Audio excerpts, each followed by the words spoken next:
Ta ta da da.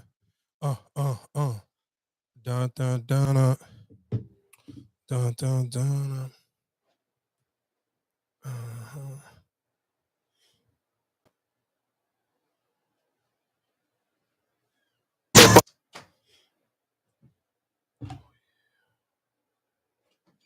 Hey, what's your street name?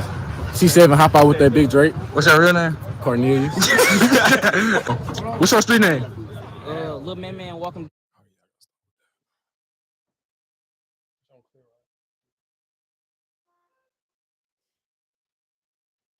Would you rather Hey, what's your street name? have Damian Lillard's career or Drew Holiday's career? Hey, what's your street name? C7, hop out with that big Drake. What's your real name? Cornelius. What's your street name? Lil Man, welcome down.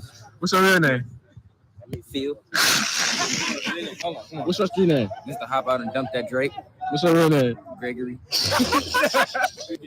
What's your street name? Mr. Hop out on feet, walk him down with that Drake. What's your real name? Sebastian. What's your street name, gang? Lil B walking down, catch him in the alley. What's your real name? Bartholomew. What's your street name? Mr. Pull up at your mama house with that 300 blackout. What's your real name? Joseph. Say, what's your street name? C7, hop out with that big Drake. What's your real name? Cornelius. I guess realistically for the entire world, I guess at this point, almost everybody is officially back in school now. So I guess my question is, because I mean, you do have the older kids, when do you stop really getting, I guess, emotional or excited about the first day of school as a parent?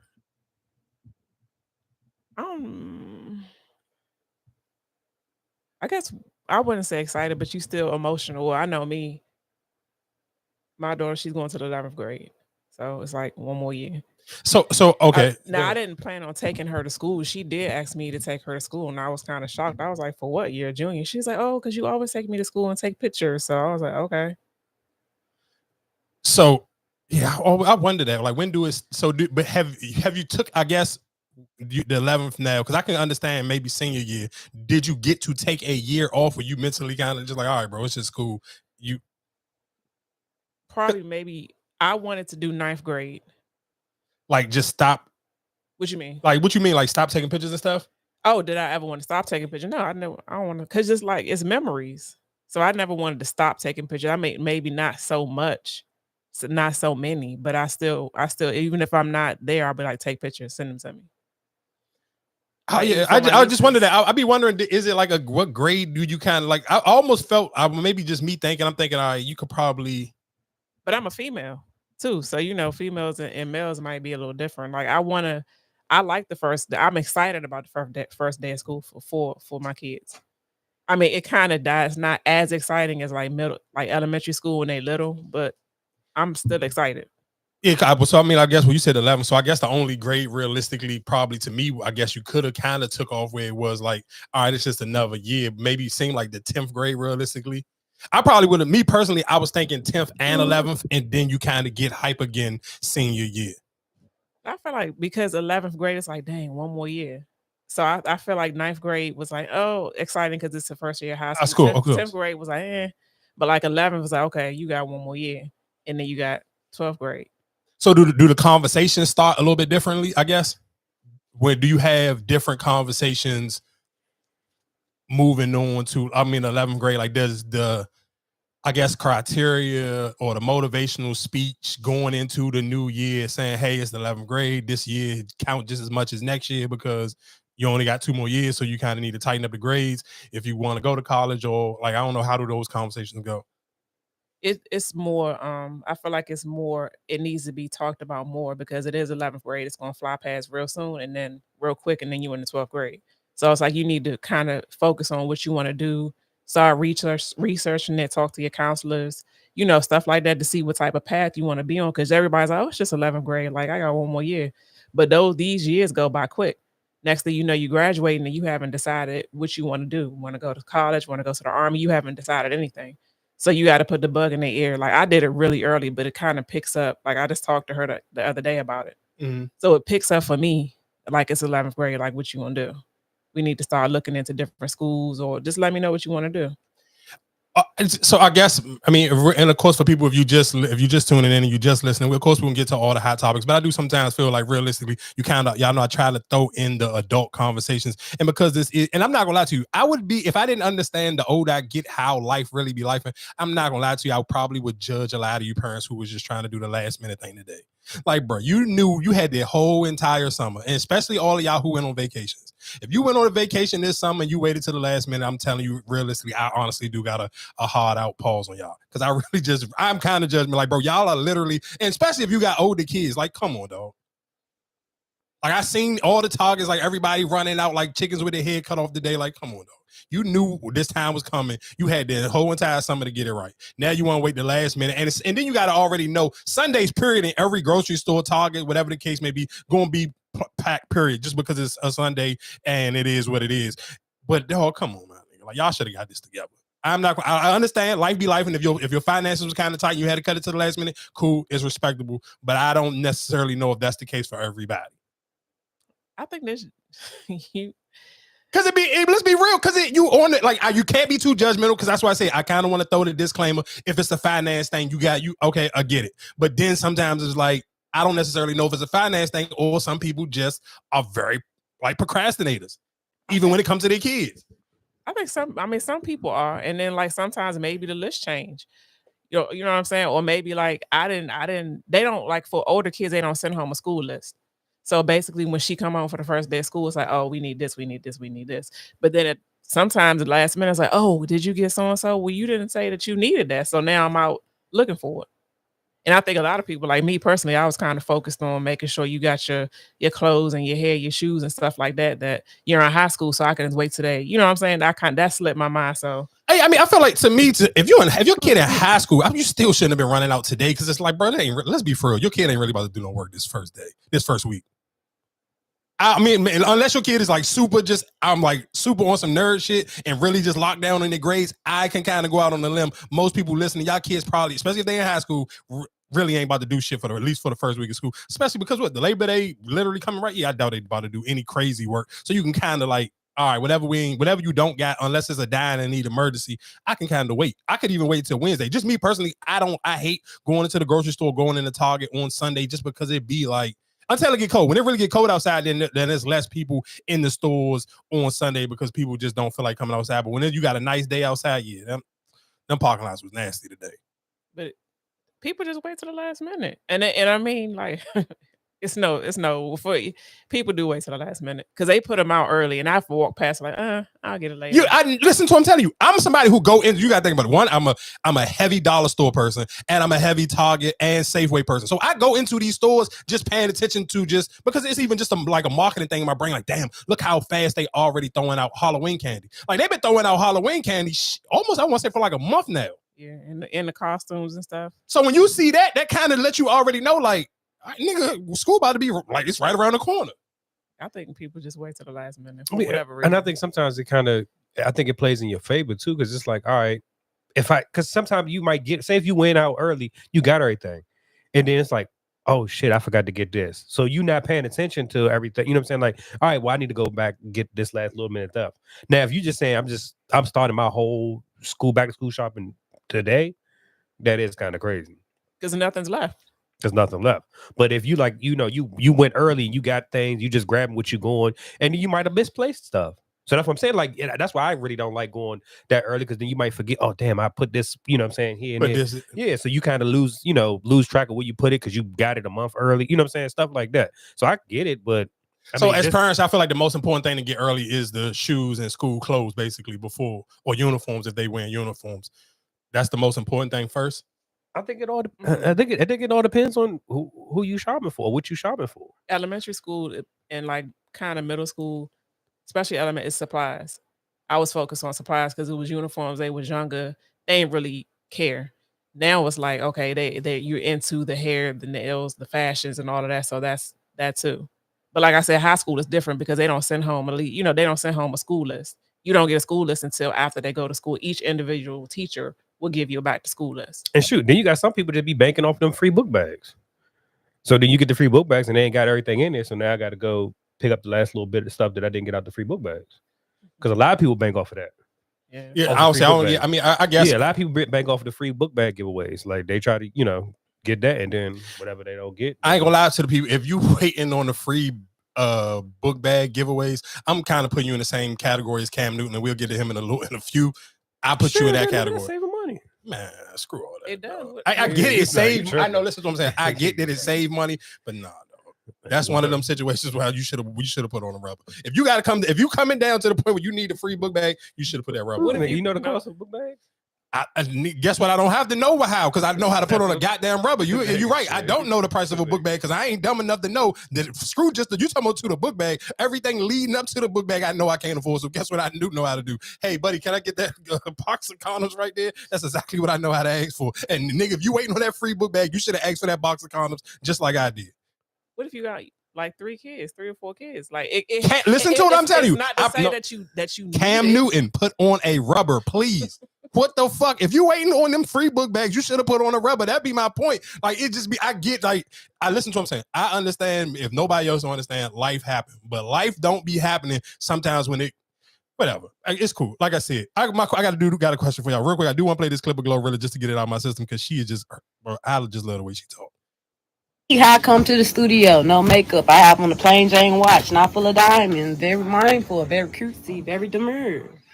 You see how I come to the studio, no makeup. I have on a plain Jane watch, not full of diamonds. Very mindful, very cutesy, very demure. You see how I do want to play This work situation is like really like me up. Like, so people don't know what this is. So much money and time into this, and I feel like I did it wrong. Like I feel like I didn't try hard enough, and like I wanted this to like do so much for like my family and like provide for my transition, and like I just feel like I dropped the ball. Like I feel like I'm up and like someone else has it now. All right, so for people who don't know what that is the young lady who is transitioning. She is the one who created the viral moment of the very demure thing. So basically somebody else already, I guess it started to get hot. Somebody copyrighted it. So they already beat her to the copyright, and then she's upset. My only thing of it is, bro, what money you thought you was about to make off of that? Like, I don't necessarily know realistically whatever you thought you was going to do, you can still do without the trademark. Because let's be clear, I sold t-shirts before with the Fresh Prince on it. Guess what the lady, and this was when I was selling them at stores. The lady told me, guess what? They never going to come for you. If you don't sell over 300,000 prints of this t-shirt, they're not coming for you because it's not going to be worth them suing you. So if she still, whatever money she thought she was going to make off that saying, you can still make it. You just like, I don't necessarily, because guess what? Just like any other trend, it ain't going to last, but you got maybe a week left. I don't even necessarily know if you got a week. I feel like everybody had already burnt this slogan out and burnt this. I guess if you call it a challenge or whatever, everybody who's going to do it already did it. So it's just like, realistically, I don't understand necessarily what she crying about or what she thought she was about, what she going to miss out on by not trademarking it. But bro, I don't see what else was you about to get from that. So and whatever. What did they trademark? The word, the phrase? Yeah, like they probably trademark very demure. Oh, okay. But not demure. Yeah, you can't trademark just a word, so it's probably very demure. So can she do it? But that's what I'm saying. So then, what can you said she's crying over? What are you really crying over? Because I mean, at the end of the day, you didn't come up with that word. Yeah, it's a word in the dictionary, right? So what are you crying over there? Maybe she thought that she was gonna be she missing out on some money because she didn't trademark it. But I don't, like I said, trademarking what? Like, how long were you think this was gonna be on the run? Like, you think you was gonna be able to sell these shirts during Christmas time? No, it's a trendy thing. Anything that's too hot, nobody don't care about, dog. And you could have still sold the shirts, but that's my point. So if you're going to sell the t-shirts, sell them, because guess what? Nobody can't do. No, listen, what I'm telling you, they cannot sue you if you don't sell over 300,000. Or let's even step it down some. Maybe it has changed by now. I was doing this in maybe like the mid 2000s. So maybe it may be a little bit different. Let's say if it's 100,000. You're not about to sell 100,000 t-shirts. I think that's dog. a word, so I don't even see how somebody even sue you for using the word. I don't know neither. Because guess what? Because no, I get it. Like. And it's not even a catchy slogan. Like, I see if it was like Taco Tuesday, like with LeBron James try to copyright that. But that's something that he is saying. You know what I'm saying? Like, it was catchy, and other people already had it on deck. But it's not even that. So I don't even know how. I guess it depends on how you look at it on social media. It is that on social media, like a Taco Tuesday, but it's not going to last as long as Taco Tuesday because it's going to be Tuesday every goddamn week. So it's like until we die. I think it's more so because she saw the Hawk 2 and shit. But even for her, like, nigga, who thinking about that shit anymore? But shit, the motherfuckers still sure. They're still. Well, listen to what I'm saying. So But that's what in that, listen to what I'm saying. In the white world, Hawk Tuah, maybe the white people still. I'm not saying him because listen to what I'm saying. One thing I have learned in life. I seen them little presidential joints. Is like, yeah, I guess what I'm saying. I get it, but that's a complete different world. I have to find out or see what's going on with Hawk Tuah, girl. I will have to go look for that now. That's not just randomly about to come on my timeline because it really didn't. Let's be clear. It was only niggas who was kind of just like being on some nigga shit and Hawk Tuah. Like, but that shit, women wasn't like, oh, let me go run and follow the Hawk Tuah girl. Or hey, did you see that? Like, that wasn't a thing. And that's why sometimes I sit here. Oh, that's why I give when we talking about giving women pushback, and I kind of gonna have to put a lot of that Cam Newton bullshit on women because women kind of like put the icing on the cake on what's gonna be hot. Like niggas can try to kind of like direct it, but it's still not like. Just even shit, you can even kind of compare it to shit. You can compare it to Caitlin Clark and Angel Reese. Look, niggas are dying in a frenzy for Caitlin Clark, but because women ain't jumped on that white train, look, she's still stuck at like 2 million fucking followers.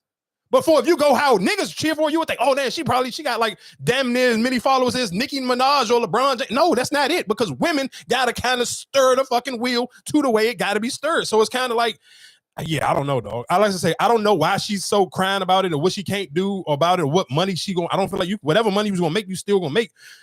I don't know. I don't see the purpose of crying about it on social media. I mean, it had its run, and that's kind of realistically all you realistically was gonna honestly get out of it. What else was? I guess we might as well just get into Cam Newton off the rip because he kind of like that is why I sit here and say Cam Newton has a better podcast than Shannon Sharpe. And I do, of course, we got to get into Michelle Obama. I ain't gonna lie to you, Michelle, real quick, and I'll play that. We can get into in depth into it a little bit later, but I'm not gonna lie. If I was Barack, I would have went after Michelle. I ain't gonna lie, dog. I watched that shit. Michelle Obama gave a speech like a goddamn football coach and made you literally want to go run through a wall. Like Obama's Obama, but it's like it's cool, but yeah, you ain't her, dog. I ain't gonna lie to you. She smoked that goddamn shit. But yeah, let's get into Cam Newton because I do, like I said, I want to blame 90% of even his thought pattern on women, and the reason why he can kind of get it off, and that's why you don't even. I'm just play the clip first, and then we can get into it. See my situation and not think that I'm not high function. What situation? Okay, so I'm not married. I have beautiful children. How many? 8. By how many women? 3, and this is the kicker. I want more. By multiple women? What's the intent? I just want God by to your bring wife? them. I just want God to bring them. Oh, okay. My desire to get married is lower than my fear of divorce. So, as you had said, Dr. Brian, you said it. I didn't say it. I will agree. I'm just taking my time. You're not taking your time. I am, though. You're being very action-based. You're not taking your time. I'm taking my time. You're being very action-based. You have 8 kids with 3 different women. Yes. You are creating, procreating, and multiplying. That is not taking your time. You're being very selectively active. Okay? So you're creating, in disclaimer, the kids are innocent. They are beautiful and amazing. Anything I say has nothing to do with them babies. But you are proactively choosing where you want to be active at and where you want to take your time. You want to take your time in having a wife because of your own fears. But you will, and I say this with all respect and love, what I'm about to say next, okay, Cam? But you will selfishly create broken families, even if you're in their life and you're a proactive father, and I believe you're an amazing daddy. I can only imagine with just your presence and knowing you. But these families are still broken.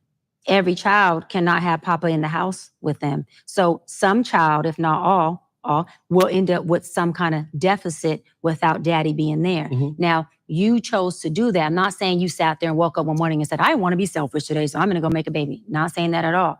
But those are selfish acts at the expense of your fear. And yeah, that is a low functioning behavior to say that I'm going to build these houses and put kids and these beautiful women and kids in them, but I ain't going to create a home in them. I'm going to wait till I dissipate my fear to find a wife where I'm still going to be fearful with, because there's no such thing as not having some type of nerve or some type of feeling behind marrying somebody. And then I'm going to build a home with her while all these other beautiful babies have houses. That's completely unfair and that's selfish. And so, yes, you're taking your time in this department, but you're not taking your time in this department, which means you're compartmentalizing.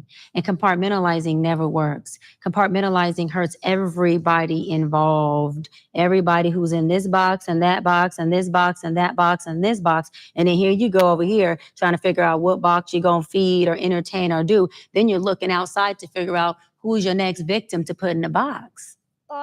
Hey, listen to what I'm telling you. One, shout outs, two men really can't have this conversation because it was just like Cam started off, and I literally watched the whole joint, or at least majority of it, even before I even got to that part. She was smoking this nigga boots, and he kept trying to redirect the conversation. And if she would have asked him about the marriage thing, probably 30 minutes to an hour early in the episode didn't even have to go as long as it did, because it was just like he contradicted everything he said. He said because one of the questions he asked her was her parents married? She was like, nah. So he kind of was like, well, how do you even know what a healthy relationship look like? So then he'd sit here and say, yeah, you know, my mom and dad been married for 39 years. I'm like, hey, nigga, you don't even married. What the fuck are you talking about? You just eliminated your own conversation. I'm like, bro, this nigga was giving me a headache, because I know for a fact your parents been married for however long, and nigga, you ain't even thinking about them. You haven't even proposed to a bra yet. Like, shout outs to niggas that at least get on their hands and knees, pause, no diddy, and try to propose to a woman. This nigga hasn't even proposed to none of these girls. Ain't got the audacity to sit on there. And the reason, that's what I'm saying. And the reason why this conversation is continuing, when I say women have to take the blame, because if Cam Newton didn't have money, he wouldn't even be able to talk like this out loud. He could think it, but he wouldn't be able to say it out loud. But the reason why he can say it out loud, and everybody and their mother was dragging, what's the girl, Yes, Jazzy, or whatever the fuck her name is, they was dragging her to hell on social media because you're putting up with it because the nigga got bread. And until women stop just chasing money, niggas like Cam Newton can do absolutely what they want and have viral clips like this that sound absolutely ridiculous. And matter of fact, and I don't even know how y'all sit here and try to get mad at Glorilla, sound fucking retarded. We're not about to sit here and not use that word. Like, y'all are corny for that, for trying to tell me, when are we gonna stop using that word? When you niggas stop saying stupid shit like that. What he said was dumb as shit. It did not make no sense. You asked this girl, did she got any type of form of marriage? Any of your friends been a long time married? How can you look for anything? Your parents been married for 39 years and you continuously just keep bringing baby mamas into the world. You know, and why he can get away with it? Because as long as Cam got some bread, guess what? Them hoes gonna spread their legs. I don't even know what the fuck we talking about. This shit it'll stop going viral when bitches stop geeking for niggas with money. Go ahead, y'all can pick it up so y'all can say whatever you want, but that shit gave me a fucking headache. Like, I'm not gonna lie to you. Like, I talk about regular nigga shit. I hate these relationship conversations because it can be eliminated when women stop fucking geeking for bread. You go to fucking work every day. If your fucking paycheck can't provide whatever lifestyle you're looking for, then dog, it ain't gonna happen, dog. Or you just gonna keep letting niggas like Cam Newton say whatever you want, Nick Cannon do whatever the fuck they want to do. Well, ain't nothing else I can tell you, because that's just how we give it up. Like, I can do what I want as long as I got bread, because there's always a goddamn bird out here trying to get fed. That's it. But I don't mean you got to do it. That don't mean just because that don't mean you have that he has to do it. Just be honest about it. Why? Just be honest and say you don't want to be married. I mean, that's what he said. Right, but you're saying I'm afraid of this and I'm afraid of that. Like, just be honest and be like, I don't want to get married. But you saying like it's the women's fault. Yes, it is. But what if they don't want to get married either? You don't hear none of them saying, well, I'm mad that I didn't get married. It's everybody else putting their opinions on them. Because like I said, if they're not complaining or even saying anything about it, they not tripping. Yeah, of course they not tripping because they reaping the benefits of it. Who's gonna be the idiot to be like, hey, I'm gonna come out here, and guess what? Because when they stop reaping the benefits of it, then guess what they gonna do? They gonna turn into Tia Kemp. So that's what I'm saying. So when you say, well, I'm gonna blame the women, but if none of them complaining about it, then what is the whole argument with? Because like even with Nick Cannon situation, none of them say, well, I want to be married, well, I want to be this. None of them are complaining about it. They happy what they get. And you saying when niggas stop spending money, but niggas gonna keep spending money regardless. So that's what I'm saying. So listen to what I'm saying. I ain't disagreeing with nothing what you said, but then that's why the cycle gonna continually pass on, and that's why I don't even understand why these conversations go viral, because dog, the cycle is gonna be the cycle until women be like, I'm cool, I just absolutely want somebody who can meet me everywhere else besides the bag. And that's what, and when I'm listening to the whole conversation, that's what Cam doing. Cam just on his podcast, just dirty macking on every nigga who ain't got Cam Newton money. Well, a nigga ain't a high value man and this, that, and the third. If he can't do this, that, and the third. And the woman was like, bro, I make my own bread. I've dated broke niggas before. I've took broke niggas on a red carpet before. So you got to stop sitting here and saying, and she was trying to defend her the point. And she was just like, I've been on a red carpet with a man that society would call broke. He didn't have the quote unquote good job that I can sit here and brag about where he work at, but he actually made me mentally and physically happy.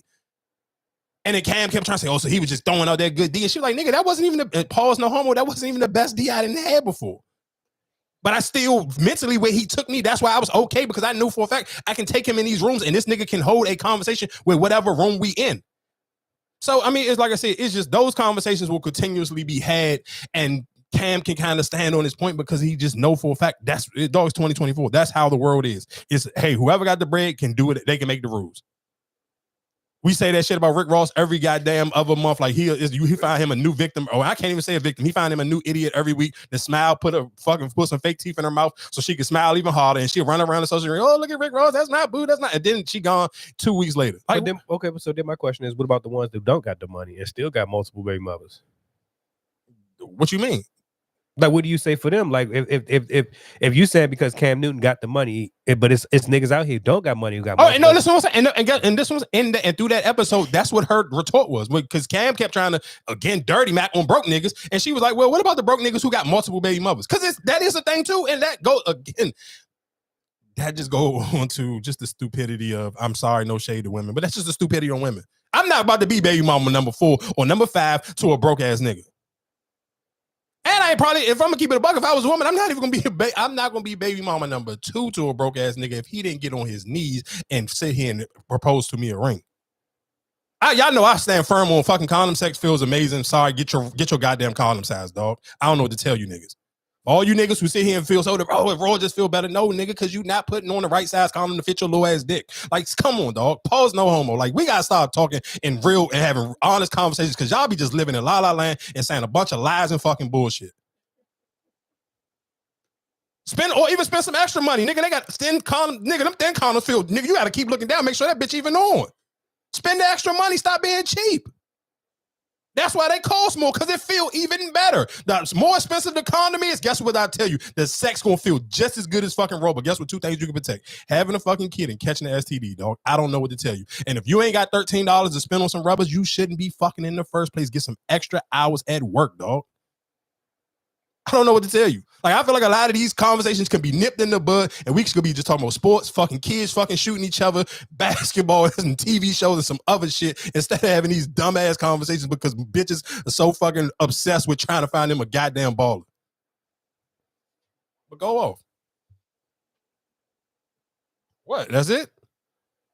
Oh, just real quick, sidebar. I'm gonna tell you. Oh my god. One, I ain't gonna lie to you, the NFL and sports media pissed me off because I forgot about Steve McNair. Shout outs to Netflix. That documentary was extremely short, but I forgot about Steve McNair. And for some reason, I don't necessarily know why I thought, like, when people be using him as like bars or punchlines, I thought he committed suicide. No, I thought it was the girl. No, that's what I'm saying. Yeah, after you watch it, a homegirl man, she tell me, she's like, you gotta watch this Steve McNair joint. I'm like, all right, cool. What is on? She's like, it's on Netflix, and it's a short watch. It's like 60. It's like literally like 60 minutes.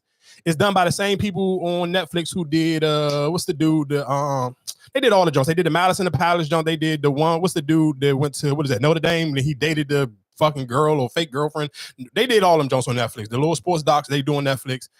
They did a great job of that, Steve McNair. And the reason why I say I wanted one, the documentary was like that. You don't even have to be into sports. If you one of those people who just really into those murder docs, because they literally, and the crazy thing is, bro, the last 11 minutes, they piped that shit up. So I was like, oh my God. Because they spent it, because they was blaming it on, they blamed the murder on the girlfriend that he was dating. And then it was some other dude, like he was like, I don't know if he used to be an ex-police officer or what he was, but he did his own investigation side from whatever the Tennessee police did or whatever the case may be. And he pinned, because the girlfriend was allegedly supposed to get the gun from just a random dude. And when the police went first and interviewed him, he was with his fiance. So he was just like, yeah, I sold this gun to this girl. And they was like, okay, what's the girl name? He's like, I don't know. I just sold her the gun. You got to think about this happened in the early, 2009. So nigga, social media wasn't even like social media is right now. So how you randomly sell a gun to somebody you don't know their name? So just like I said, with all that being said, but whole time he really used to date this girl. Like she had his number saved in his phone. So when they went, of course, at that time, you know, like you couldn't delete text messages. So these is on Blackberries, Nokia phones. So they going through all the text messages of the girl, and she had his name saved up as something like Stacks on something, whatever the case may be. And then the dude, whoever this police officer or whatever he was, the detective, whatever but he didn't work in Tennessee. So he was like somebody who literally a private detective type of situation and came and did his own thing because the family of the girl felt like she didn't sit here and wouldn't kill herself or whatever the case may be. So they did their research. So he did some like his own research and he ended up writing books. This nigga was on everything, CNN, he was on all these news outlets saying like the Tennessee police fumbled the ball. They didn't do no real investigation on him because he was the one who realistically, that dude was trying to pin the murder on the dude who sold the girl the gun because he basically was seeing him. But the crazy thing is, the girl original boyfriend was a diehard Steve McNair fan. Dog, he was so goddamn heartbroken. So he was the number one. Well, he was the number 3 suspect that they had because the number one was like 2 of Steve McNair men who like literally it was a white dude. He literally like walked into the apartment, went straight and got a beer.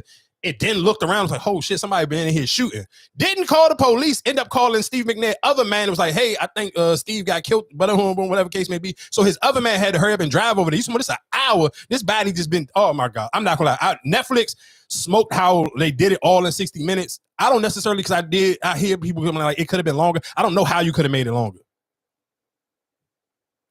So like I said, that joint, I'm not gonna lie to you.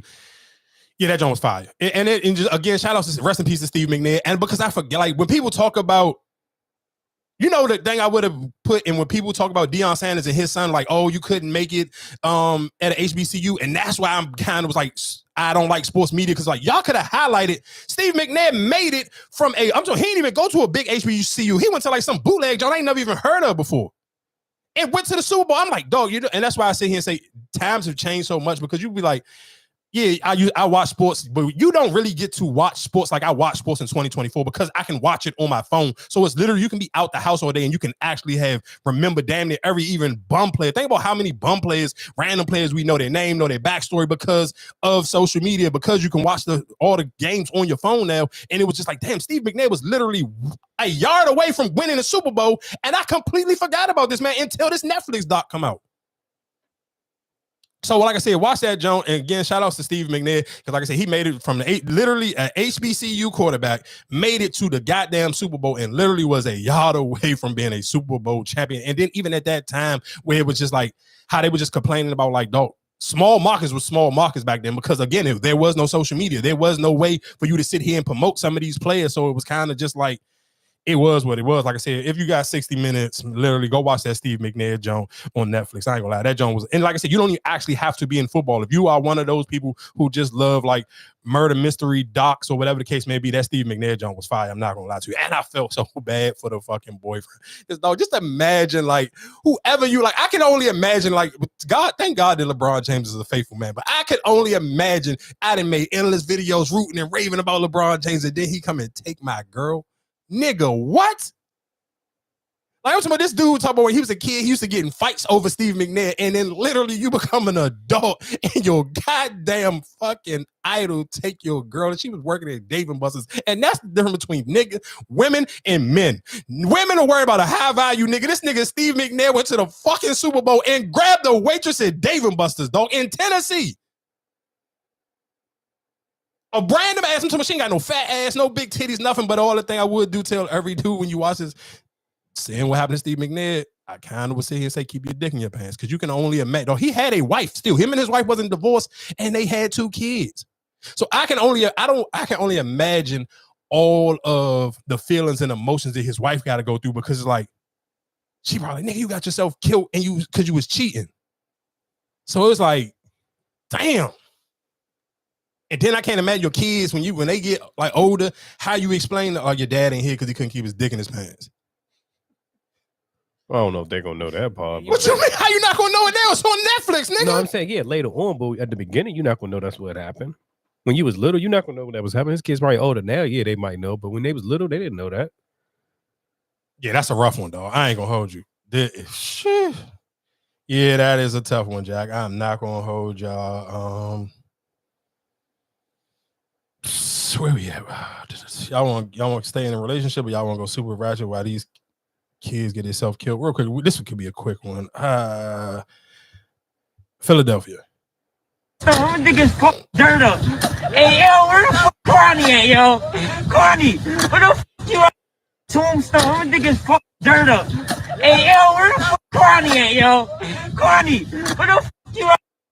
So for people who don't know, it is a rapper out of Philadelphia. His name was YBC Dul, and they call him Mr.Disrespectful, and he got himself killed. So realistically, he got popular for having a viral video going OD viral, him digging up one of his ops' gravesite.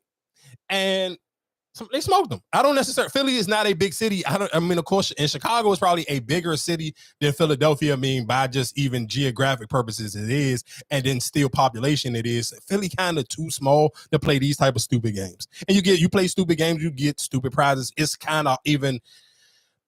It's hard for me to feel sad for somebody because you do dumb stuff like this. Like you're literally just geeking and be like, "Hey, let me crash out," and I want to just because I want to go viral. And I say this when we talked about Fulio. At least Fulio.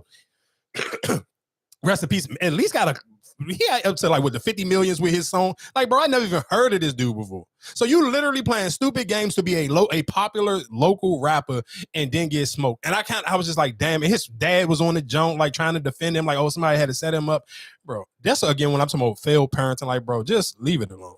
Like, I'm not gonna lie to you. Your kid should not be out here doing stupid stuff like this and not sit here trying to just so he can pursue a mediocre ass rap career at best. Like, let's keep it a buck, though. Like, this is stupid. I'm not gonna lie to you. This is stupid. This is dumb. This is the ultimate crash out. And why we just talking so about was the video old and somebody caught him, or this is right after? Like, the video is, I guess, the video a little bit old, but I'm still like, it's old, but it ain't old enough. Like, it ain't old enough. The niggas forgot what happened. No, that's why I was just wondering. I thought he just did it and then. No. He did it. No, it's been out. It's been out for a minute. Okay. It's been out for a little minute, and then he did it and just like. But why we talking about just stupid kids trying to do stuff for rap stuff? It was a Detroit man who was trying to sit here and go viral, and he was literally on his Instagram live and end up getting locked up for 21 views. He literally was on his Instagram live flashing off a Glock with a switch on. He's like, yeah, I'll keep my switch on me, whatever the case may be, and he ended up getting locked up again. When we talking about 21 views, you literally was crashing out on your social media for 21 views, dog. When I'm talking about just absolutely just stupid stuff, like, bro, come on. Like, some of this stuff you can't even make up and just be like, what can you possibly do about this? Like, some stuff is just dumb. It don't make no sense. It's kind of like, what was the point? It's like, all right, dog. You just do people might not realize that everything is recorded and everything is in the cloud? Like, people can, like, just because you were doing it from your phone and you ain't got no followers, it still can be pulled up. It's still saved. No, even it can be pulled up. Or nigga, you can just be easy. If I'm a police officer and you just, let's just say if you really ain't, you absolutely right. You ain't got a bunch of followers, 21 people on your Instagram live, and I'm a police officer. I'm like, oh, I see this background and I see this gun. Like, you in my city, cool. Let me get an easy nigga. Like, police got to make their quotas. Instead of me sitting here have the end this, and it's towards the end of the month. Instead of me had to try to pull somebody over to make a quota. Hey, let me go lock this dumbass nigga up who on Instagram live showing off this goddamn gun with a switch on it. Like, how many people y'all talk, y'all say something and y'all, around just talking and then the ad pop up on your phone? Like, I mean, oh yeah, that happened all the time. But that's what I'm saying. So what makes you think that you was just going to, I'm gonna show my gun off? And yeah, it's just stupid. People are dumb. You play stupid games, you win stupid prizes. I don't feel sorry for none of these little niggas. Lock all of them up, and then if they die, they die. I can't, like, I'm cool. I'm to that point. I'm to that age, bro. I'm cool. Like, I have no sympathy for it. And the music don't even be slapping like that. We keeping it a buck. Like, that's the sad thing. And what was I listening to? And they was just talking about it. Like, what's the real, let's be honest, like right now, what's the popular drill rapper? So you talking about realistically, what is almost the point besides I'm trying to get clout on YouTube? So basically what you're trying to do this is to become a YouTuber because there's not even a real lit drill rapper, because you can't count Lil Durk in him, because Lil Durk has done so much and he's been rapping since 2010. For him to eventually really get his hit like in 2000 and like maybe like, it took Durk a minute. Is Cash Cobain a drill rapper? Hell no, because that nigga was blowing me with all that goddamn singing on that project, bro. I was like, Jesus, don't get it twisted. It's cool. Like, if no, it is what I'm saying. If you like R&B, so that shit is cool. So if you're looking for like some alternative R&B, I get it. You on your freaky man shit. You want to hear a nigga talking about having sex all day long. Cool, knock yourself out. Give me that one song, that problem song, and you can keep the rest of that fucking fake ass R&B shit. Like, if you gonna sing, nigga, sing for real. I don't want to hear all that. That shit started to sound over and over. And then I kind of, even for him, how much bread you really about to make? Nigga, you keep sampling all fucking day. Shit, but he must be getting something off because he definitely sampling the hell out of some classics too. He ain't getting shit off of it. What Well, you I mean, mean? the label must be paying for it. So what? You got to still recoup the money. I don't think nobody. I think nowadays, do people really care about the money or just being famous? I mean, well, again, then you sound just like the fucking drill rappers. Then, hey, let me just. Do I care about money or do I just want to be famous? I think a lot of them just want to be famous. Yeah, well, knock yourself out if that's the case. I got a question for y'all, real quick. Just going back into the dating situation. How could you date somebody who got stinky breath? And do y'all think people know that their breath stink? Yes, I think they do. Wow. Have you ever been with somebody and they try to like get up in your face and their shit just smell like they literally just smoked? Like, I mean, not smoke, but literally let a baby or a dog shit in their mouth. Like, bro, that shit is so nasty, and it's just like. But what do you could? Because maybe it might not stink to them. No, you know, bro, you gotta know. That's what I'm saying. And because even if you're really paying attention to somebody's face, like if you get up on somebody and their breath just smell like shit, your face kind of just like squinch up a little bit every time they probably think like, oh, you just really don't fuck with me. I can't fuck with you because your breath smell like dog shit, dog. How you don't smell that though yourself? I don't know, and that's what I was trying to figure out. Man, you cannot be used to that smell, dog. Like it's no way. I remember when they. Well, you might not have paid it no mind, but I remember when they was talking about Ice, how he had halitosis. You know what I'm saying? On, and he never knew about it, and they kept trying to throw hits at it. So some people might not pay no mind. How do you fix it? Because I seen the girl was brushing her teeth, like flossing, brushing her teeth, and everything. I'm like, bro, how does your breath still smell like dog shit? Like, did something die in the back of your mouth? It might. Sometimes it's like a tooth. Like, you know what I'm saying? Like a cavity or a hole in the tooth. And then like all the food builds up inside that hole that causes that smell. Oh my God, dog. Like, but I feel like, you know. Nigga, that shit stinks so bad. Like, you ever sometimes you be like in your mind, you like niggas would be like, you'll fuck anything. And then you'll have those moments where you'll be like, no, you can't. Cause the older you not really that horny for real. Any little thing can, dog, it's not even going, nah, dog. So if she was a 10. One of your 10s? Fuck no. Because realistically, I'm a kisser. Yeah, I'm not gonna lie, I'm a kisser. So you fucking, if your breath smell like shit, you fucking me up. I can't even really get in my bag. So how would you tell her? Like, I don't know. Like, I don't. Or something. There's no way in hell I can get in a relationship. No. What if it didn't stink off the rip? Like when, you know, but over time. Like you was dating her, now when you started to stay at her house, now you really start to smell it. When you on a date, you probably not paying her no mind. So like she might have brushed her teeth, whatever, but you waking up to her now. Listen to you, and you're right, and that's probably one of my, and that's something because you know what's so the crazy thing that played in the back of my head. I'm like, dog, that red balloon shit is so fucking ruthless, but it's so real because I'm like, this is the time I will pop my balloon, and they be like, why? Because your breath smell like somebody literally just took a poop in your mouth, dog. Like what the? Oh my God, that shit had to be like. Top two, like the bad breath may beat the cat for me now. And for people, if you new listening, I hate cats, dog. A bad breath may literally be number one over a cat, and I hate cats. So okay, can I ask you a question? Because I heard this the other day, and for you don't have kids. So let's say you dating somebody, right? Or you know what I'm saying, y'all date. She's younger than you. She has a kid, right? Mm-hmm. But you never knew, like, you know what I'm saying? You never seen the baby father and all that. She had a surrogate. Would you question that? What you mean? She had a surrogate and she in her 30s or her 20s? Yeah. It probably depends. If she in her 30s, then I mean, like, let's say if she 35 and she had a surrogate, I may not question it. But if she was like 27, I'm like, all right, damn, what the fuck is wrong with you? So that would be kind of like, damn, like what happened? Like why would it make you keep pursuing? You know what I'm saying? Like, would you keep it going? Probably because it's not a deal breaker for me right now because I'm to the age where I'm kind of like, all right, if I don't have kids, I'm not about to cry about it. Like, but that's what I'm saying. Would it be like, damn, is there something wrong with her? Why she couldn't? You know what I'm saying? Like, I don't necessarily know if I would ask. Like, it's some questions I won't ask. If you don't give the information, I'm not asking for it. Okay. Like I'm not pursuing that information. But so like you don't come out and just wouldn't. tell me, yeah, I'll be like, hey, what's wrong? Or what happened? What made you go that route? Like if you open that door, I'm going and I'm like, are you and I'm not even questioning. I'm like, are you comfortable with talking about it? Like what made you come to that decision? But I wouldn't sit here and just be like, oh, I'm super judgmental because I'm not like, nigga, I don't have kids at this point. If I've made it this far in life without kids, it's not a deal breaker if I don't never have them. So I kind of realistically just wouldn't care. But if it's a conversation, then yeah, we can have the conversation. But again, I'm not gonna lie to y'all, bro. Please, I don't necessarily know if you are listening and you can't sit here and tell if your breath stink. I don't know how you. Oh my god, like that fucking hygiene shit. Like when people normally say hygiene, I kind of be like, bro, we grown. Like, why? How is that even on somebody's checklist until you actually, though you. Like, it just imagine like somebody literally just want to lay up and be in your face and their breath smell like a pile of shit, dog. You know, like I don't want to fuck, and I know my dick won't get hard. Pause, no homo for all the niggas listening. Like, bro, it's not gonna happen. My shit is in my fucking side of my stomach right now, because there's no way in hell you gonna think I'm about to get horny, dog. How? You don't want to talk? Like, I want to get to know you. No, I want you to shut the fuck up. Why wouldn't you just? How you can't tell her? How? I'm not listening to what I'm saying. That's why I'm not gonna lie to you. That's why sometimes I understand ghosting too. Because I'm not a mean person. Like, I just couldn't just come out and be like, bro, your breath smell like shit. You're not a mean person. You don't have to say it mean like your breath stink, but you know. So so tell me how would you say it? Because I don't know how to say it, and that shit was eating me alive. Oh, it happened to you? Yes, it's happened to me. What was the situation? Like y'all was... I literally just explained it to you to the T. I didn't skip a step. I did not leave shit out. This motherfucker literally smelled like somebody took a fucking dog shit in there, bro.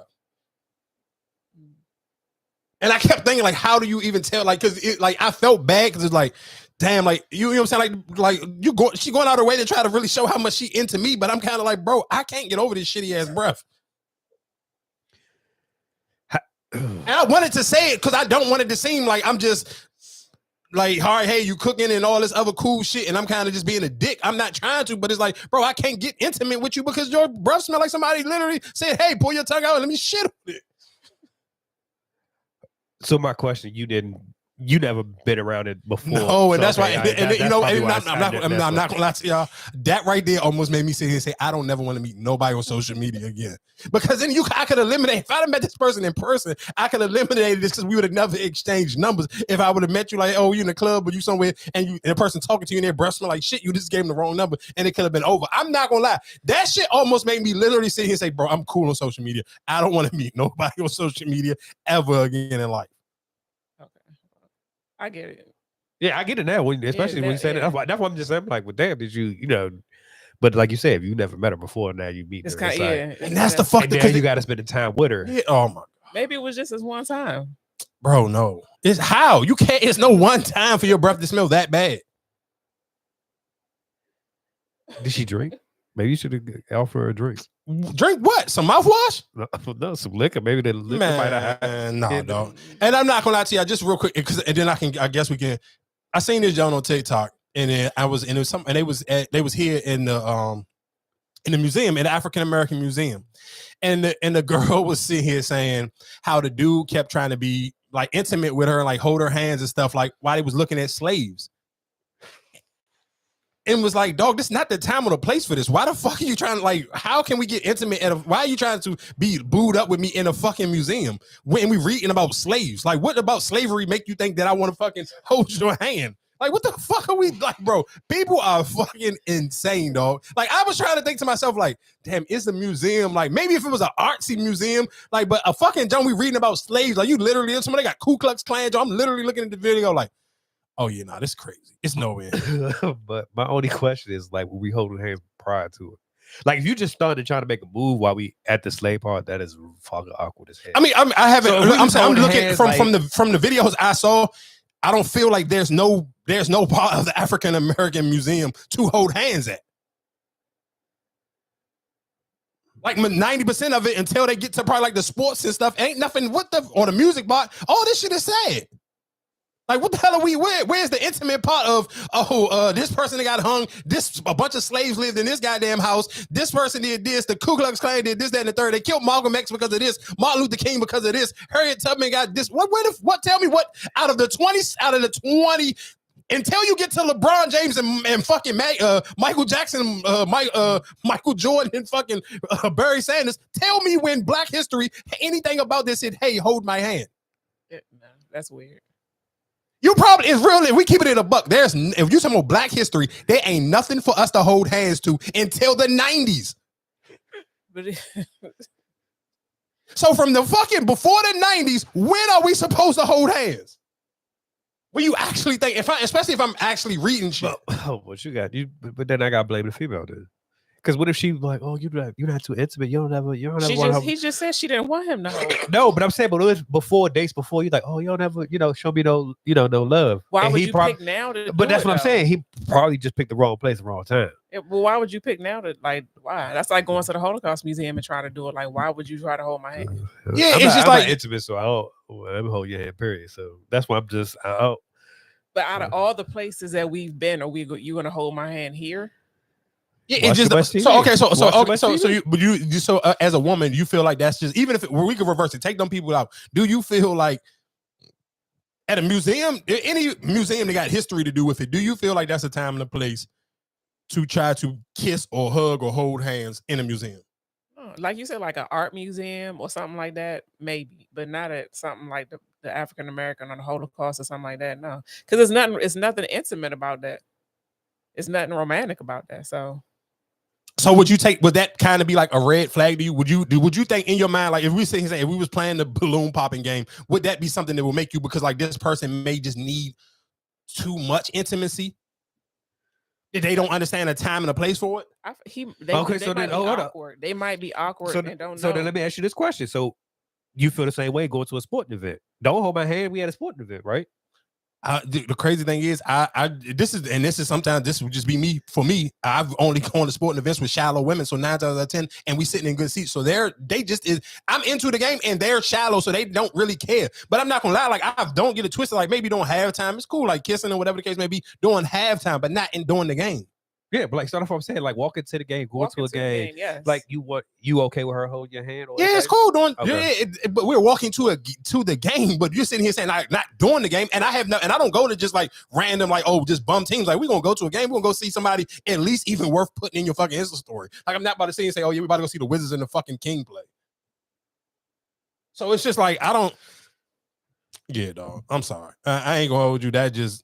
I don't know if it's it's not really a red flag. It's weird. Like I said, maybe they just awkward. Some people are awkward. Some people are awkward and don't know when to show affection or when to. Okay, so I got another one for y'all. Why we just on awkwardness? So then what about somebody sitting here? Would you be okay with somebody trying to cuddle or be booed up with you during the Obama speech? That's fine. I mean, how? That's educational. Like I'm not like nigga. We're not about to sit here and write a history report. We just sitting on the couch looking at it. I'm not gonna be if you laid up on my. No, lap. Okay. Maybe not cuddled up. But what if they were trying? Would you make out with somebody if you sit here trying to watch the fucking debate? I mean, that's not necessary that much. Oh well, maybe I'm just a different type of person. That shit would turn me the fuck off. Like leave me the fuck alone. Like bro, I'm not like I don't got this shit on just because like for fucking like background noise. Like I'm trying to watch this shit. So she initiated, you can be like, no, like, leave, get off me. I'm gonna just look at you like, bro, you thought I just got this shit on for my health? Like, I don't get it. This ain't like, what the fuck are we talking about? Like, this ain't something, it's not a random movie. Like, this ain't fucking first one. Like, this is what I'm telling you. Hold on. This is not Law and Order, dog. No. Like, Law and Order, cool, knock yourself out. SVU, like, if SVU is on, do your fucking thing. You can whip, but you can do whatever you want. That's even worse. But here's my thing. Right? SVU is like some ghetto fucking romantic shit. Like, niggas, everybody to fuck but with SVU on the background. But this is my thing. I only got a couple of days with you, so I'm gonna try to do what I can to, you know what I'm saying? Like, no, I don't know if I'm gonna get another shot. Yeah, it's gonna turn me off. I'm sorry. I mean, I guess if you totally into what's happening, but if you know, because like I said, if you're telling me this off the, us first kicking in, we just like, I ain't come here to watch this shit in the first place. But that's what I'm saying. Like, if for him, he wants to see it. He's interested. But if I don't know you like that. So I don't know your political background. Like, I didn't know you was this deep into it. I just feel like everybody and their mother, especially when we talking about the Obama situation. I feel like if you kind of like of a certain age and you want to be able to have some discourse at work the next day, I feel like everybody kind of was tapped into that Michelle Obama situation. Like, bro, I don't want to sit here and be the fucking weirdo and not even be able to have, like, it'd be just to me, it's just certain things where it's like, if you sit here trying to kiss somebody during the Super Bowl, March Madness, it'd be just certain shit like, no, dog. Like, read the room.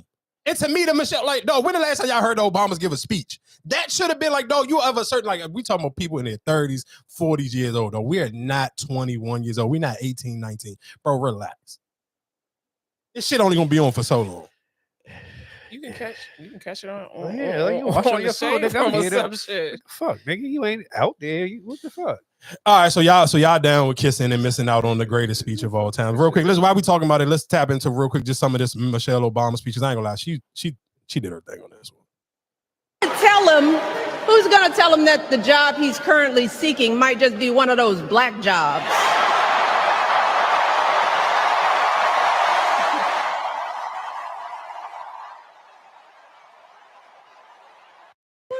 I feel like I know I had a longer clip than that one because I feel like that was just a short. They went. I'm not gonna lie to you. The DNC, and then I did see people real quick while I'm looking for my Michelle Obama joke. I did see people complaining about. Beyonce that baby. Oh no, that was the smartest shit ever. That was. I'm glad you said that part. Dog, them sitting here lining up, nigga, and having niggas think that Beyonce was going to be there on the last day was the smartest shit ever because they had people sit here. Because let's be clear, Michelle Obama put like everybody like you didn't need no gasoline on the Michelle Obama joke, but to kind of really get extra people to sit here and be like, If I'm that gonna tap was a into vote, this. if that was a voting day right then and there, you had to vote or lock in your votes right then and there. Oh, Trump would have been shit out of luck. But that's how many people just because they want to see Beyonce. Like if you just had to just the two of them, you had to cast a vote type of shit. Oh, he would have been smoked. But listen to it, but this is what I'm saying. But this you gotta think about how, and this is when we talking about what moves the culture and what really had people in lock. Even for Beyonce and them, they still linked into it until literally Kamala was on the stage. They literally didn't say nothing. They allowed they literally didn't. They waited like she was mid speech in, and then one of her publicists came out and was like, "Oh nah, but I don't know what y'all talking about. Beyonce not there." And she screenshotted like watching she took a bit of her TV watching the speech on the TV screen like, "Hey, we right here," and that was Beyonce publicist, and that's when everybody was like, "Oh, they got us," whatever the case may be. But that was the smartest thing because it was just like you baited everybody in to be able to come and watch this last day. Everybody was locked in the same way they was locked in the day before Michelle and Barack. And then even like I said, that whole little that was my first time watching it. And again, shout out to DJ Cassidy, dog. He is elite at fucking DJing, dog. I know it's a lot of DJ drama, DJ Envy, DJ Khaled. I ain't seen none of y'all niggas ever in my life DJ like this nigga DJ, dog. He literally I watched. DJ Nice? Yeah, he might got DJ. He may have DJ D Nice smoke. I don't necessarily know because I know DJ D Nice does do a bunch of elite level DJing parties. But dog, that DJ Cassidy joke was literally the same way he was DJing on BET during the pandemic. Oh, okay. Like nigga, I'm talking about he went from every city like such and such, and they playing whatever music for. Then I ain't gonna lie to you, as a DC or DMV person, we kind of got to find something else besides like he fucking playing DJ Cool, Let Me Clear My Throat. We got to kind of find another song to be known for. But I'm like he didn't miss nothing. Like I'm talking Philly, New York, they played Jay-Z, Alicia Keys, New York State of Mind. But Atlanta smoked it because they had Lil Jon was there and he came out. Turn down for what? Everybody in the whole goddamn joke going crazy. The lady who's sitting here doing the joke for Georgia, they just wilding out. And then they sit here and did the to the window, to the wall. So the other, what's the vice president name is running with Kamala. Damn, I'm screwing up her name. Who running with her? Her joke is supposed to be Wall, and so they switched it to Walls. Because of course it's seminal, but it was just so tight how Lil Jon did that, and people were sitting here still, and I was kind of like, I'm cool. I'm kind of okay that people was kind of mad because it was like, all right, at least I just wasn't mad at Meg. I was kind of, but my whole thing of it is though, and where the hypocritical part come is, you was mad at Meg, you mad at Lil Jon, but y'all was geeking for Beyonce. So just sit here and say you got your picks. No, I think it's because she walked out. She's using her song, the Freedom song. So that's the only reason why I actually watched it, because I thought she was going to be on there. So I think because she's using the song, like you expecting to see her sing it and perform it, like maybe her Kamala walk out to it or something like that. I mean, okay, she got him. So people watched all that. I literally that was my first time. I never watched none of them type of Jones in my life. I was highly entertained. That Joan with Lil Jon, DJ Cassidy, like I said. And you wonder why she wanted to cuddle with you. What? You ain't that shit. Like I said, nobody know what you know how you do it. I would want to cuddle. She's not cuddling with me with that. I would never, but never said. But just you said it's the first time you watch it. You don't, like I said. If I don't know, then like, all right, what you do? Like this shit is boring. Let me come on. It's nothing. It wasn't boring though. That's my point. That shit was tight. It wasn't boring. But I'm just saying, like, just in her mind frame, like, oh, why we watching this? Let's Man, fuck out of here. I ain't doing it. Sorry, dog. It ain't happening. It's not happening. I don't have no time or no energy to waste. If I'm watching something, I'm watching something. I don't fucking just be watching TV just for shits and giggles. I do want to play just a couple more clips of this, what was going on at the DNC, and then we can get into Sexyy Red. And leader of the free world. So let's compare their resumes, shall we? One candidate worked at McDonald's while she was in college at an HBCU. The other was born with a silver spoon in his mouth and helped his daddy in the family business. Housing discrimination, that is. She became a career prosecutor while he became a career criminal. With 34 felonies, 2 impeachments, and 1 charge to prove it.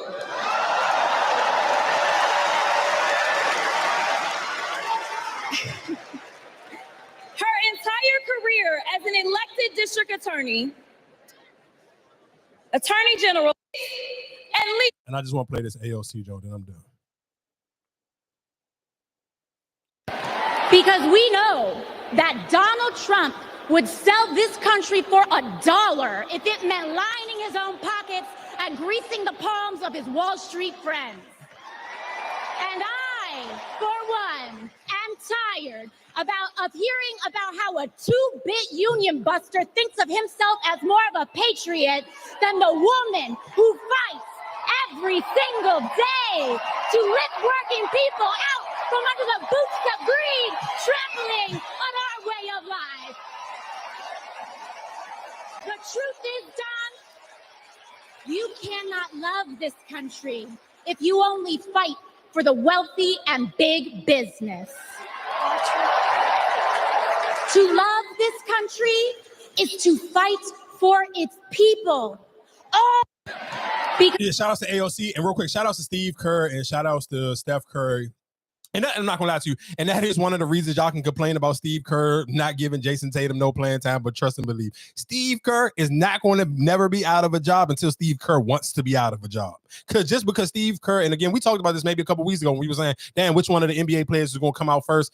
Will it be LeBron or will it be Steph? And we kind of leaned. I was like, I'm pretty sure it'll be Steph Curry, and it was. So Steph Curry did a video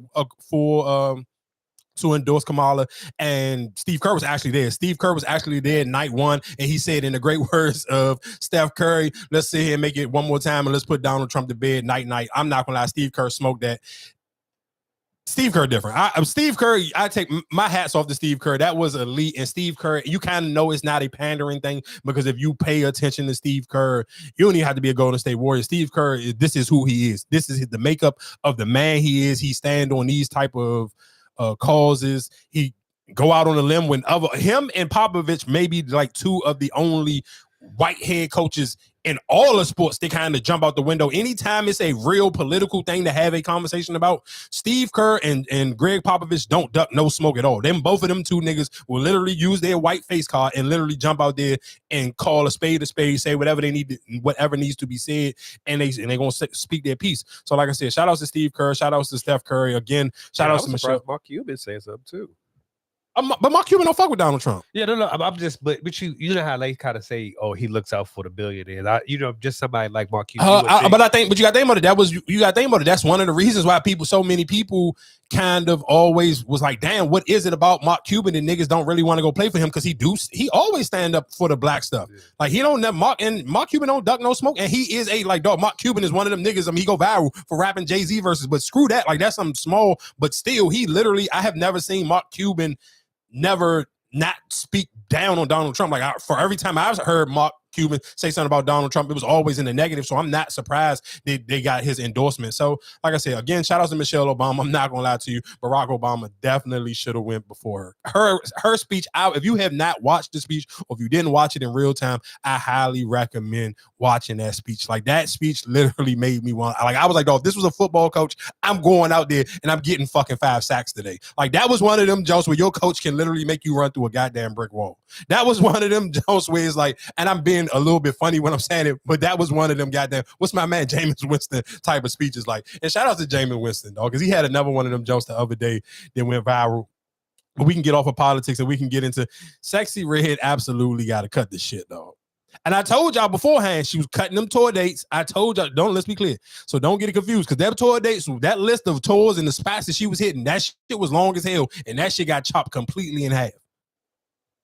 It got chopped in half, and she added Kodak Black to it.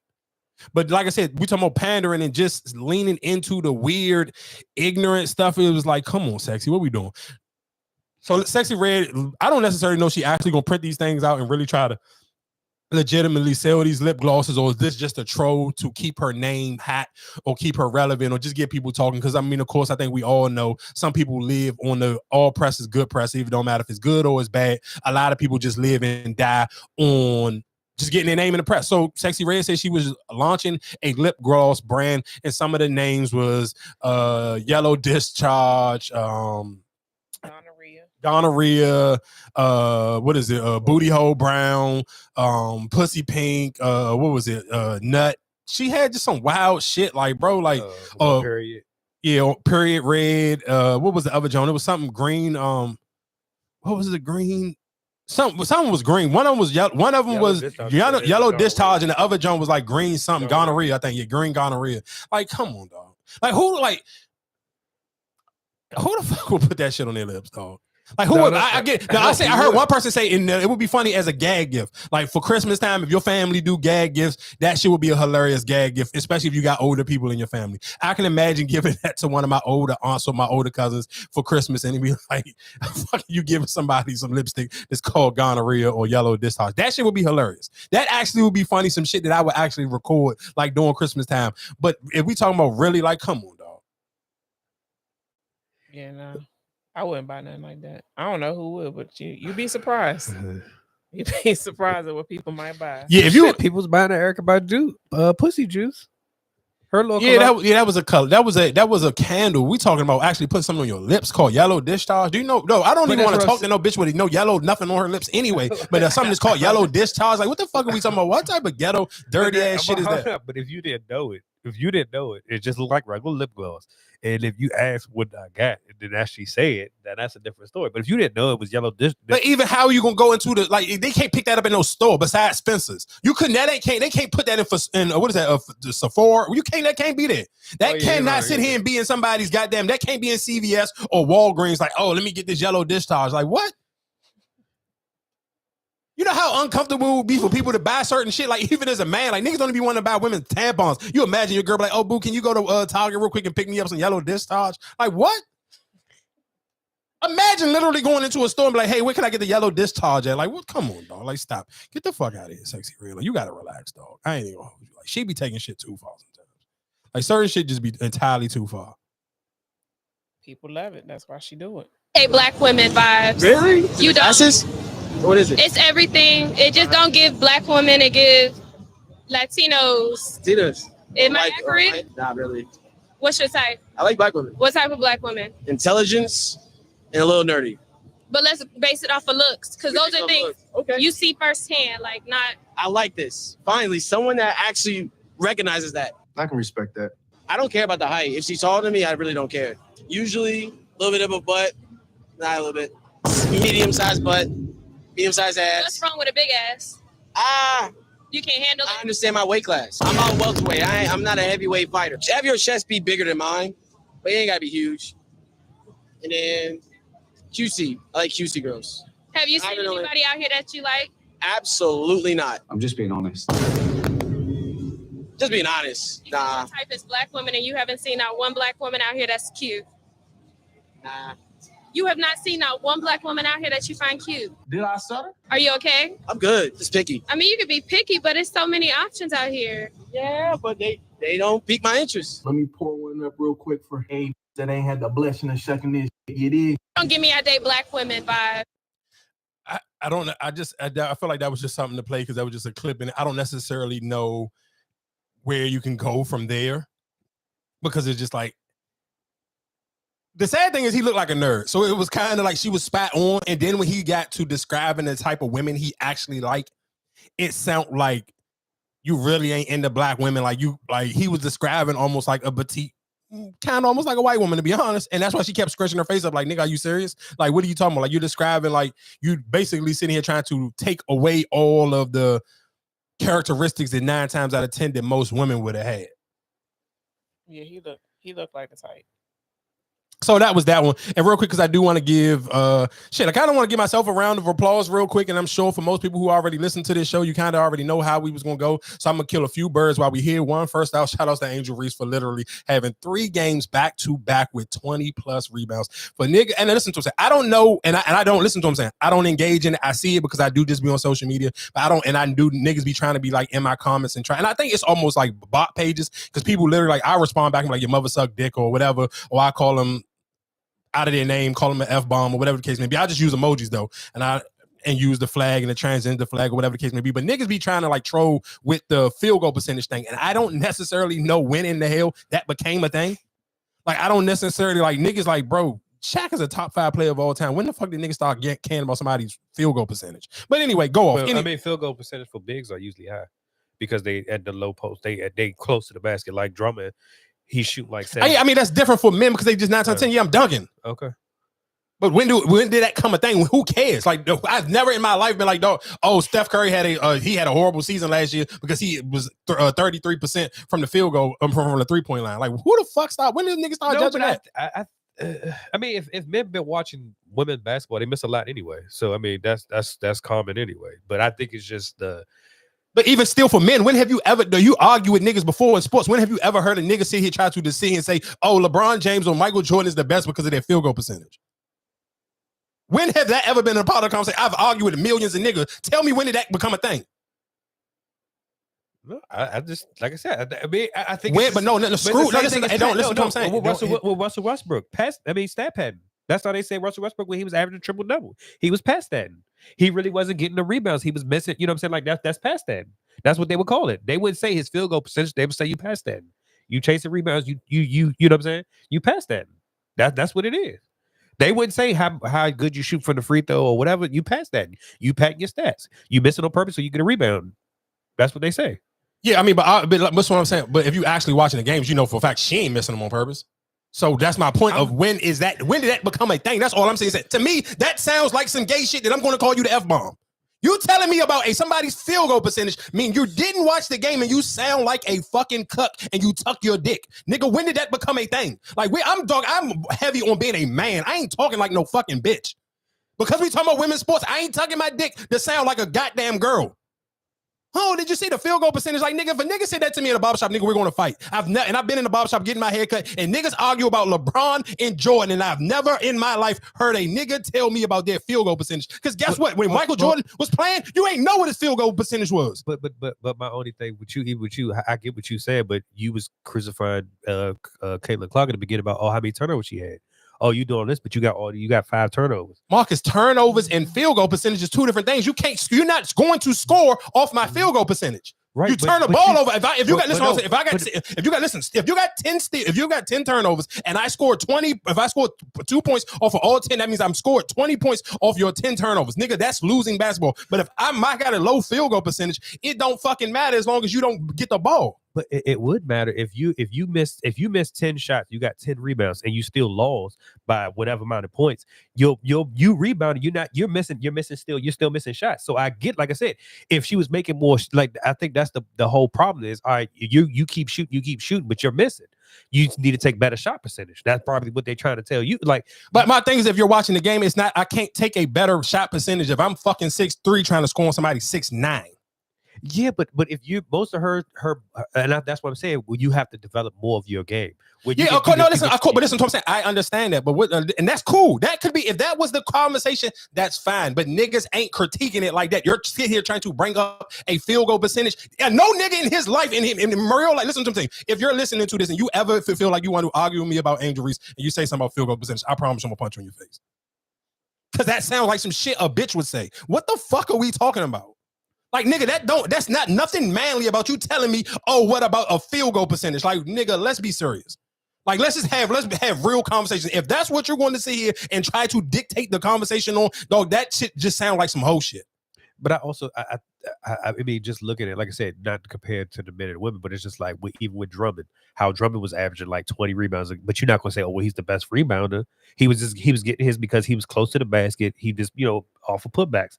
But like I said, Angel Reese is you going in, you take your shots, you rebounding your own shots. You're not getting them off of anybody else's rebound. You more these most. But that's not the case.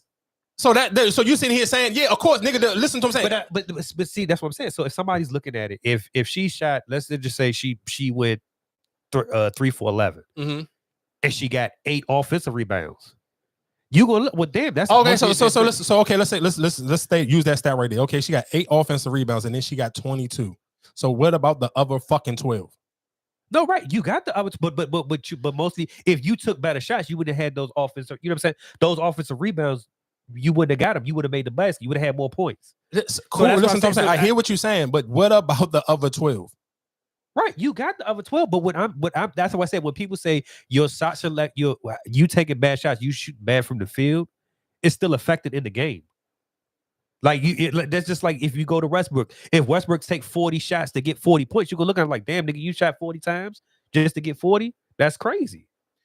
Yeah, I'm with you on that one. But even still, what I'm sitting here telling you, I hear what you're saying, and that's cool. But like I said, perfect example. They played today. Fucking Asia Wilson shit was like she shot like 8 for 28, and she only had 20 points. But nobody ain't gonna give a fuck because it's still Asia Wilson. Nobody ain't gonna judge her. But if it was somebody, if that was the reverse and that was Angel Reese, nigga, they would crucify her for that. But I think that's because the only thing we glorifying Angel Reese right now is because of the rebounds.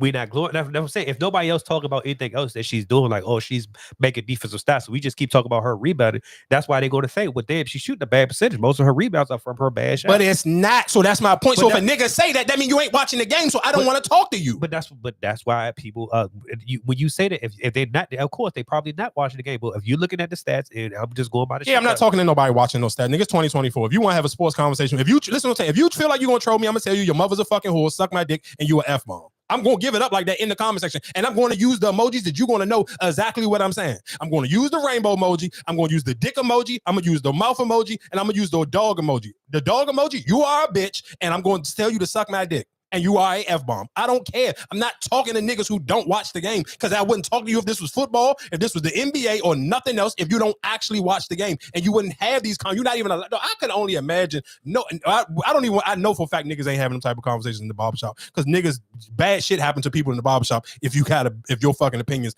ain't worth having.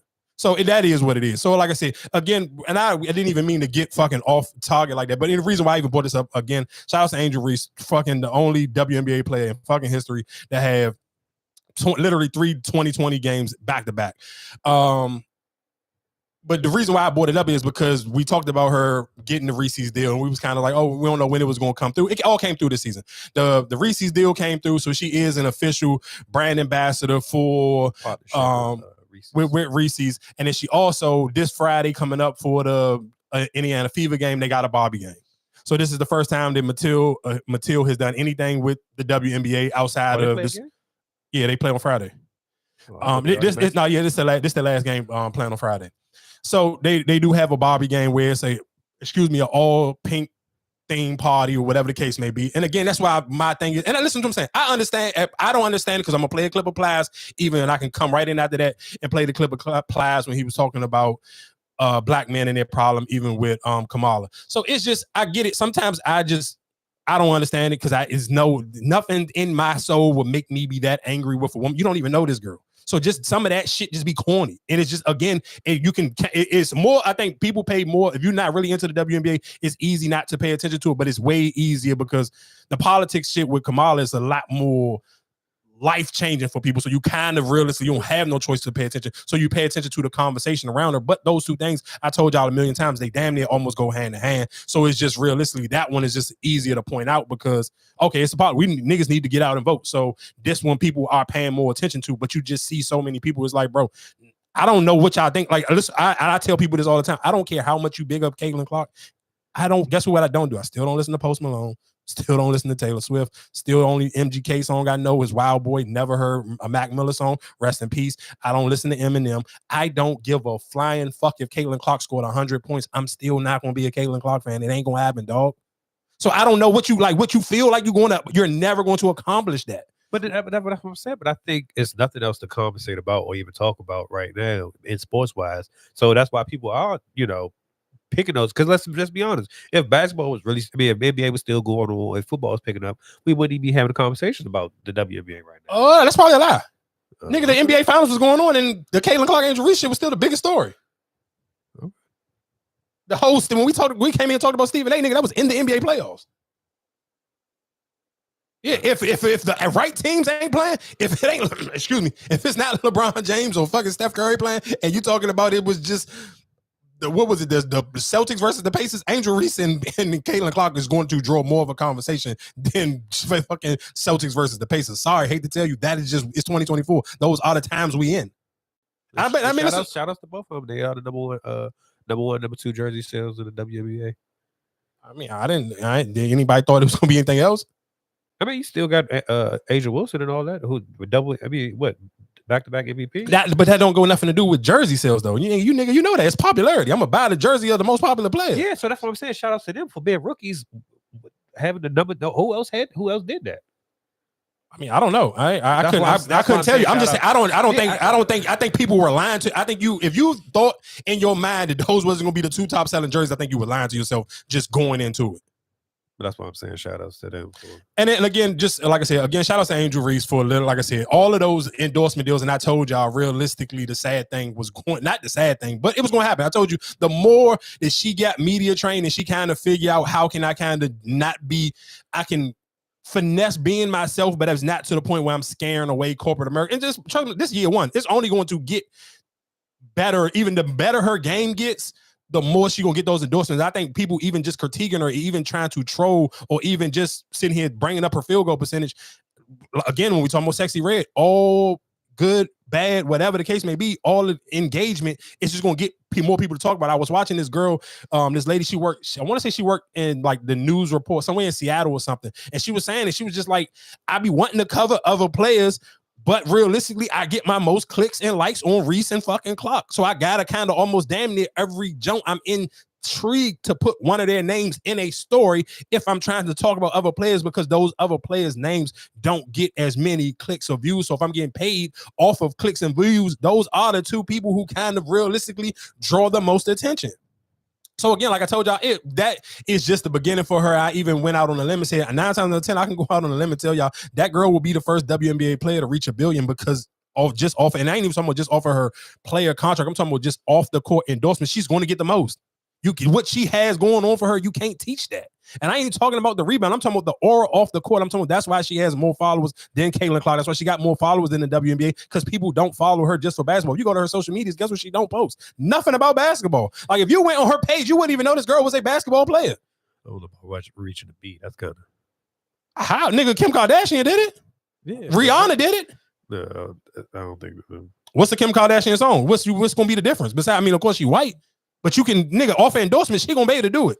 Nigga, Kim Kardashian has done a lot. A lot of people copy Kim Kardashian body, all that. Kim Kardashian has done a lot. I don't see. Yeah, but she had to get to that point though, right? But you said she gonna be the first female basketball player to touch a beat. I don't think the WNBA is going to get that big. You got her touching the beat. Marcus, listen to what you're saying. You're missing the point, and I think your brain is stuck in old ways. I just told you she got more followers in the league. Yeah, I don't have my endorsement. Listen, no, Marcus, listen to what I'm saying. You're I don't know what the fuck you talking about, but listen to what I'm saying. She don't have nothing to do with basketball. The Reese's shit, the fucking Barbie shit, don't have nothing to do with basketball. Basketball is on the top. Right. The basketball is on the icing on the cake. But you sell products. How much you think somebody's going to put in stock with that? That's what I'm saying. If you telling me because of her image, her likeness, right? So you saying, well, hey, all right, Reebok, we're going to offer you $100 million because you are the biggest face in the WNBA. I don't see it keep going that high. Yes, right now she's going to eat, but not sitting here reaching a B. She don't move the needle like that. Like you said before, Beyonce, the Taylor, she don't move the needle like that. This nigga, this her first year. She already got more endorsement than everybody else. You just literally just saying she got the second. But even when we broke down last year when we talked about the NIL deals, she wasn't the highest paid NIL deal. Was the little gymnastics girl at LSU. That's what I'm saying. For you to say, well, I see her reaching the B. That's kind of that's putting a lot of pressure on her. That I don't see it happening. I mean, that's cool. I'm sure you didn't see. I'm 100. I guess when I'm sure I'm 100% positive 2 years ago, you didn't think you was going to be watching WNBA basketball. So I hear what you're saying. It get some, listen to what I'm saying. I always tell you this. Some people are just wherever the world tell them to go. And then some people sit here and say, hey, I'm going to tell you this. Because guess what? I told you what was going to happen a few months ago. I talked about this the Reese shit wasn't done a months ago when we talked about it originally. The Barbie shit wasn't done when we talked about it a few weeks. Nigga, I be on social media. I be paying attention. I know for a fact she be moving that fucking needle, and them fucking pages be watching her move that needle. That girl don't post no pictures on her page without tagging somebody. I've been told you that. And that's why I'm gonna keep telling you that what you think going on ain't going on. Cause she getting, listen what I'm telling you, the same way. We're like, I'm sure you like, oh, how the fuck do Ari get so much money? What do Ari don't have a talent? Jada Waiter don't have a talent, but both of them girls still get endless endorsements. Being pretty and being a black woman with some type of swag is going to get you a bag. We talking about somebody who's literally the sport is going to continuously grow. So you sitting here saying, let's just say, oh, God forbid she have a fucking career like fucking Maya Moore or somebody, and you think the league not going to continuously grow? Like, all right, well, you keep on fucking believing that one there. Like I said, y'all, you can mark this one down and put this one down on the fucking pencil. Like I told y'all, you can go ahead and lock Angel Reese in full. I guarantee you, by the time she all said and done, she'll be the first WNBA player to touch a beat. You can bet your pencils down. Because guess what? And just for all the people, what about Caitlin Clark? Peyton Manning, Tom Brady, Dirk Nowitzki, white people who don't get a lot of endorsements if your name ain't Kim Kardashian or Taylor Swift. I hate to tell you that. They don't work like that, Jack. Eat nothing from no from Jacquees. Jacquees ain't got nothing for nobody. They gonna have problems with that baby. That white baby ain't even his. Somebody send me a picture of that baby. That baby is white. Baby, who is it? Because the blood test is crazy. He know he was gonna have to get a blood test. Them people, all them boys she slept with, she told him she hadn't slept with when he found out she was pregnant. He know he got to get a blood test, child. He just want a baby real bad because when another girl had no baby from him. Hold on real quick. I feel like I'm just doing a wild transition. I got to bring that in real quick. For people who don't know who this lady I'm about to play, her name is Reese. Reese managed at one point in time, she had some type of dealings with Wale. She managed Waka Flocka at one time. I want to say, matter of fact, I'm not even going to say, I want to say, I know for a fact she is the person who single-handedly put together No Hands. Manager Walker, her and Wale got a super cool relationship. Like she maybe like at one point in time was literally like the only person on social media was like literally willing to go to hell and back for Wale. So I want to play this clip of her because she does manage Jacquees. I don't know if she still managed Jacquees because after saying this is kind of nuts unless he really feel this way and she just kind of like speaking up for him. So I guess she was on Instagram Live or something. I thought I still follow her. I don't know. She never come on my timeline, but this got picked up on one of those blog pages. So basically she's sitting here saying that Jacquees don't know if that's his baby, so he need to do a blood test. But what I'm just saying for people who don't know who she is, this lady is a very credible source in Atlanta. She is a huge mover and shaker in the music business, especially in the Atlanta scene of the music business. But for, like I said, for DMV people, the correlation for her will be just her kind of helping Wale really get his feet wet, especially when he got dropped off his first label. And like I said, hands-on putting him on that No Hands with Waka Flocka. Get a blood test. Oh, he took a blood. No, he ain't take no blood test. That baby is white. That picture they sent me of that baby got white, child. And the ears, child, please. And the ears, they so stupid. Child, please. The ears white, the baby white. That baby ain't got no darkness in it. Boy, brother, you better go get a blood test. Thank you. Yeah, I seen that white baby. He better go get a blood test. Talking about Miracle Baby. Miracle Baby, y'all need to credit Barbie for giving her them supplements for her to get pregnant because just like her family said, they told her at a young age she's not going to be able to have kids. She went and took that lady supplements. Y'all go on her page. She went and took that lady supplements and she went and got pregnant. Come on, Miracle Baby. That baby better be a miracle. Like his baby.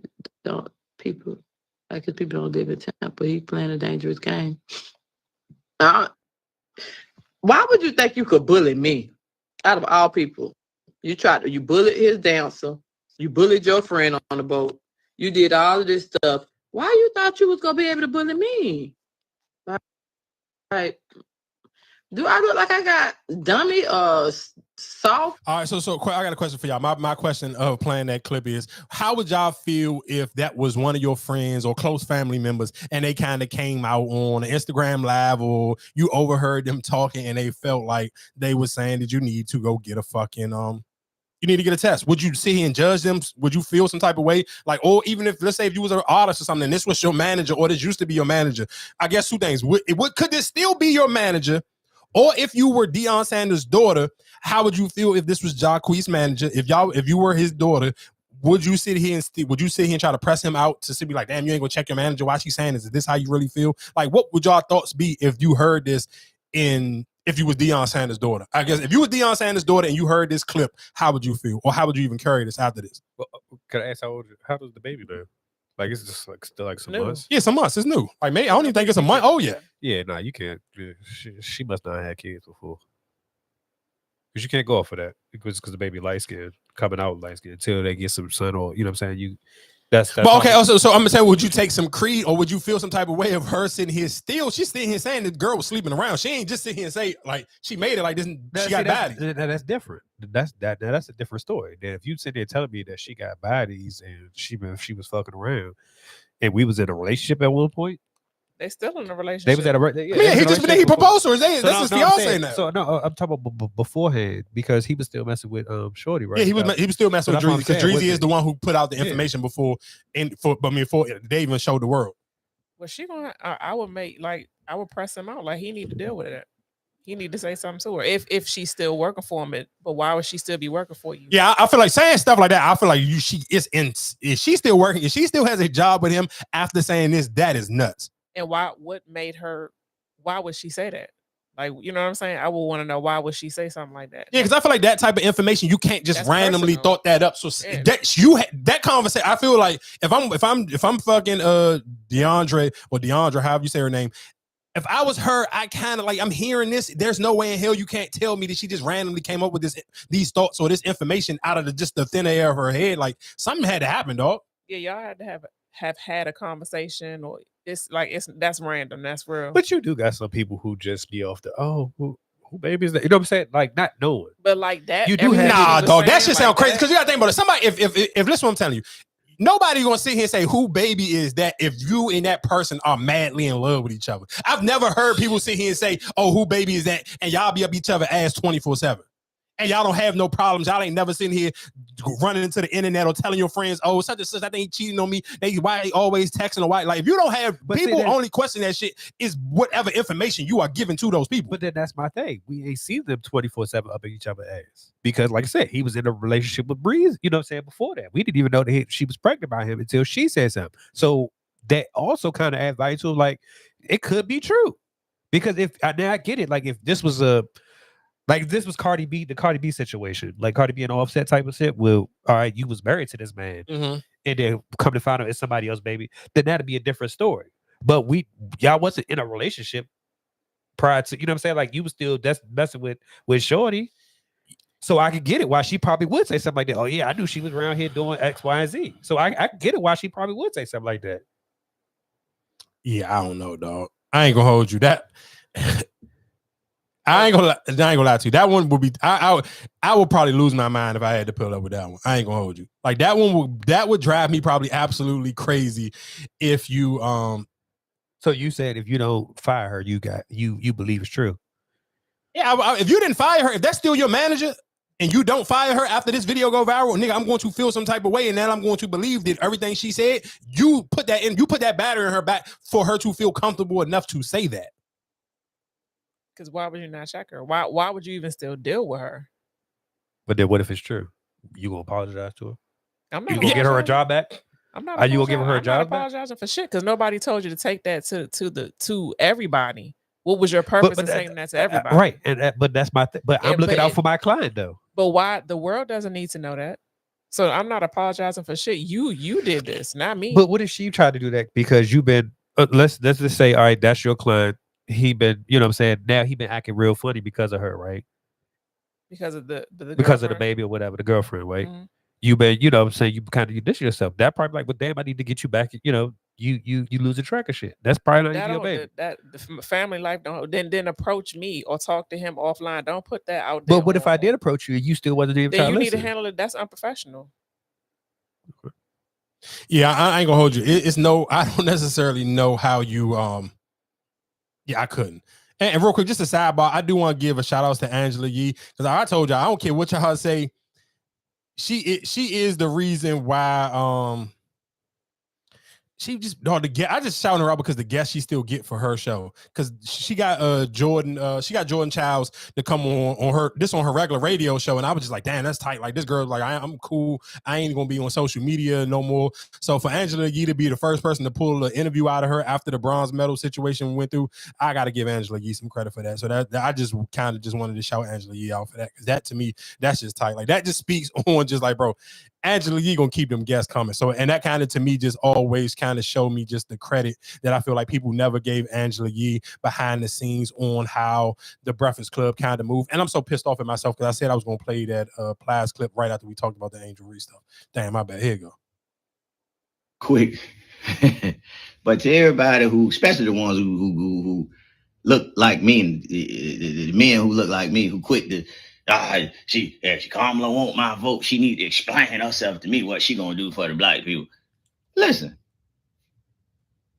stop asking a motherfucking black woman to explain themselves to you or explain themselves to y'all. If y'all ain't willing to ask a motherfucking white man, they motherfucking explain himself. Y'all cool with the white man not explaining his motherfucking self to you. Oh, the motherfucking black, she need to explain herself to me what she gonna do for the black community. She want my vote. She need to explain herself. You ain't motherfucking asking the white man to explain his motherfucking self. You too motherfucking scared to ask him. Motherfucking somebody need to explain something to y'all. Well, she been in the office already 3.5 years. Why she ain't do all the things she said she was gonna do? Cause she ain't the motherfucking president. That's why. When you go to the motherfucking McDonald's, that lady that's the motherfucking manager, she don't get to do what the fuck she wanna do. She might can give you some motherfucking fries, but that's about it.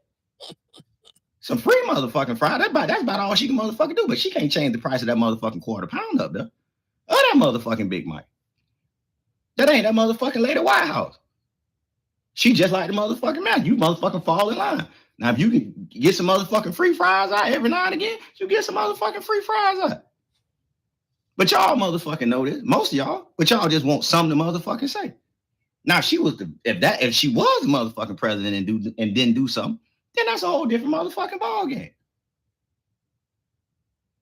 And the same motherfucker who the motherfucking black woman need to explain that. Y'all the same motherfucker when Barack was running, he wasn't motherfucking black enough for you neither.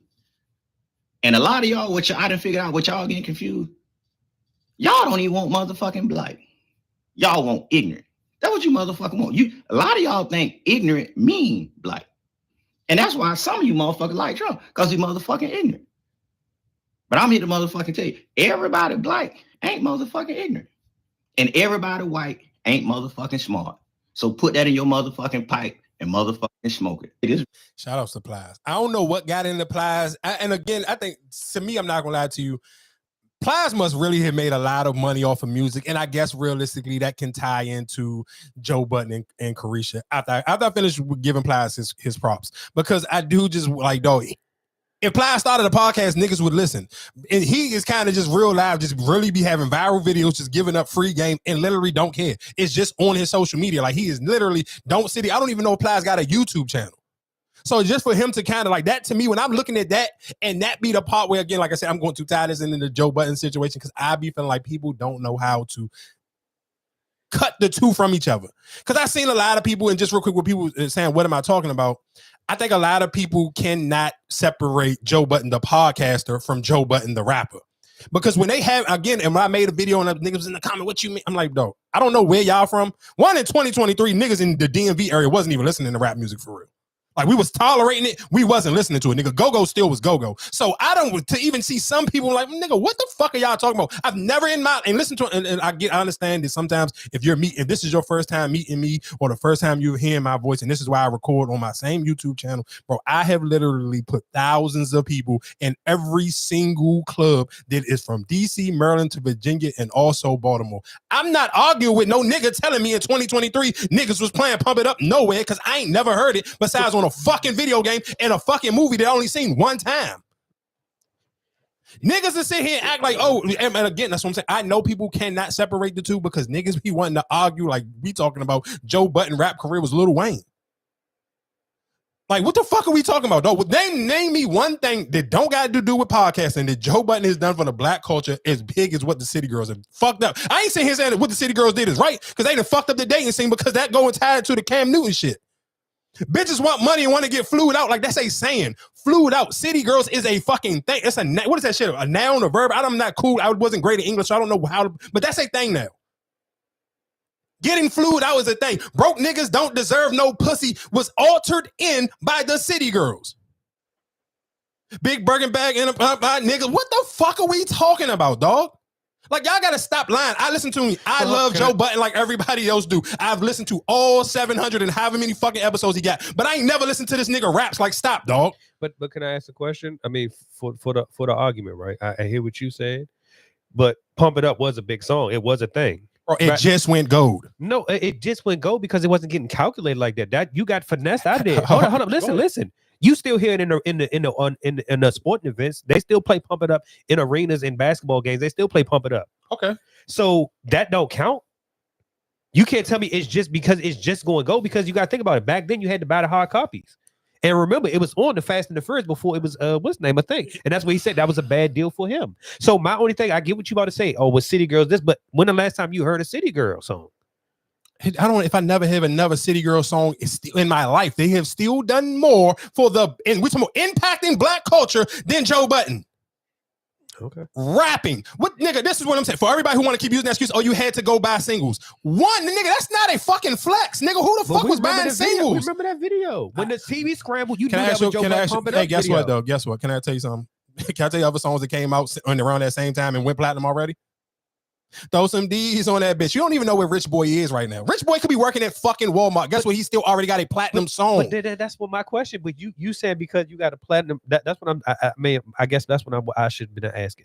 Do you have? You said that you had a platinum song, especially even now in this area. It's probably more easy to get a platinum song now than it is back then. So for you to just say, "Hey, I got a platinum song," but if you only had that one album or maybe a 2 album, like, do you really have a rap career like that? Nigga, did he really have a rap career? I'm not saying I don't. What I'm saying is, with no, if he didn't have, listen, I'm talking about, if he didn't have that podcast, this wouldn't even be a conversation. If he was only a rapper, this wouldn't be a conversation, dog. Like, let's stop. And that's what I'm saying. Niggas cannot separate the two, because niggas only talk about him the way they talk about him because he done painted the narrative, because he got the fucking biggest voice on the biggest podcast. Nigga, it ain't because you actually was riding around listening to Joe Budden raps. Like, what the fuck are we talking about, dog? So then how can you say that he didn't do nothing for the culture? If he was a rapper, then he turned to a podcaster, and now I got you tuned in. You're not tuned in because of my rap. You tuned in because I still impacting the culture, which I was a rapper, right? Listen, Marcus, you separate the podcast from rapping. We talking about rapping. He is arguing his rap career compared to the City Girls. His rapping. We ain't talking about, nigga, you can be a great podcaster, and nigga Stephen A. Smith ain't never played in the NBA, but nigga still listen to his takes. What the fuck are we talking about? So then what draws you to Joe Budden then? Because he's a great podcaster, not because he was a great rapper. Okay. The fuck are we talking about? Those two things can be the same. Those two things can be the difference, nigga. Those two things don't go hand in hand, because nigga, his podcast voice and his rap voice ain't the same voice. But he has a better podcasting voice than he got a rapping voice. He has seen more success. If you listen to this nigga, he tell you he was broke when he was a rapper. So obviously, nigga, if you ain't never heard Young Miami for fucking JT come on in and they was broke. But the fuck are we talking about? My question to you, right? So when she won that award for best podcast, is she just won it because who she was dealing with? Nigga, no, I don't give. Listen to where we talking. That ain't the conversation. Separate the fucking two. But that's what I'm saying. When you separate the two, but you said in a podcast lane, right? You said that she is in a podcast lane. She won that award, but you won. I ain't talking about her podcast. I'm talking about her rapping. No, but I'm asking. But when she won that award, it's because who you affiliated with. What do that have to do with the music, Marcus? You're mixing two conversations up. How? But so you saying her music was still the same too? It wouldn't be back then from being under him? No, she had 3 platinum songs and 2 gold. He has 1. That's like a nigga sitting here arguing. That's like a nigga who got 1 champ. That's like Giannis sitting here saying he's better than Michael Jordan. Giannis got 1 championship. Michael Jordan got 6.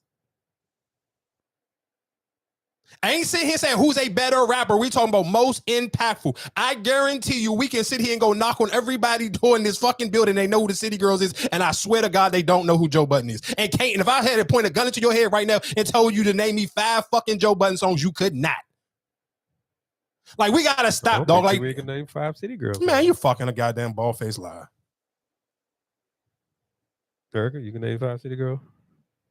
I'm not a big fan. See, that's what I'm saying. They have them. They do have more than But Joe that's what I'm Budden. saying. But you can't. But can you name 5 city girls? No, But that's not. But as a woman, but that's what I'm saying. As a woman, you listen to music, and even what you grew up on, you listen to older. Okay, so people can I ask you? Can I can't- ask you a question? So tell me a saying or a slogan that Joe Budden got bigger than period. I'm not saying that you, but you talking about something that's trendy though. Nigga, what the it don't miss an impact on culture? We talking about cultural impact from your music. Period is a thing. Everybody. Period. It's a fucking gift. It's a me. What the fuck are we talking? Y'all stop, dog. Because y'all about to make me not even want to listen to this nigga podcast no more. Because y'all can't separate the fucking two. You know how fucking stupid you sound? Okay. Well, you sound crazy. How, nigga? It's a what? Am I making this up, Erica? Is period not a fucking thing? It is a thing. Is getting flued out not a thing? Flued out is a thing. They made it. They have a song with Little Baby called Flued Out. That is their shit. What are we talking about? Tell me something that Joe Budden has made off of his music that people are running around saying as a fucking thing is a lifestyle. Getting flued out is a lifestyle. Then when people say it's piss in the dating pool, it is because of the fucking city girls have ushered in the piss in the swimming pool. So you're saying they're more cultural, like they did more for the culture than Joe Budden. Rapping. We just talking about rapping. We ain't talking about it because people can. I know niggas can't, and that's why niggas want to defend him so much. Because if the way niggas want to defend him because of his podcast, if you really felt that way about his music, guess what he would have never did? Picked up a podcast. You guess what you can't do? You can't even name me a top 10 rapper right now to today that stayed steady on making a podcast. Niggas tried, but they didn't give a fuck because you know why? What T.I. say, man, this shit ain't no fucking money in this shit. Lil Wayne, they had to tie this nigga down. He could barely do one. He never even wanted to do live fucking guests. That's how lazy he was with it. You cannot name me. Go down your top 10 favorite rappers of all time and tell me why them niggas don't have a podcast. You know why? Because they actually had a successful fucking rap career. What the fuck are we talking about? I'm sorry, ladies and gentlemen, I hate to break this to you. He's a great podcaster, but we're talking about rapping. Nobody never listened to that shit. I don't know what the fuck to tell y'all. I literally don't know what to tell y'all. And this is, listen to what I'm telling you. And this is why I can separate the two. Nigga, I paid $400 to see this man live on a date.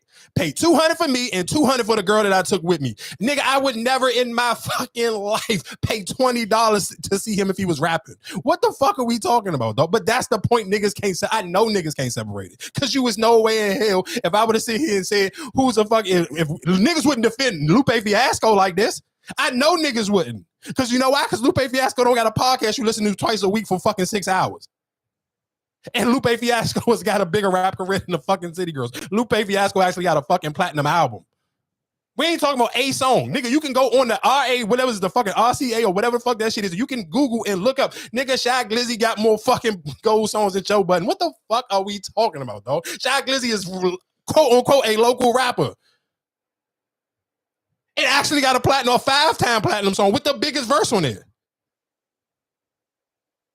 So you about to tell me that, I can go into any DMV club and you telling me pump it up, gonna get the crowd crazier than bitch, I'm the man.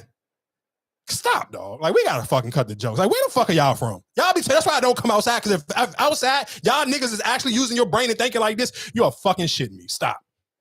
I don't give a fuck how many basketball games they play pump it up at, or how nigga, you know what? You just basically sit here saying a commercial. That's just like you sit here telling me, I don't even fucking the Jakes, man, stop, dog. Come on, man.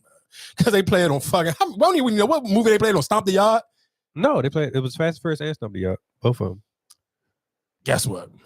I probably seen that Fast and Furious, don't remember it. I don't even remember what part they played it, and they doing it for Lil Saint. Hey, I'm sorry. I don't need to tell you niggas. Y'all niggas. Cool. I don't give a fuck. A lot of people seen a lot of shit, but that don't make that shit a bigger culturally. I hate to tell y'all this shit. I hate to tell you this. The City Girls rap career is more successful. I'm going to play this clip from this nigga podcast because he can't separate. He that delusional. He's just as delusional as the niggas in the comments. Like, niggas really wanted to argue me. Like, you ain't never heard music. What? I said, hey, do I like a bitch to you? But you know what was coming out in 2003? But that's what I'm saying. So, but he does have a fan base though. It's in New York. It's probably that's what I'm saying. He has a fan base. But that's just like how you even talk about Fabulous when you say Fabulous is a local rapper. I don't know how many platinum songs do Fabulous have. I bet you he got more than Joe Budden. I don't know if I'm saying. But dude, how many? You take a guess. I don't know if I'm asking, but that's what I'm saying. But you would say City Girl had a better career than Fabulous? No, the fuck I wouldn't. But you call Fabulous a local rapper. And guess what? And Joe Budden is under Fabulous. So what the fuck are we talking about? So, but that's what I'm saying. So if you call the Fabulous a local rapper and you said the City Girls, so okay, so time. So do you think Joe Budden was a big rapper than Fabulous? No, I'm not saying. But so why you bring Fabulous up there? Because that's somebody who you say will be considered a local rapper. He can't pack out arenas. He's a local rapper, so that's what I'm asking you. Did they have a better career than Fabulous? No. And I think you playing with Fabulous like he don't got multiple platinum songs. No, I didn't say he didn't, but you called him a local rapper. He can't sell out arenas, so that's why I'm asking you: Do the City Girls have a bit more a culture impact than Fabulous? No, they don't. I don't know. I'm trying to figure out why you bring. I don't understand why you trying to bring up Fabulous because I don't think Fabulous. Because what you say to what you call him. No, listen, what I'm saying. So people who don't know, if you listen to this your first time listening, yes, Fabulous is a local rapper. Fabulous cannot do shows outside of the East Coast. But besides Vegas, I mean, he do fucking Dre's in Vegas. All the New York niggas do Dre's in Vegas. Okay, cool. So that's why I'm asking you. So that's why did the City Girls have a better rap career than Fabulous? No, because he don't rap no more. You said no, but he still. But he still has a bigger catalog than Joe Budden. So that's my point. What are we comparing? Like, I don't get what you trying to compare. Just because I said he's a local rapper, yeah, okay, cool. Niggas can say the same thing about Boosie. Boosie's just a fucking South rapper. All right, cool. That don't mean nothing. Boosie, what you think? Fucking Joe Budden got a bigger rap career than Boosie too? No, but that's what I'm trying to compare. That's why I'm trying. When you say that the City Girls had a bigger rap career, I'm trying to see who else do the City Girls have a bigger rap career than. That's why I'm asking you. That's why I threw Fabulous out there, because you call him a local rapper. I mean, by definition, he is. He's just from a major city. So that's why I said, and so is Joe Budden from New York. So I feel like a lot of New York bias. I don't listen to what I'm saying. I don't think nobody in New York City ever compared Joe Budden to Fabulous. I'm not from New York, so I don't know, but I'm just going out on a limb and say I don't think niggas is comparing that. Like, it's just not happening, dog. I'm sorry. Like, niggas is not just sitting here saying, like, you haven't seen niggas go crazy. Like, with all Fab mixtapes, you ain't see niggas like, oh, you can go get the new Joe Budden on Spin Rep. Like, come on, dog. Like, we can't fucking make history, dog. Like, what the fuck? Like, come on, dog. Jeezy put out Trap or Die in 03. You think I was fucking listening to Joe Budden? Like, come stop, dog. Oh my God. Y'all niggas are crazy. Like, the shit niggas be making up because you love a nigga, man. God damn. Shout out to Joe Budden, because you got a cult like fucking audience. These niggas be ready to fucking die for your shit. And that shit is retarded. Like, I can't believe what the fuck are we talking? Like, the City Girls got like 5. The thing about laughter, I think, that she will soon realize is it's also a luxury. Laughter, I say all the time, laughter is good for the soul. / the flip side of that, laughter is also a privilege. So while I'm happy that Caresha is able to laugh because she's had a stressful year, I am a little surprised that she has found enough time to laugh at anything. I'm not going to call you out of your name. I'm not going to be personal. I'm not going to be disrespectful. I want to keep this professional.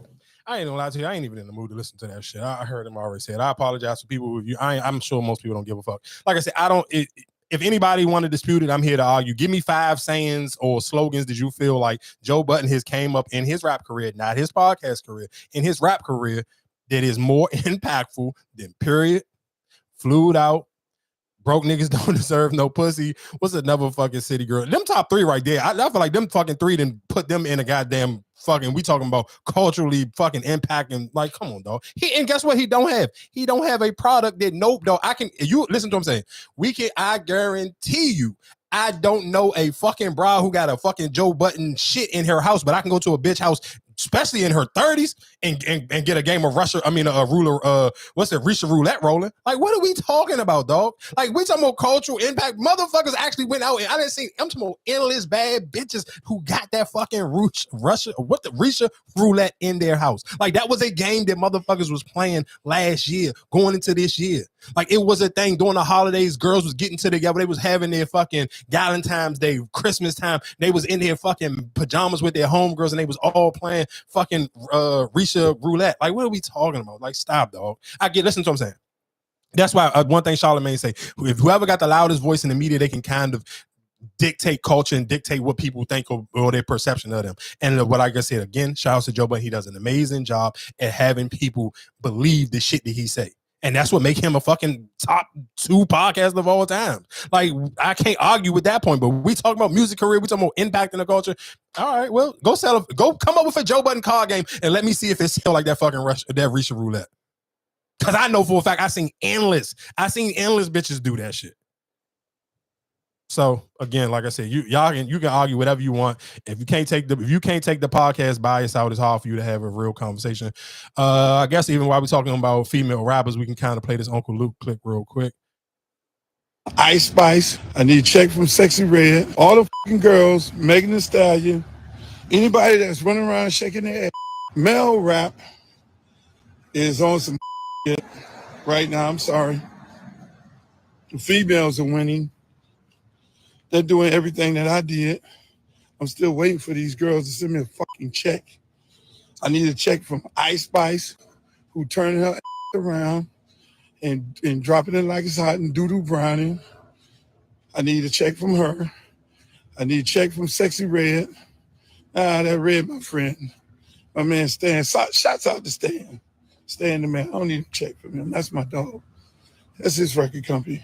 All the girls, Megan Thee Stallion, anybody that's running around shaking their ass, talking about pussy and dick on the record, y'all need to send me a check. Send me a check. Just stop by with the check and say, thank you, Uncle Luke, for allowing us fighting, going to the Supreme Court, allowing us to be able to say what we're saying on the records. And we're whooping these men right now because we're doing our thing. That's going to go viral. Check for Ice. All right, my only first thing that my Uncle Luke would be is, one, nigga, you need to work out because you breathing like you about to fucking die. Like, come on, though, get it together. Like, you before you get on Instagram Live and try to do 2 things like chew gum and talk at the same time, bro. Like, slow down. You and Jermaine Dupri, both of y'all niggas, speed that cardio game up. Y'all, you got enough money to make this video and talk shit. Take your fat ass outside and work out a little bit more before you sit here and try to kill 2 birds with 1 stone. But I'm not gonna lie to you. The smart thing for Uncle Luke, realistically, what he should have been done probably a million years ago, because I hear what he's saying and I feel what he's saying. Ain't nobody gonna cut you no check, but I feel what he's saying because he did. For people who are listening right now and you're not familiar, Uncle Luke did go to the Supreme Court for that parental advisory sticker that's on the joint. Like, he literally went to court and fought that. So he spent his hard-earned money at that time. You talking about this was what?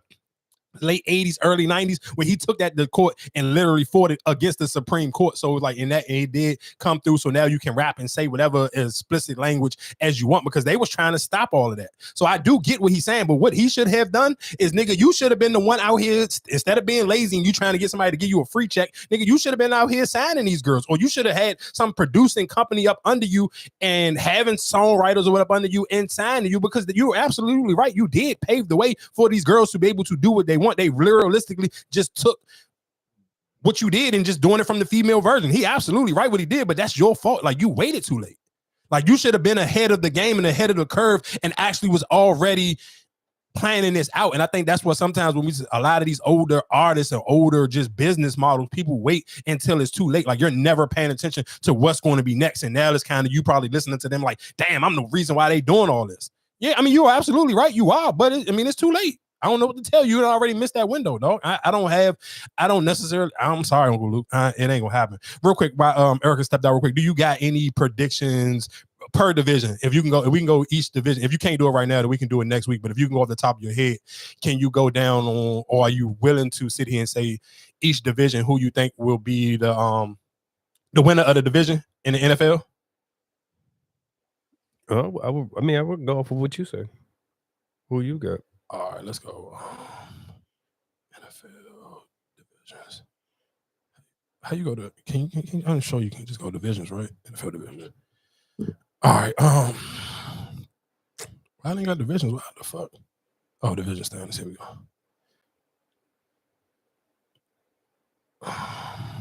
All right, let's go. What is this? AFC. Let's go AFC East first. All right, so in it for people who don't know, in the AFC East is the Jets, Dolphins, Patriots, Bills. I'm going on Dolphins. AFC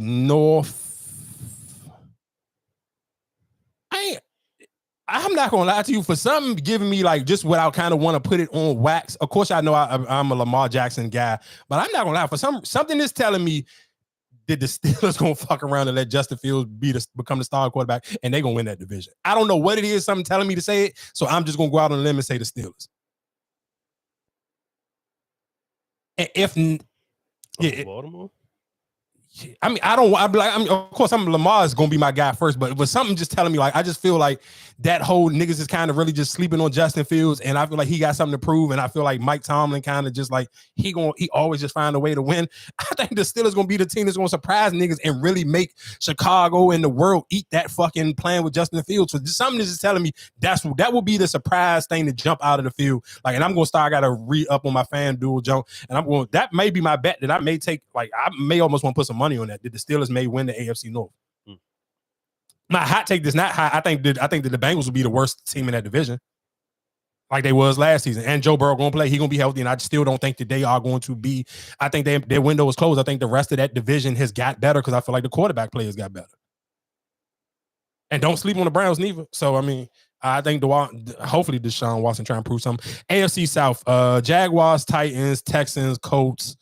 I'm gonna go Texans, but I wouldn't be surprised if what's his last name? Edwards too? It ain't Anthony Edwards. What the fuck is his last name? Yeah, Richard. Oh, it's Richard Edwards, isn't it? No, Anthony is Anthony Richardson. Yeah, Anthony Richardson. If he come back healthy and it looked like the way he was playing in the preseason, I wouldn't be surprised if the Colts become the best team in that division. But it'll be between the Colts and the Colts and the Texans. It ain't gonna be the Jaguars. The Titans are going to be the worst team in that division, but I'm telling you, for the AFC South, the number one team will be either the Texans or the Colts. I promise you it won't be the Jaguars. The Titans going to be the worst, but I promise you the Jaguars going to be the third. AFC West, Broncos, Chargers, Raiders. I mean the Chiefs. That ain't rocket science. What is this? NFC East, Eagles, Giants, Cowboys, Commanders. I'm gonna say the Eagles gonna get their shit together because I feel like they kind of coming in as they went to bat terribly last season. So I'm gonna go Eagles, and I'm gonna say the Commanders will have the second best record in that division. Oh, really? Yeah, I'm high on the Jalen. I'm high on. Trust me, if you a Commanders fan and you listen to this show, I'm high on fucking Jalen Daniels. So if he have a great season, trust me, if I'm coming in this goddamn Mike every goddamn week, and I'm talking highly. Like yeah, but they had a good season since RG3. That's why I'm going on a limb. Yeah, that's a far limb. I'm cool. I'm cool with going on that limb. Like I said, I can't. Yeah, I'm going with them. I'm going. Eagles will win the division. The team that will have the second best record in that division will be the Commanders. NFC North: Bears, Vikings, Packers, Lions. I'm going to go Packers, then the Lions. I think the Bears will be better than the Vikings because the Vikings don't got no quarterback. Well, I have to say that one. I'm gonna have to go with the Lions. The Lions, yeah, because that Packers. I mean, it's what people don't know. It's not stamped yet. I feel like the Lions have progressed every year. Of course. And I think a lot of people still sleeping on. I think a lot of people still don't believe in Jordan Love. A lot of people feel like that shit was like some genie in a bottle shit. Yeah. He got hot at the right time and they kind of rode the wave. And that division was kind of cheeks the whole year. But I mean, like I said, I'm gonna go. I got faith in Jordan Love. I don't still like. I still ain't. I ain't bought. I haven't bought in on the Caleb Williams shit, and maybe just because I was a Justin Fields fan, so I'm kind of I'm just dragging my feet a little bit on it. But I'm still gonna go out of that division. I'm still going Packers, Lions. I think the Bears will have a better jump than the Vikings. NFC South, Buccaneers, Saints, Panthers, Falcons. I'm going Falcons. I think what's my man name? I can't remember, but he was the quarterback for no, fuck Kirk Cousins. You think he showed it gonna blow? Hell yeah, he gonna play. Bo. No, his name ain't Bo. Bo Nixon is the nigga who for the Broncos. I forgot the black dude. The black dude who I apologize. I'm screwing up the names. I don't remember his name, but he was the quarterback for Wisconsin. In the college zone. Ball-headed dude, and he older too. I think the Falcons will have the best record in that division. In the last one, NFC West: Rams, Seahawks, 49ers, Cardinals. 49ers. I mean, of course, the 49ers the favorite, but I ain't gonna lie. Don't sleep on my boy. Don't sleep on my boy Kyler, and he got Marvin Harrison Jr. Who? Kyler Murray. He got hurt again. He ain't played. I don't think he played the preseason. Nigga, nobody did. No, I'm saying I think he's hurt. Nah, I don't think so. I ain't I'm hear that telling you, one. I think he's hurt. I mean, but I'm nigga about to say you can't say he ain't hurt. He's not 100% back yet because he got hurt. How he played? He played the end of last season. He ain't got hurt last season. In the end, it's one or the other. Either he's not ready. He's not 100%. I want to say he's hurt because that's what they was talking about. I mean, you might. I can't argue with you because I haven't watched none. I haven't, and I ain't heard nobody say he was hurt. But I feel like that's one of the teams niggas ain't sleeping on. I mean, ain't even talking about because they are in a division with the 49ers. I'm just gonna go out on a limb. I'd rather have a take the niggas don't got. So I'm going Cardinals. Yeah, because he tore his ACL in December. So yeah, I don't think he's back yet. Oh, all right. Well, yeah. I mean, if he is actually no, that was 22. Yeah, that's what I'm saying, nigga. I could have sworn he played all at the end of last season. I don't know what you talking about, I'm telling you, the last I heard, they were saying he was. Yeah, because he had a. Oh, nigga, you tripping? I'm telling you, I know for a fact he played the end of that season. He played in every game towards them last 5 games of the season. He played. Because nigga, they started to win, and niggas was like, they need to slow the fuck down so they could get Marvin Harrison. So I mean, like I said, but you said 49ers in that division, right? Yeah. All right, so cool. We can get back into just the regular stuff. I just wanted to get that out the way. I hope this fucking matter of fact, let me play this Keith Lee shit, and then I'm gonna get into some more relationship stuff. Is from a place that we was threatened that if we didn't go here, we didn't eat no food in DC. So I got it. Let's try it and rate it 1 to 10. We spent $11.95. The customer service. Mama sauce and chicken? Yeah, mama sauce. $11.95. Perfect, thank you. It's hood. We out here. We outside for real. It was extremely quick. It took 3 minutes. We ordered it exactly how people told us to. 5 wings, salt, pepper, fried hard, mumbo sauce on everything. I'm gonna show you everything I got, and we're gonna try it and rate it 1 to 10. I forgot to mention, this is what they call curry out. I'm saying it right? Curry out. They don't say carry out. Curry out. So we got curry out. Wings, salt, pepper, mumbo sauce, and fried rice. Just the rice by itself. It's just rice. Man, I ain't had that in years. That's nostalgic almost. Being from Detroit, this is exactly what we ate as a kid. That's fried rice. 7.6 out of 10. This is the mumbo sauce covered wing. When I say covered, and it's hot too. Now, I've never had mumbo sauce before, but the food in this bag is from a place I've heard about it my whole life.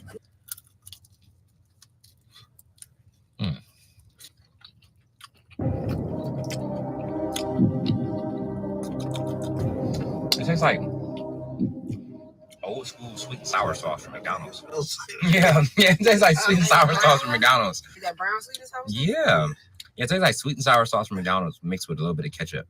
I thought it was gonna be like more like a mild sauce from Chicago. This ain't nothing like mild sauce. It's like almost like a sweet and sour duck sauce. 8.6 out of 10. Yeah, especially if you in the hood, $11, $12, gonna get you a full meal. Yeah, I get it. Hello. Hello.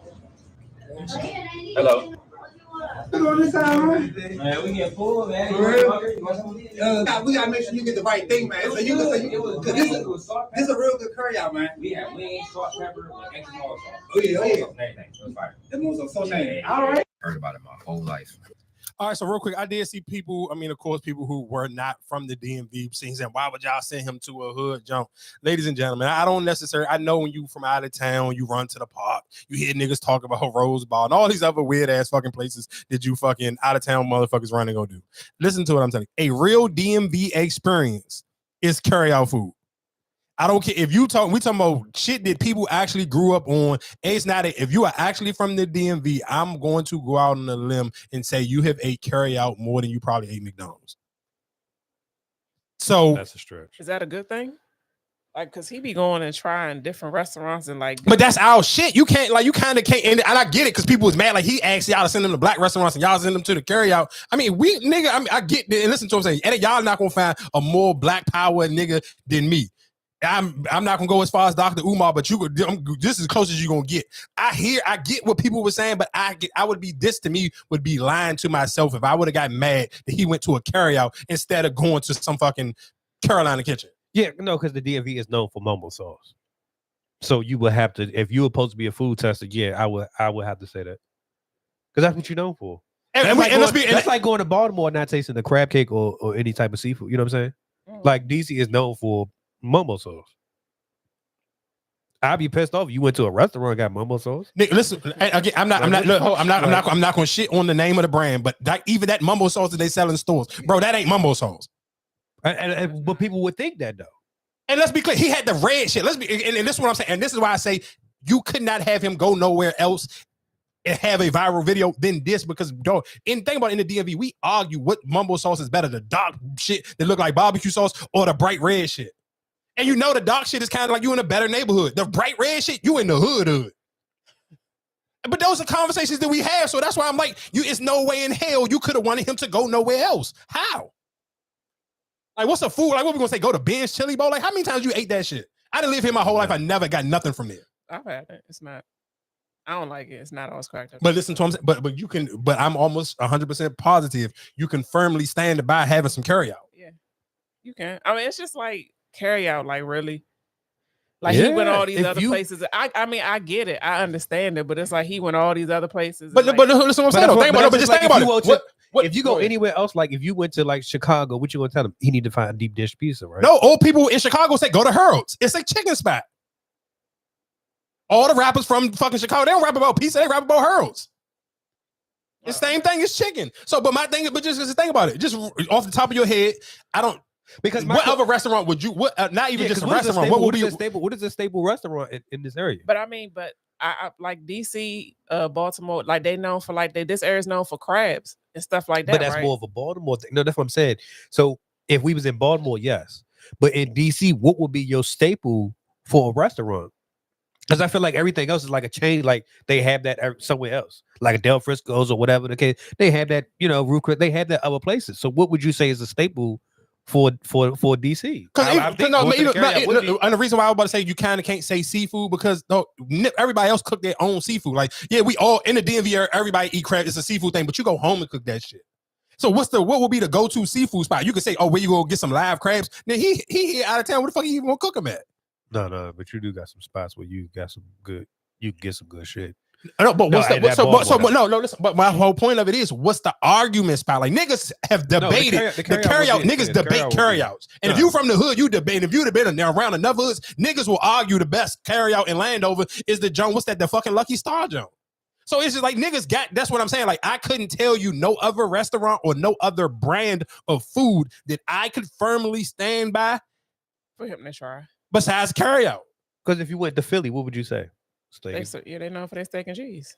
But then and guess what? But the sad thing is, for most Philly people, even if you out of towners, they gonna always be like Max's or Ishkabibbles or whatever the fuck that. Because those are the two things that you as an out of towner. Those are the first two places people always say, and those are the two places that people from there kind of be like. They may have their own local jump, but kind of if I'm just leaning to some tourism shit, most Philly people be like, yeah, cool, just pick one of those. So I don't know, like realistically, I couldn't tell you off the top of my head. I couldn't sit here and say what's another DC staple, DMV staple in food that you can sit here and say everybody can sit here and say they had before. Well, that's true. That's you got. Yeah, that's right. I understand that.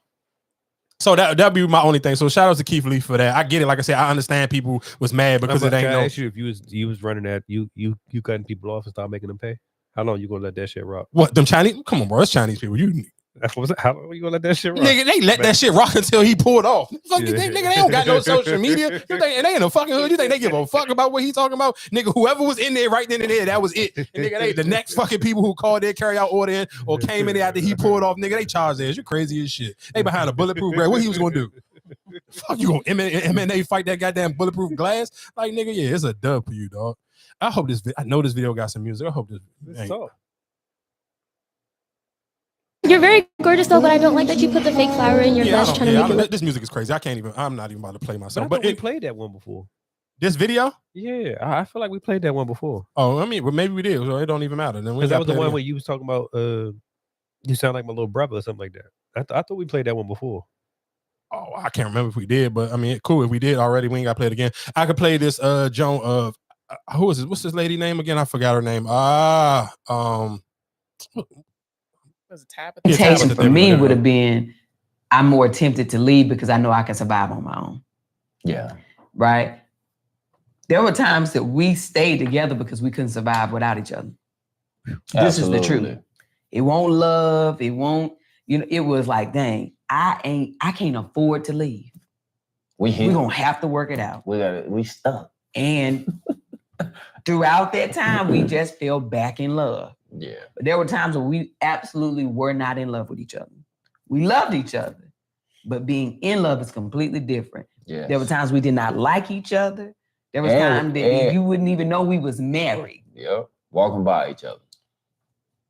But we could not afford to leave each other. Mm-hmm.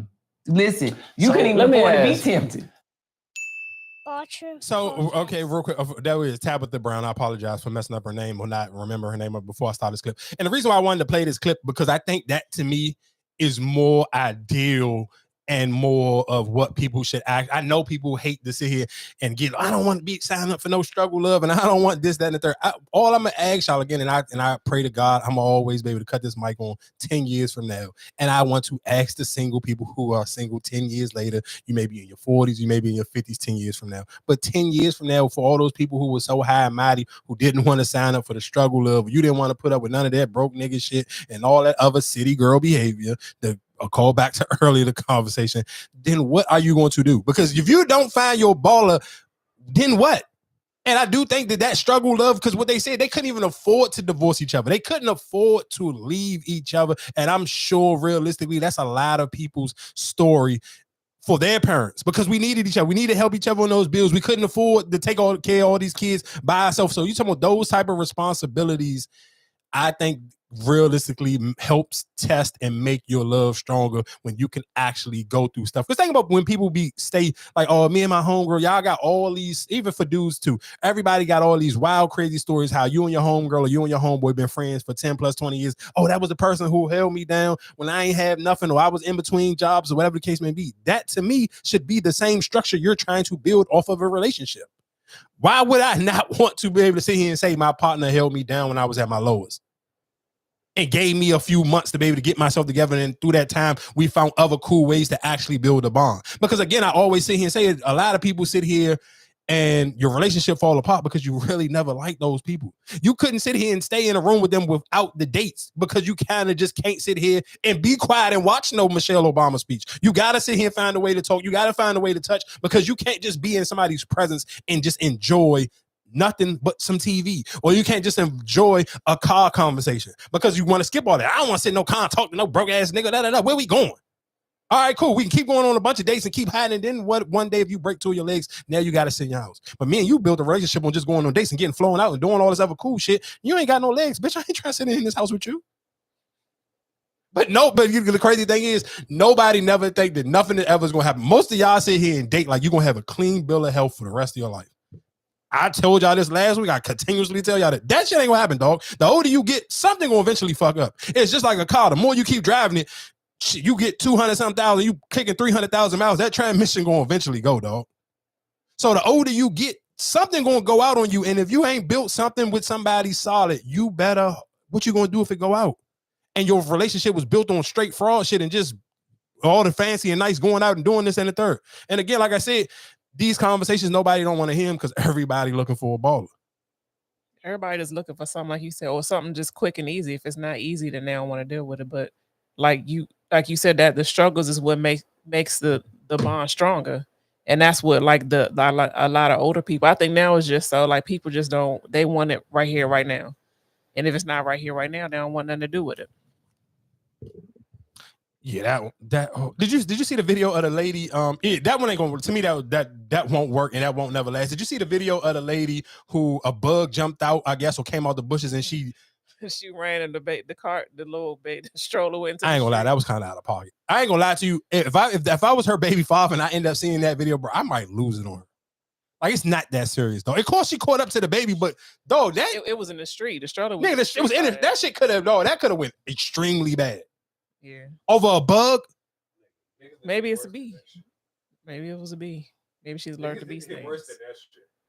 Oh, you know how bad that woman wouldn't be able to live with herself if that baby would have got hit by a car? Yeah, because it went straight into the street.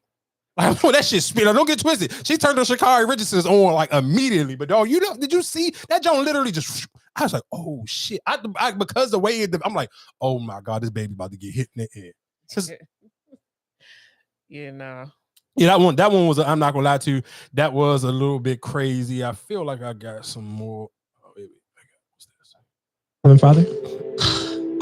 I was hoping this question wasn't asked. Mostly my mom, but as far as father figure, there were so many, and I'm not trying to put my mom out there. So, Mom, if you see this podcast, I am so sorry, and I do love you. Hey, she loves you. She loves you, Mom. It was just so many. Even though you was in the streets. No, she wasn't. She wasn't. My mom's dad wasn't in her life, and my dad wasn't in mine, and so. I hate, why the fuck do y'all keep putting music behind these songs? This shit be pissing me. I'm not gonna lie to you. That shit may be the most annoying thing to me in absolute life. Like, bro, why do y'all have to feel like y'all gotta put music behind this shit? This shit gonna either hit or it's not gonna hit. Like, save the goddamn music real quick, just while I'm kind of buffering through.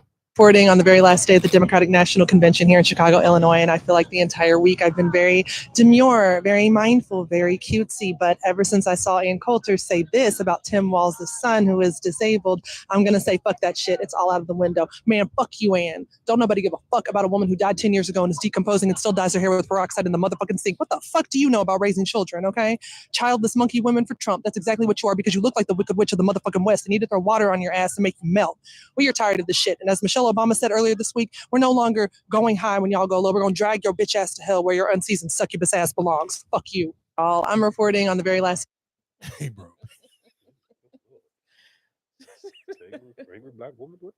Nigga, she. Oh, nigga, she went crazy. Oh, man. Oh, because we did talk about Sha'Carri Richardson. I said Sha'Carri Richardson. I apologize. Simone Biles. So I do want to play this clip. I believe this is her sister trying to defend their mom. Okay, hi guys. My name is Micah. I'm gonna come on here because I just want to say this really quickly. Because that video of my mom came out and she sent it to me.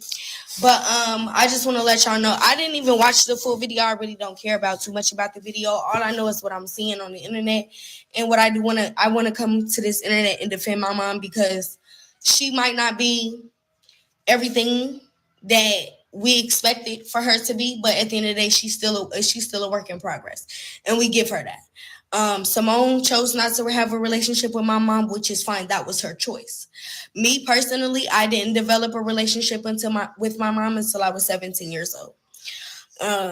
It started when I was about 9.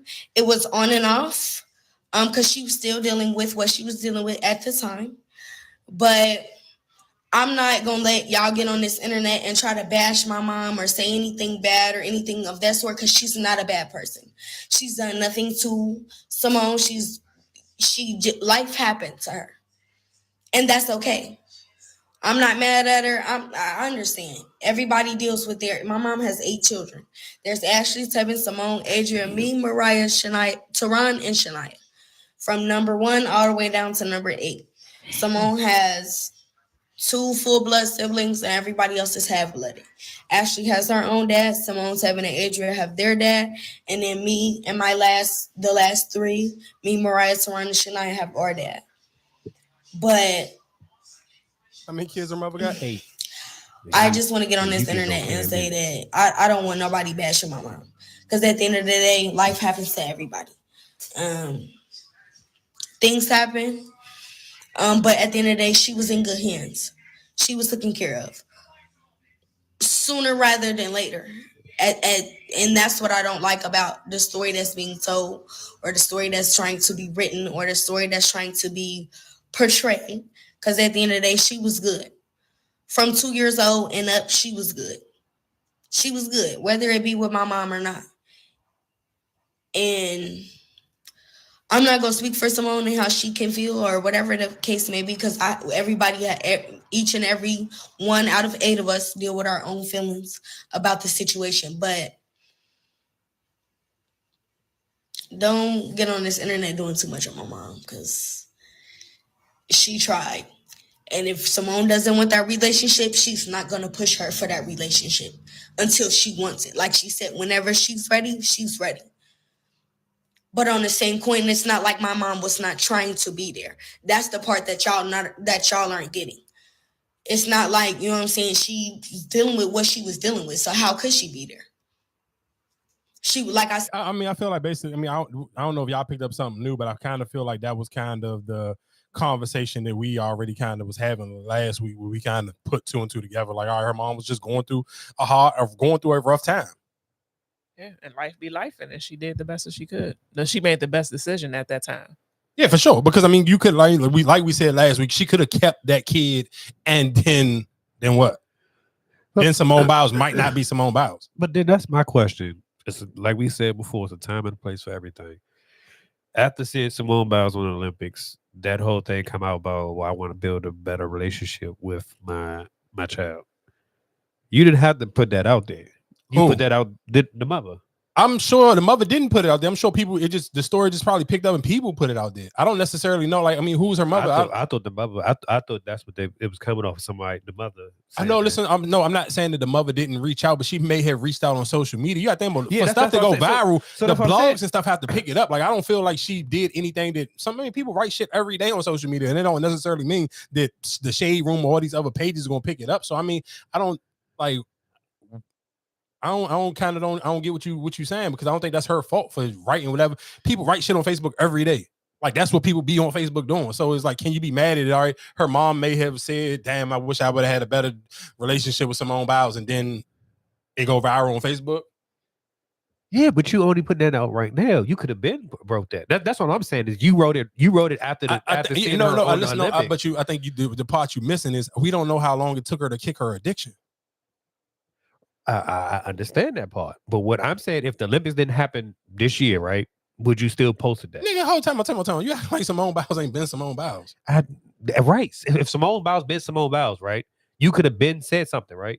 What I'm saying is you said it coming off of the Olympics. If the Olympics wasn't going on right now, would you have still said that? No. I think what you're missing is I don't. It would have went viral if the Olympics wasn't going on right now. Then that is the better question, and then that 9 times out of 10 the answer would be no. But just like we were talking about when I told you the lady who worked in Seattle and said, hey, well, the names that clicked the hardest is Angel Reese, Caitlin Clark. Yeah, if at this moment Simone Biles' name it's only for the U.S. Olympics, it was only 4 names that was really clicking, or 5. It was Steph Curry, LeBron James, Noel Lyles, Sha'Carri Richardson, and Simone Biles, and fucking then Jordan Childs. Like, so those are the hot names. So if this name is hot, and if I'm a journalist or if I'm a blog page and I see something, why not pick up this story? So I'm sure the mom been reaching out, and I'm sure this story could have been out there for somewhere. But guess what?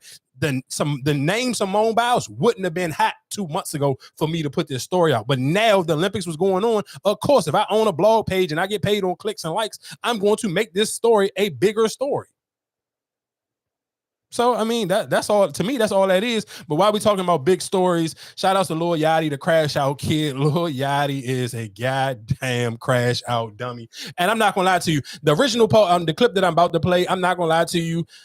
Me and Top had even a little back and forth debate about it. I didn't feel like Lil Yachty was wrong. I'm going to play the clip, and then we can kind of give our points and our takes and our opinions on it. All right. So but I know I'm right. So what's up? Okay, cool. So let's go back to 2015. We was at my mama's house, right? I'm in my mama's house. Now, Mitch is like 2 or 3 years older than me. All right. Now, Mitch came to me, and for many years, you didn't just start making beats, by the way. You've been making beats since who knows how long. You've been making beats for a very long time. All right. And up until how long have we been doing this? Okay, so up until about maybe a year and a half ago, 2 years ago, what you spent a lot of time trying to find your steps. Right. Right. But so that's my point. No. Imagine if you didn't have a friend who's already extremely successful to help you get on your feet. A lot of people don't have that. So what I'm saying is, what do you say? Because you didn't want to get a job. I never even suggested you get a job because I knew you wouldn't get a job. So what do you say to a who like, hey, I see a with a shiny watch. I got a gun, a dusty gun. It's gonna take a shiny watch. You know what I'm saying? What are you telling? I'm not gonna encourage it, but you gotta think about people got families. What I'll tell you is it's shit you can tell. What? Even if what I'm telling you, think about yourself. Listen though.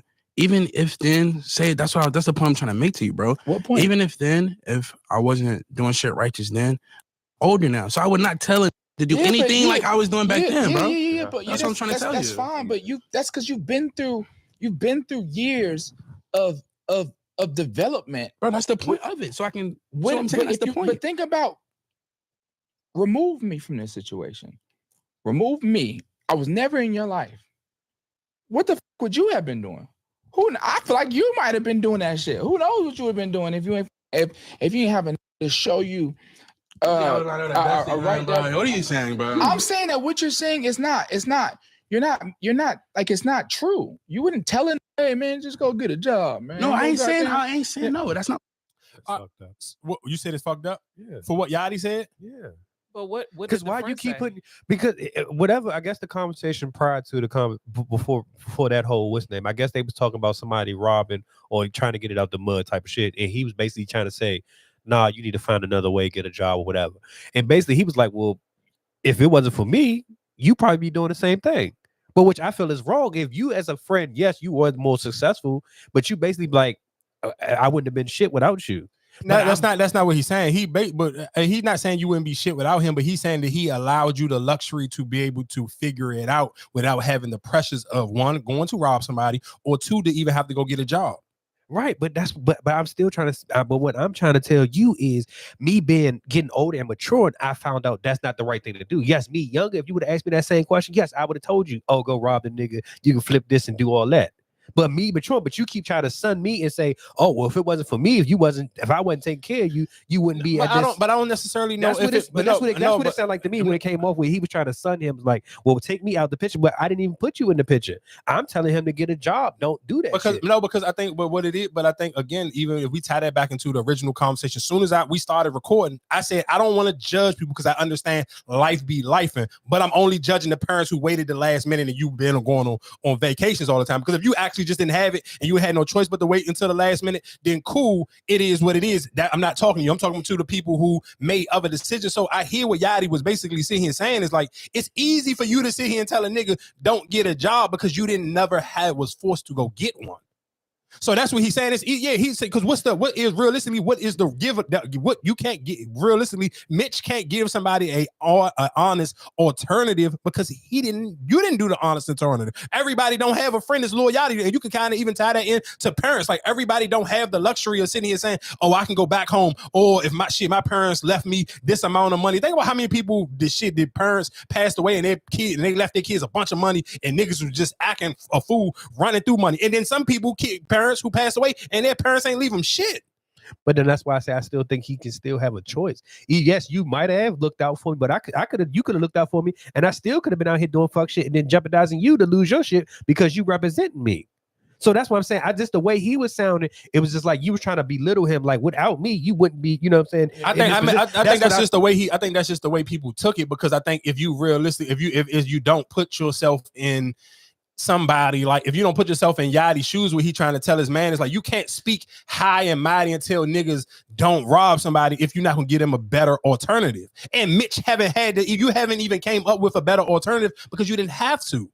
So you just basically you telling somebody don't go out here and rob, and they don't got nothing else to their name but this dirty gun. What else do you haven't even applied yourself to figure out another way. So how can you tell somebody else not to do that? But I can see how many people crashed out and lost everything. I'm just trying to give you like I said, me being an adult or even being more mature now, I've seen niggas who I did grow up with who did do that and where it turned them. I'm trying to tell you now, don't be that person. Yeah, but yes, you might have gave me the platform and all that.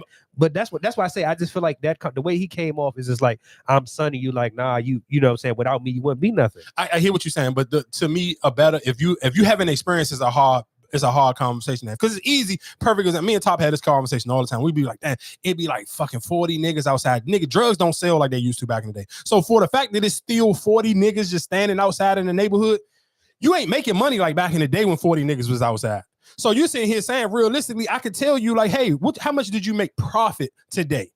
Okay, you sit here and say, well, man, I made $80 profit. Because you might have, let's sit here and say you made 160 or you made 200, but if you had to pay, let's say if you made 160, but you had to pay 120 for some pack. I'm just throwing out a number right now. So realistically, you may only made fucking $60 profit. No, you could have just went for that hour, that whole day it took you to make 160. How many hours you been out here? Man, I've been out this joint since 8 a.m. Oh, it's 8 p.m. Nigga, you could have went and worked in a warehouse and got $20 an hour and you could have made 160 completely profit. and wouldn't even have to work all them extra hours. You could have sit here and got a warehouse job and worked them same. You just basically did a 12-hour shift. You did a 12-hour shift for $60 just because you didn't want to go get a job. Now I could tell somebody, you can go do this same exact thing for $20 an hour at this Target warehouse, at this fucking Safeway warehouse, any of these warehouse jobs, Amazon or anywhere, and literally do that same 10-hour shift and make. Now I'm giving you a different option. I'm telling you something for a fact that you can go do, but instead of me just sitting here saying, if you ain't never been through nothing, you can't even give me a good hypothetical to make me think something twice. But then that's like me stepping on, like, man, you can't listen to him. I've been taking care of him, or I've been looking out for him. I gave him that drugs. That's the only way he know that. That's me. That's what it sounds like with Yachty. You stepping on how you just explained that. That's me coming over here like, well, how can you sit here and tell him that if I was the one who fronted you that weed? And without me, you wouldn't even know how. But listen, but that you can't step on what I just said because I'm giving I'm broke it down to you, and I broke the math down, and I'm telling you the exact thing not to. You're wasting your time because you only made $60 and you've been out this bitch for 12 hours. But that's what I'm saying. But that's how Yachty sound like. That's he's not stepping on it because you ain't giving me no alternative because you have not hit hard times to give me your own life experience. You're just telling me don't do it because you didn't do it. What's your heart? Give me an experience. You can't tell somebody not to do something if you don't have an alternative for them to do something better. But you don't think that's hard time by me sleeping on your couch at your mom's house? That's hard times, right? But you didn't still have to get. You didn't have no pressure to have to get a job. It's easier to change. If I don't have to go to work, it's easier for me to focus on a job. On a career path or chase my dreams. If I don't have to worry about sitting here going to go get a job or have to go to work at all. So no, he didn't have no hard times. It's hard to sit here and tell a nigga I got zero to my name. I'm literally outside. It's a bunch of niggas outside flossing with chains and guns. Nigga pull up in the hood with a brand new car, and I got a guy. That's why all them young niggas flash guns. We live in a generation, especially in 2024, and that's why even when we started off the conversation and we talk about the young niggas who is so easy. Think about how easy it now is to go viral with just a ski mask and a gun. The young niggas don't even got to flash no money no more. You can be broke and be a popping rapper now, long as you got a ski mask and a gun. So what's the alternative? It's so hard to tell people because guess what? Again, when we talking about trying to tell kids to stop rapping about the guns or you don't got to be a drill rapper, guess what? Nobody can give them an alternative way to get them same amount of views without them guns. You know why? Because I had this conversation. I tried to have this conversation with Top Little Brother a million times, but you guess what? I can't. Is the hardest thing is because now they have seen it work for 20 different rappers, and if all they looking at is the YouTube views, but I can't show them somebody else with them same amount of views that didn't put the ski mask and the gun on. What the fuck can I say? It's nothing I can say. I'm literally gonna be arguing with the wall because they got proof of concept. This is work for somebody else. You can't show me that it didn't work. You can't show me the next person who lit that it didn't work for in this time frame. So that's the same thing. That's why I'm saying I think people is easy to sit here and say Lil Yachty was trying to sun him. I don't think he would even have room to sun him if Mitch has actually had real life experiences that he can express himself from. And that's why it sounds just like, oh, he's sunning him. No, he ain't sunning him. He just keeping it a buck with him. Like, nigga, you had an easier path. So it's easy to sit here and tell people don't do this crime if you didn't never have to realistically figure out like, damn, I don't have no other way to eat. And if you came up with another way to get you a fucking hamburger and some fries without my help, then okay, then tell them. But you ain't never had that experience. So how you just realistically, you giving niggas a hypothetical from out of the thin air, out of your ass, and you haven't done nothing. So I'm not mad. Like maybe if you say here saying it's a time or place to call it out, but you can't sit here and say that because I can sit here and say that. You use that against me all the time, but you ain't got no kids. Nigga, that's the truth. I don't. So now I have to find another way to argue my point because you're absolutely right. Every time we having a conversation about kids, niggas 30 episodes, you're not wrong for saying that. That's a part of your argument. You say it every time. When we talk about kids, with Mikey, you don't got no kids. So now guess what I have to do? I cannot keep talking if I don't have a real argument to figure out how another way can I make my point and I don't have kids. Motherfuckers still love the conversations every time we talk about bad parents, and everybody who listens to this show know I ain't got kids. You know why? Because I still got fucking life experiences and I know what the fuck I'm talking about. So when we talk, so that's my point. He didn't have no legit fucking way to back his argument up to tell a nigga don't rob somebody. So Yachty just called like, bro, you can't tell niggas don't do it, and you ain't never even had the option to do it. What's wrong with that? But okay, but like, so even when you use the whole not having kids thing, but even with that conversation, it's like you never took the chance to, right? No. But you don't know if you can, right? So if you never even took the chance to, that's like that, like you just said, using that example. how you speaking on it or you saying it, and then if I come like, well, how can you say it? But if you never even took the chance, or if you don't even know if you can make kids, then how is that's the like, well, but me shitting on you and saying, oh well, no, you can't talk that because you don't know that. But that's what I'm saying. I'm trying to belittle, but you talking off your experience of what you've done, and that's why I'm saying the way Yachty came off is just like you trying to belittle him and make him down. Like, nah, you shouldn't be even talking at all because I took care of you. But even again, what you just said, somebody could sit here and take. Let's say, perfect example. If I didn't have no real arguments or I didn't believe firm in my stance, somebody could sit here and say, "Well, Mikey, damn, Marcus, you just belittle Mikey. Like, damn, you don't even know if you can have fucking kids because you ain't tried. Like, nigga, imagine if you say this to a woman, a bitch will blow up in your face off of that. Imagine if I was a girl and you just said what you just said. But Erica, do you think that could fly if I was a girl? You say that to me? But that's what I'm saying. So, but that was a perfect example. So that's it's not because guess what? I don't give a fuck because I ain't trying to have no kids. Right. So that don't hurt my feelings, nigga. But you're not trying to have no kids. That's what I'm saying. So what you saying, your experience. But my thing is when he said that and he was just like, well, I was, without me being there, how would you know? That's just like, well, if you never tried it, how would you know? So that's what I'm saying. The way he came off of it, my only thing about that whole rant or whatever he did, the way he came off of it was like you trying to belittle him, like, damn, you can't do such and such, without me. That's what I took it from there. You wouldn't have been nothing without me. That's what I said. Like, you didn't even let him get it off because he was like, well, what you really trying to say? I think he probably, I don't know if he would have felt like that if he, maybe because and then look at the rest of the shit that he went on a rant about. Like, you basically pretty much like, without me, y'all wouldn't be shit. Like the whole group shit when he started going on his rant. But I mean, I hear you. I guess if people could just say it's a time and a place because I don't necessarily know if he was lying. I wouldn't know who that fucking group was if it was him. I wouldn't know who Mitch was if it wasn't for Yachty. You absolutely right. But that's my thing. You make it like, well, damn, like, nigga, I pretty much ain't shit if I wasn't with you. So you be like I said, you be little. That's what my only thing. Like I said, whether he said it or I'm just saying he was wrong the way he came at him. It's like you was belittling him, like you less of a man without me.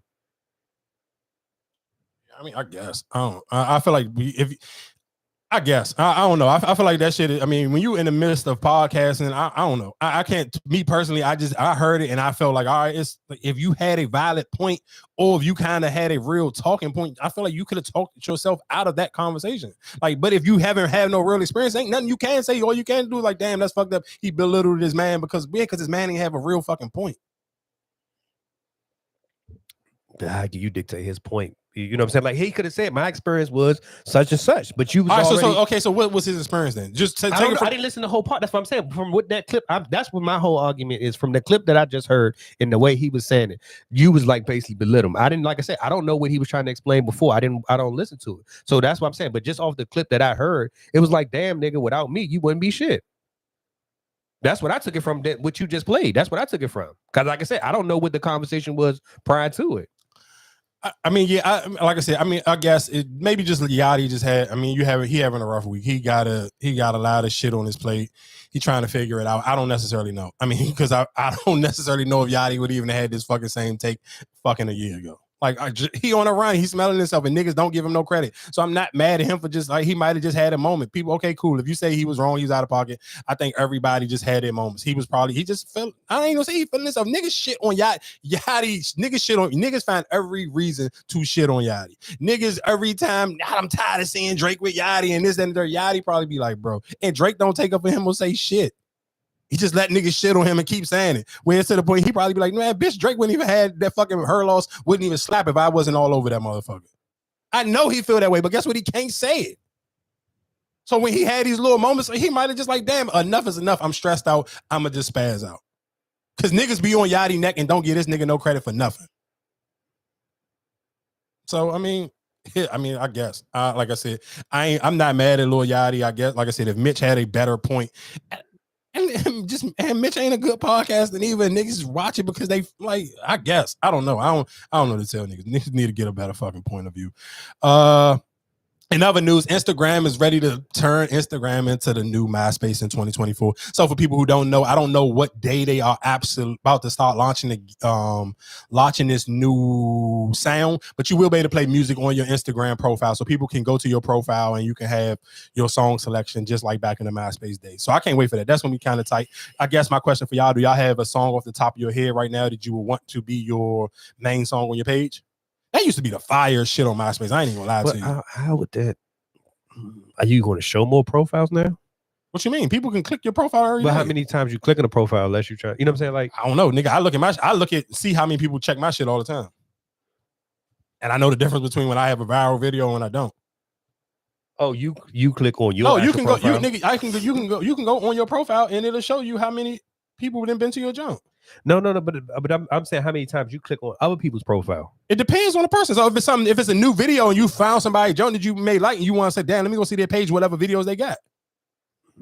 No, I'm saying because like when I'm scrolling my timeline, I'm just scrolling down the timeline. I'm just look. You know what I'm saying? Like I'm not. I mean, yeah. I mean, you may be, but I mean, of course, everybody use social media different. Your shit may just be different, but I don't think. I mean, it's people. I literally, if I see somebody having a video, even if it's an Instagram, I mean, like a workout girl, I'm like, damn, she fat as shit. Let me see if she got any other videos, or before I go hit the follow button, let me look and make sure she ain't got no nigga. I'm not about to sit here and say. So that's what I'm saying. So I feel like if Instagram is trying to promote going to the profiles more often than like now, coming down the timeline, they just show like even what how they got the threads in between the pictures now. If you put just the profile, you know what I'm saying, like just follow this, look at check this profile out. Like I think the average person do. I don't know, you might not follow people, but I think the average person, if you following new people, you go to people's profile. I'm not just hitting the follow button if I don't go to your profile first. Shit, I'm gonna hit the follow button if it's the video I like and it's something. What's that? Oh yeah, I mean you may be different. I'm not following nobody before I have to go to your profile, because what if this video is just a one hit wonder? Like this was just a random junk and you don't got no other videos. Yeah, I mean like you just this. earned the follow. I ain't had to pay for it. Yeah, I'm not doing that. Let's check my followers. Yeah, I'm not doing that. Sorry. I'm not TikTok. But then you got a lot of followers. That's what I'm saying. So you check every last follow that you following. If I'm following them today, like if I'm following new people today, like now, but before you would just follow, just be following. You mean you just hitting the follow button? No, I'm still, because even think about it. Even let's just sit here and say, let's just take it before even on some content creation. If I'm just on some creep shit, I'm not about just because the bitch got one good picture. What if she don't got no other pictures? What am I following her for? No, but that's what I'm saying. Like, that's why I'm asking you, did you check all your fuckers? I'm like, you follow a lot of people that I follow. And I'm like, well, how you even know them? That's why I'm saying, do you actually pay attention to everybody you follow? That's why I was asking you that. Oh, but not everybody that I probably follow, because some, like, I never start none of my social media pages. So the original people that my page already had, that I was following, I didn't follow those people. So that was some crazy way they followed them. So that's why. But I'm talking about now though. But I'm talking about shit for the last yeah. fucking 5 or 6 years, nigga. I follow all them people on my own. So yeah. So that's why I was asking, like, because you talking about you check everybody's page. So I'm like, well, damn, do you really like go through? Because I'm pretty sure you follow a lot of people. Yeah, but I'm for the last 5 or 6 years, nigga. If I'm gonna hit the follow, but I'm going to look at your page, like, and make sure you somebody. Like, even the same way I say I won't. I'm not arguing with everybody in the comment section. Now I'm gonna go to your page first. Like, do you even post? Or am I arguing with a bot? Because imagine if somebody say something crazy in my comments and I go to their page and they don't got fucking 2 followers and they never post on their page. So I'm about to just argue with a fake page. That's retarded. Like that. I'm not so doing what would that. be your song? Right now, it'd be that Lotto Chicken Grease. I don't even think we talked about that because she dropped that after the album came out. That when she went over there telling man, my T.I. something, man, my B.I. I'm the reason why these bitches got B.I.G. in it. And I mean, she went crazy when that T.I. 24 was jump. Yeah, that would be my song. That's my favorite song right now. That definitely. Let me ask you a question. So if a chick say hit you got that as your profile, and she be like, damn, would you try to be a bad bitch? Would you feel some type of way? No.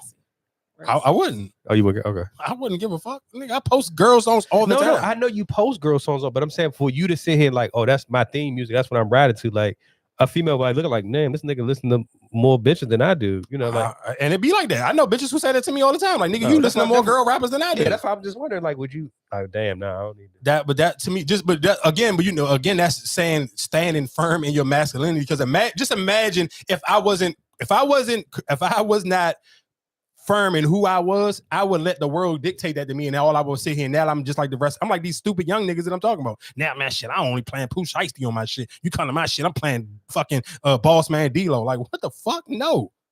That ain't, if that's I listen to Boss Man D-Lo, but I don't listen to him more than I listen to Lotto. That shit would be fake.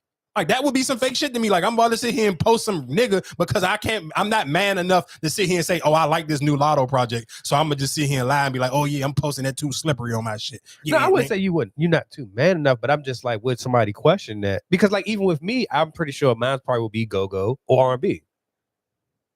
You know what I'm saying? So that's why I'm just saying for you to be like, oh, I'm coming to this nigga page and he got Lotto playing.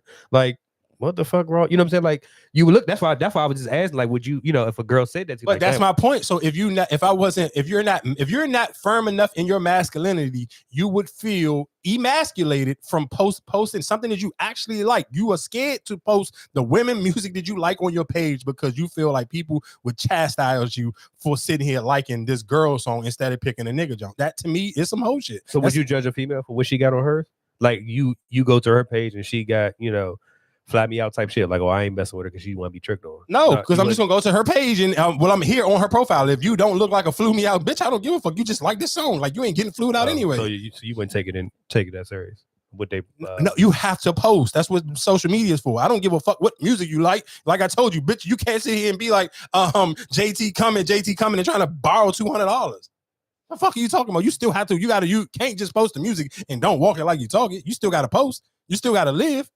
You can't be fucking sitting here saying you getting flued out and you still posting on a fucking blurry ass picture. Like your picture's blurry as shit. Like, what are you talking about? So, I mean, I don't know what to tell you. Real quick, I do want to say, what this nigga Ebro said something. I can't remember. I just sent the clip, so I'm going to play it. Ebro.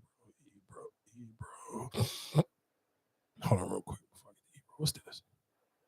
See you. Correct? I do. I am not the type of female to be up in somebody's cheesecake factory. Okay, I know that's what you're used to. Brokey on a budget. Time out. Brokey on a budget. All the brokies stand up. So you want to go to Ruth Chris, right? Yes. All right. I feel like Ruth Chris is reserved for women that hold themselves to a bit of a standard that is not quite your level. Because when you walked in here, I promise you right now, something was a little off. I didn't want to say nothing, but since we want to talk about brokey, stinky. Stop playing with me. Why would you say that on camera? Are you serious? Sir, I'm not playing. Hold on. You bringing the funk on across my side of the table now. Stay over there with that. Over here was disrespecting Stay over there with me. that. Oh, that's fake. Get the fuck out. Yeah, it's ad. What the fuck was it an ad for? Deodorant. Oh, damn, that was tight. That was smart. Yeah, because the same joint with the UPS, with the postal worker. Oh, matter of fact, I ain't even got to go to Ebro. Let me go to Nicki Minaj. I'm tripping. Fucker, tell somebody they don't really want to, you know what I'm saying, sign with heavy on it, but then they'll go and sign with the white peoples. And guess who the white people's finna call? Always. Oh, nigga, Tanya Mirage, Betty. Oh, they always make sure they get get the attention of the barbs. So you would be surprised, and I'm not talking about doing ad-libs on any songs, if their name is not on the Pink Friday 2. They're not a heavy on it artist. The fucker tell somebody they don't really want to, you know what I'm saying? So for backstory, for people who don't know what's going on, Nicki Minaj is upset, and so she unfollowed JT and Ice Spice. And of course, y'all know I be on Twitter, so I've been saying for a minute that basically most of the Bobs already said it was smoke for Ice Spice and JT, and they was clowning Ice Spice and JT, saying that is why their album sales were low, because they didn't sign to Nicki Minaj. Again, Who is signed to Nicki Minaj? Nobody. Oh, the nigga from Baltimore. What's his name? Taco Bang or whatever the fuck his name is. He make beats and shit. I think he was on that. What's that R&B song with Lil Wayne off her album? He was on that song. And he had what's his song he had? It was a Baltimore Jones. I can't remember, but he from Baltimore. He signed to her though. But realistically, I think for most people, and I think Nicki Minaj is gonna have to have a rude awakening. Nobody don't care about the album sales no more. And I seen somebody sitting here trying to make it a big deal where it's like, oh, all the female artists are flopping because none of them can't sell even 100,000 or go number one. I don't know. Let me tell y'all something. I say this a million times. Nobody would care. I know I personally wouldn't care if I ever go number one, if I can still sell out a tour. JT's on tour right now, and that shit was packed. I think I wish she was in Chicago or Detroit. I think it was Chicago. Nigga, and that shit was like a Fillmore, and that shit was jam-packed. From top to bottom, they was on the balcony and they was in that joint deep as shit. That joint was sold out. From the video, I don't know if all Ice Spice joints are sold out, but from the videos I seen, look like she in Fillmore's and they look like they sold out. Guess what? Rappers don't make no money on album sales anyway. So if I'm a rapper, guess what? I never would give a flying F about my album sales. I think Nicki, and again, I told y'all listen, I don't want no smoke with the boss, but that Nicki Minaj shit is a jinx, dog. You get in bed with Nicki, now you got to fucking put out an album and never get the features that you need. Because all the cool girls that you want to sit here and do songs with, they don't fuck with Nicki. So why would I sign? What nothing would make me want to sign to Nicki Minaj. Why? Because she sold 200-some thousand the first week. Who give a fuck?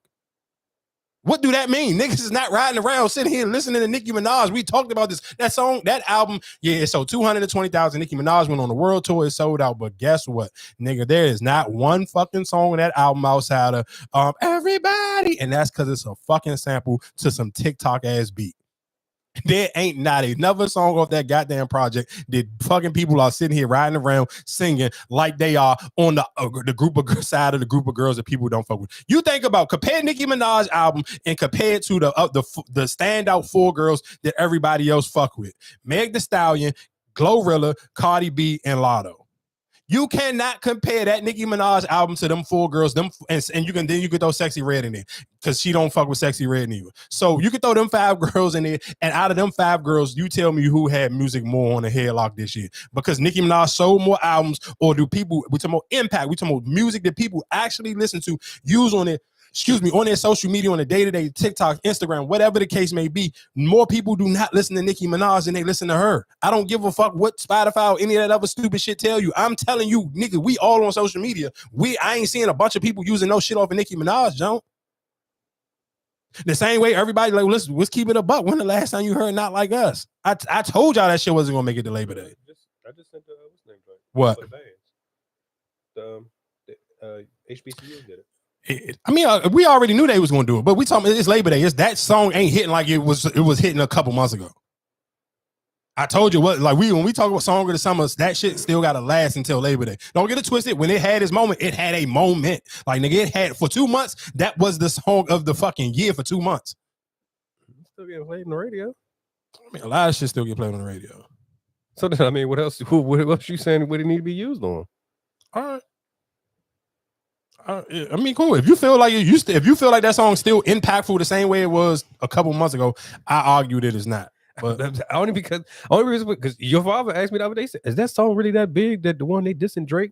Like that's what I'm saying. I feel like it's still getting played on the radio, and that's what I say. I don't. Where else you because it's not getting people not using it on Instagram. I see people out in the club every fucking day. I don't still feel like they still playing it no more neither. I think they're still playing it in the club. All right, well, the next time, I like I said, watch people shit. The weekend coming up. Labor Day weekend is this weekend coming up. At the Future concert, people were still going crazy for it. I wasn't in my seat yet, but they was playing it in the arena. That's what I'm saying. I still think people still play that song. All right, like I said, like I said, Labor Day weekend here. You can pay attention. Just pay attention to people. People going to be in cookouts. People going to be in the club. What would you just say pay is attention. the song of the summer then? I don't know. I told you, I thought that to me, that Kalani song is one of the biggest songs right now. Shit, and coming up right now on the top for the weekend, this week going into the weekend, the hottest song on the timeline right now is that Cash Cobain Problem song.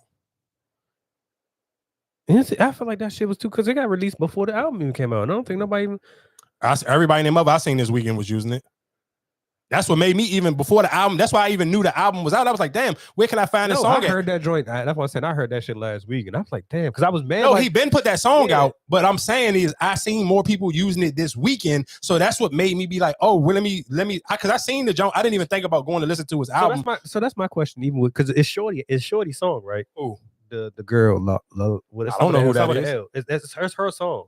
She's the original song. Well, I don't know. That's why it's just him and her on the features, not everybody else on there.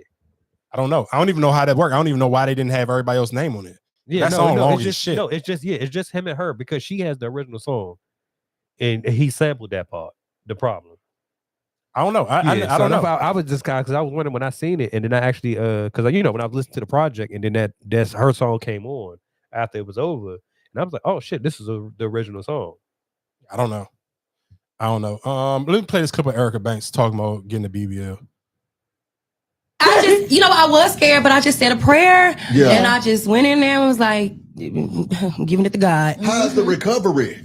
And how long do it take to recover? Because how does that impact the business when you over here recovering? And how long? Right. Okay, so see, what I did was I did all of my content and stuff before I went into surgery. That's right. So when I was in the bed for like 30 days and I couldn't do anything, I was just posting every day because I already had my content already done. But the healing process and going through it, like the first day until you're healed is hell.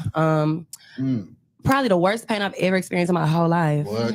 Yeah, like the first day, because my mom took care of me. She did the aftercare. Yeah. The first day, I passed out. Yes, when I got back to the Airbnb, I was really hot, and you lose a lot of blood. Yeah. So I passed out the first day. It was so scary.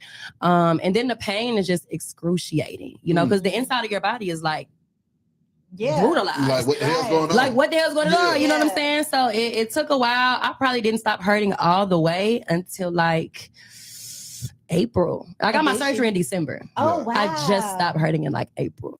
I just, I was scared, but I just said So basically, she said it took her 4 months to heal. I still don't. I mean, of course, I don't necessarily know what her business model is, but if we just going off of music or whatever the case may be, I don't get it. I still don't get it. I don't necessarily feel like, I don't know. I don't know what the intention she was looking for, what she actually thought it was. So I don't necessarily know what the purpose was. I don't necessarily know she even get to reap the benefits of putting herself through that type of pain. I don't know. Like I said, I don't follow her, so I don't necessarily know, like, is she cranking out the endorsements, or was she trying to do this to get more attention so she can put out more music? Because she's still not in that conversation of when we talking about like the top 5 girls that everybody running to go listen to, or the girls that everybody talking about. Like, that's still not the case. Have she even been in the conversation about anything about her music besides the school and the pandemic song, right?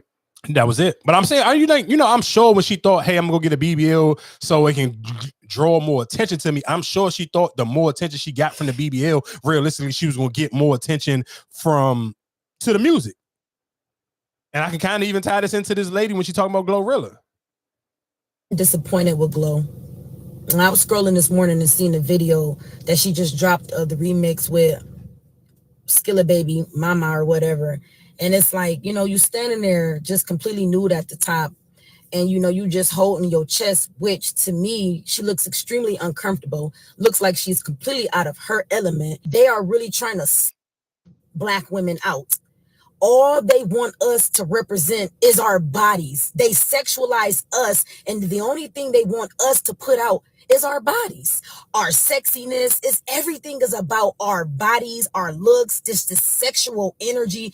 Like Glorilla didn't even need the sexual energy. She was so cool the way she was, her, Cor Leray. But to see these two girls go from how they were to how they are now, it's like I can't help but to just say this stuff is true, and it's sad to see. I'm gonna lie, I'm kind of disappointed with. Do I agree with what she just said? Yes and no. I do think, of course, if we talk about Cor Leray, I think she overdo it. But Glorilla, I think Glorilla do it in such a funny way. I don't think people still really sexualize Glorilla. Because I feel like she kind of do it like, it's almost like your homegirl, you kind of grew up in the hood and she kind of started to get a body and she feel like she kind of just showing off in front of the niggas. I almost feel like that's how Glorilla act. Like, I don't necessarily like, even when she talking about when that video, when she was hurting her titties, like I kind of looked at it and was just like, Glorilla looks stupid as shit. Like, I didn't feel like that was her trying to be sexualized. I felt like that was just Glorilla just being silly as shit. Like, I didn't look at that video like, and she literally no top on, she holding her titties, but I kind of just didn't look at it like, damn, let me add this to the spank bank. Like, that didn't do that for me. Like, it was just like, all right, she looks stupid as shit. Why is she holding her titties, rapping a verse? That didn't make me go listen to the song. And again, I'm not gonna lie, I don't necessarily know if this gonna go across Skilla Baby desk, but I would recommend, bro, you need to slow down on the features, because niggas is horning you out trying to catch that little wave of mama or bye bye, whatever the way you working with the girls and that little whatever, however you sound and coming off. All the songs are sounding repetitive. And when I see Skilla Baby on the feature, I kind of already know what the song gonna sound like. So it's kind of making me now to the point where like I'm skipping it because all the songs with Skilla Baby on it sound the same. Like every last one of them Jones sound like, yeah, my mama, you beautiful by my mind, you bub, you my. Like, bro, come on. But don't you gotta keep up with Boss Man D-Lo, right? Keep up with Boss Man D-Lo in what sense though? Like what? What's the you ain't keep? I guess not because Boss Man D-Lo's on everybody feature right now, and they yeah, but Boss Man D-Lo actually on there rapping and that shit. But that's but I'm saying for him, like you want to keep doing it because you still trying to make a name for yourself, right? He don't have a name, right? Obviously he got a name, nigga. You see his name on there every Friday. He fucking featured on three different songs. But that's what I'm saying. I guess that's the kind of way that you gotta get it though, right? But you can burn yourself out too. Cause then niggas gonna get tired of it. Like that's all. Anytime you see the baby post something, that's all in the first man. Every song sound the same. And every time I see Skilla Baby, it literally every song sound like he got a joint with him, Doughboy, and it's him, Doughboy, and Flo Milli, and it's what is it? Damn girl, you special. Like all this shit sound the same. It's honey, you look good. Honey, you look good. Like all of them shits just sound the same. Like I get it. It's almost like it's what is it? Words of affirmation for women, but it's like, bro, all these shit sound the same. I mean, cool. What fucking Drake tell you niggas 10 years ago? Get it while you here, boy, because it ain't gonna be the same next year. So I mean, I get it, but just you gotta be careful because you're gonna burn yourself out, and niggas gonna stop clicking on your songs because they already gonna know. Like, all right, like every time I see Skilla Baby name, I'm like, all right, this is him pandering to the women's song. Every time, I wouldn't want niggas to feel like that about me. Like, damn, every time a nigga see my name, he knows it's a pandering to the. Like, come on, dog. The lowest point, and I think we'll see a change in the coming months. It's not sustainable. It's not sustainable for anyone involved. The only people who I guess are benefiting are like the platforms who are constantly, people are coming to try, but I don't even know if that's true. Maybe the advertisers who run ads on the YouTubes and whoever, maybe they benefit from the constant. But I think it's the overlap, bro. And this is not just towards Drake. This is like just pretty much everything that gets released every Friday. Like, I don't know, you said like 113,000 songs. No, I think it's like 200,000. And that's daily. That's daily. That's daily. It's not sustainable. But also too, and it's like I don't. That's why you see and there's a different combo. That's why you see the labels laying mad people off. Well, isn't it part of the artists aren't making money the same, so they kind of have to do this? Isn't this part of it? I think there's too many artists. Too many artists. And you know, I make jokes all the time. Y'all wanted no gatekeepers. Y'all wanted everyone to have access. You wanted everybody gets to be a rapper. Everybody gets to. It's what you get. There's no quality control. There's no. It's just problem. Have at it, fam. And then who's to blame for that though? Who's to blame? Yeah. I don't know if it's all of us. It's everybody. So it's all our fault. It's the whole entertainment machine. I mean, but by the way, this isn't just affecting music either. No, that's all kinds of entertainment. Movies, TV shows, TV shows where you open up trying to watch a TV show, you don't even know what to watch. You don't know what's good. Yeah. Things are done shoddy just to like keep, fueling the machine. Yeah, it's a problem, and you know, we've been in a phase now where there's like basically there's only 3 labels. There's Sony, Warner, and all right, so my thing is, do I agree or do I disagree? Do I feel like there's too many rappers? I'm gonna say no because I feel like you don't know all of them. So do it matter? Like you sitting here saying 200,000 songs. I don't give a fuck. I don't know. I'm not listening to all 2. I'm not even trying to. But I think that's what he's saying. It's like it's too easy to upload now. But who is to say it's too easy because it's not too? Just because you can upload some shit don't mean somebody gonna listen to it. Right. It don't mean nobody listen, but everybody's uploading it. So even if it do catch attraction or but somebody uploaded it. But what I'm saying is, what do that mean? That's like saying too many people got fucking social media. Right. But okay, here's my thing. But if you take it how it was before, somebody A&R had to hear about you, right? But now everybody can just upload it. If you just sit here and say, let's just say you a rapper, right? Mm-hmm. But you got whatever, I got millions of followers. So I want to just put my song out. So you put your song out. So now everybody just reposted, whatever. So now it gets all right, now it's getting streamed. So it's like, all right, well, damn, can he really rap? This your first time rap, but you got 1 million followers, so everybody streamed it, and now it catch wind. But I'm gonna tell you why that don't make no sense. Because what would be the difference from between back in the day is every drug dealer got some money, so I can go buy a studio and I can pass out CDs. What's the difference? Yeah, you can pass out CDs, but not necessarily anybody gonna listen to it. You can pass what's the difference between you uploading a song? It don't mean I'm gonna listen to it. But I still think people are listening to it. That's why they saying this. Bro, niggas is not listening to every song that get put out. The same way niggas ain't, if you passing niggas CDs, and can I just sit here and say something while we talking about that? If you make music, and please do not DM me shit because I'm not listening to it. Guess what? You don't fucking, especially if you don't, it's a handful of people you could fucking sit here and say you cutting grass, you could do whatever. But I hate when motherfuckers don't send me no business shit, nothing, especially if you don't interact with my posts. I post daily, weekly. If you don't interact with my shit, I'm not promoting your music, I'm not promoting your business. You can suck a dick and go to hell. I hate when niggas do that. Man, check my music out, bro. Bitch, I post every day. I ain't never seen your name in no fucking comments or in no likes. I'm not posting shit. I'm not talking about. I don't give a fuck you and that song. So if that's the way you gotta promote your shit, then you better go figure it the fuck out. Cause I ain't doing it. Nigga, I don't know why niggas be feeling comfortable to sit here and don't DM me your shit. I don't want to hear it, nigga. I'm listening a lot of. I don't want to hear this shit you talking about. So anyway, going back to what you were saying here, saying you can upload music every day, but that don't mean people gonna listen to it. I don't never think nothing is oversaturated. I kind of agree. Is it too many TV shows? People don't know what to watch, but then that's what the fuck the purpose is podcast for. That's why people go listen to whatever podcast they like or whatever content creator is. Certain people who their lane is, hey, this person all they talk about is these type of TV shows. Like it's a nigga, I follow him on TikTok and I follow him on Instagram now. I think he gay and he got like a gap, and the nigga talk about all the fucking reality show shit. So if I gave a fuck about watching reality shows, I'm gonna go to his page. I just like the way he do his green screen shit because he has a different, he's not in my lane, so I can enjoy his content because he's talking about shit that I'm never going to talk about. I'm not talking about Rolly. I don't give a fuck about Black China Mother or none of that other shit, but that's his lane. That's what he talk about. So I can, but guess what? If I wanted to hear about that or I want to hear somebody's analogy about it, I know who to go to. And I think when niggas like Ebro, because you're so used to being the gatekeeper and you want people to sit here and say, well, I want to know what's hot, so I gotta go to Ebro. No, them days is over. Especially if you still trying to attract a newer audience. So you kind of feel like your audience may be too old for that to figure out what's a new TV show to watch or what's a new song. You gotta work harder, nigga. I don't know what to tell you because I totally disagree with that shit. I don't feel like it's too much. So you music. say it's too many TV shows, but not too many rappers?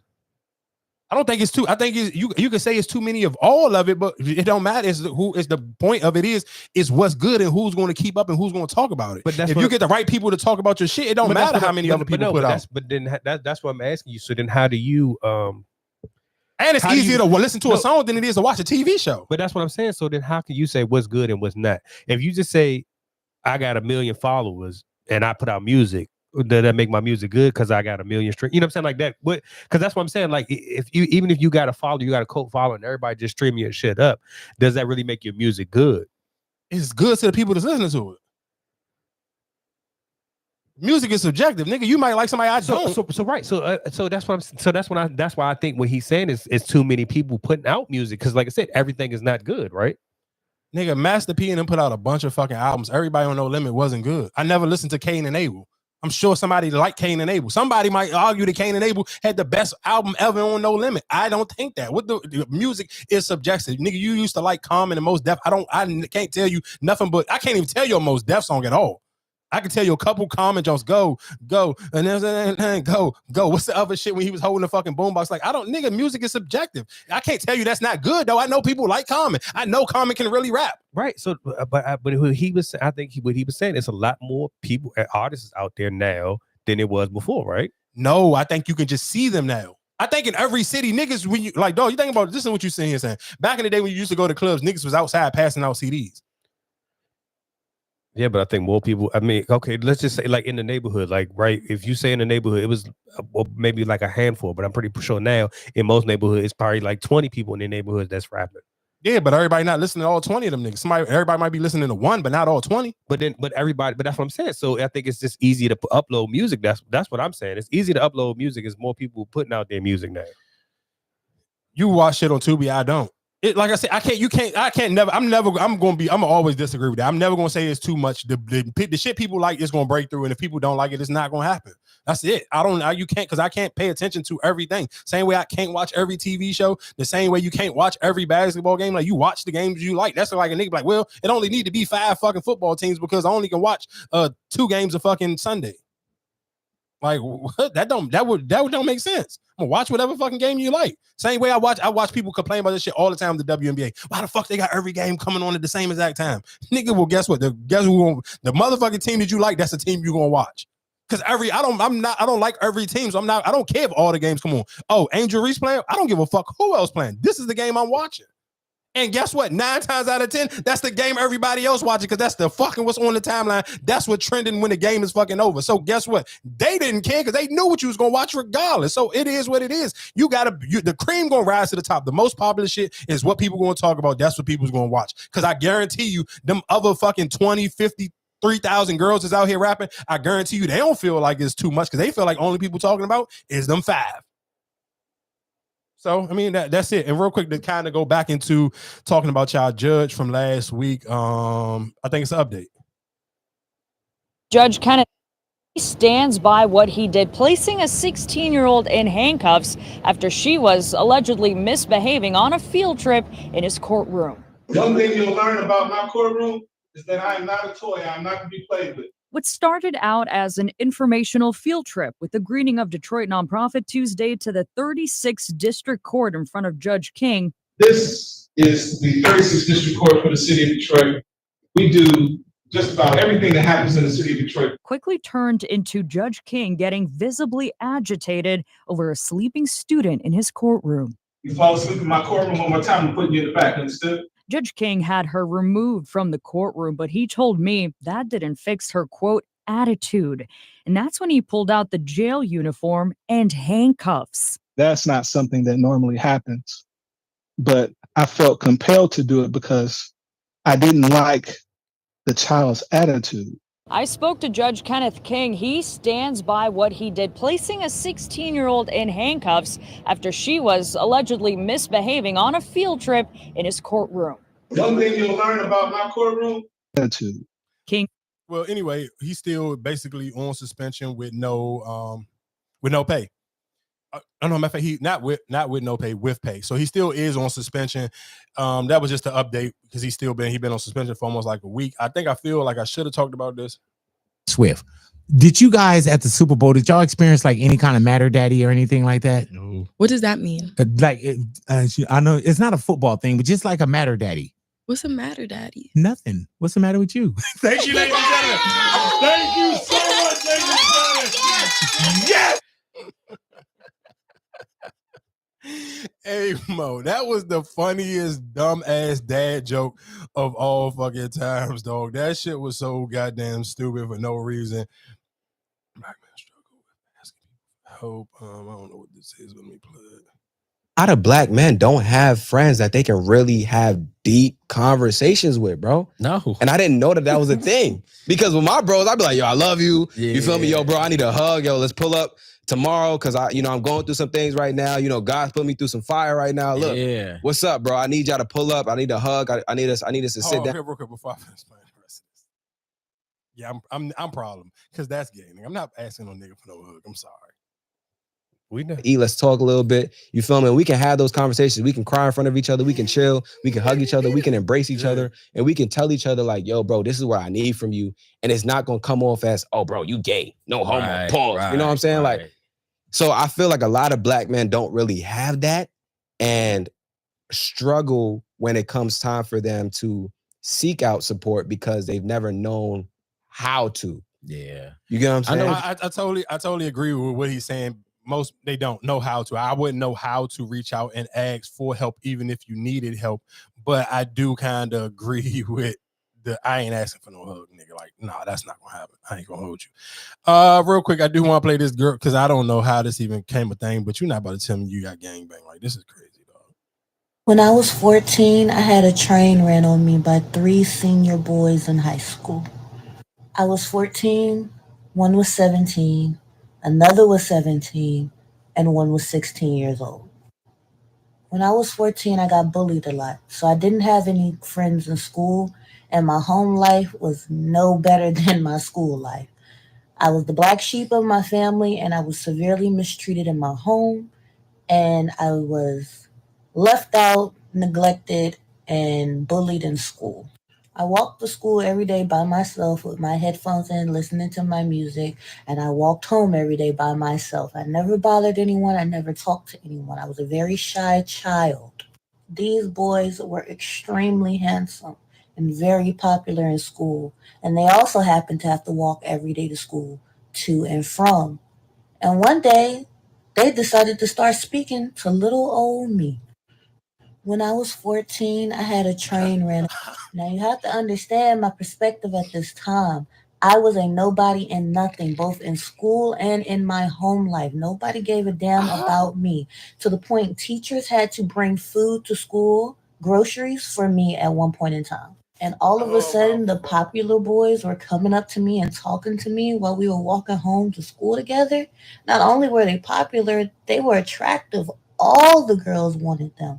They were in ROTC, they played sports, they were light skinned, they had the curly hair, the best fits, the flyest Jordans. And they were talking to me with my raggedy clothes, with my hand-me-downs, with my hot waters, with my hair all over my head, with my funky armpits. I felt like I was dreaming. I couldn't believe it. Like, this could finally be my chance. I could finally have some friends. I could finally be part of the popular crowd. I could finally be in. Now, you have to understand my perspective at this time. Right? They told me that I was cool, that they wanted me to come over and play games with them. So that's what I did. One day I followed them home. I walked right down the street with them to their house, and I went inside to play Call of Duty with them. I remember their home was much different from my home life. Their mom was in the kitchen cooking. Their aunts were in there. They was all chit-chatting. They offered me a plate. Their brothers and cousins were all in the room playing together. I was so amazed. I felt so. All right, Mo, I gotta stop it. I ain't. Is this shit? Why are you laughing? What is funny about this? No, listen to what I'm saying. Yo, I'm gonna tell you. Mikey. Go ahead. Y'all want to know Speak why I don't have kids? Because I be thinking about shit like this. Because that shit is fucked up. Because I'm trying to think like, dog, what if I had a daughter? Like, and I be just because how do you stop your daughter from thinking like this? You be present if you listen. But that's the fault. It was the parents, how they treating her. How they treated her is why she felt like the way that she felt. Because the parents were, like she said, that neglecting her. She was a black sheep of the family. Like, they probably treated her bad. Maybe her dad was Thought her maybe ugly, she bald headed, all that type of stuff. And nobody in school Her breath obviously stayed. liked her. So yeah, so that I mean, you're right, and I guess it just when listening to it, I don't know why I was laughing. We know, no, but listen to what I'm saying. But what make it fucked up is because what, like I said, and what make you kind of scared to have kids? Because even when you hearing the story, I'm like, damn, when you were young, how many people just that you had like that shit's hearing that kind of make me be like, damn, I wouldn't even want to brag if I'm a nigga. You can't even brag about that threesome because she basically sound like that shit sound like a pity party almost. Like that's like I don't know. Niggas did it.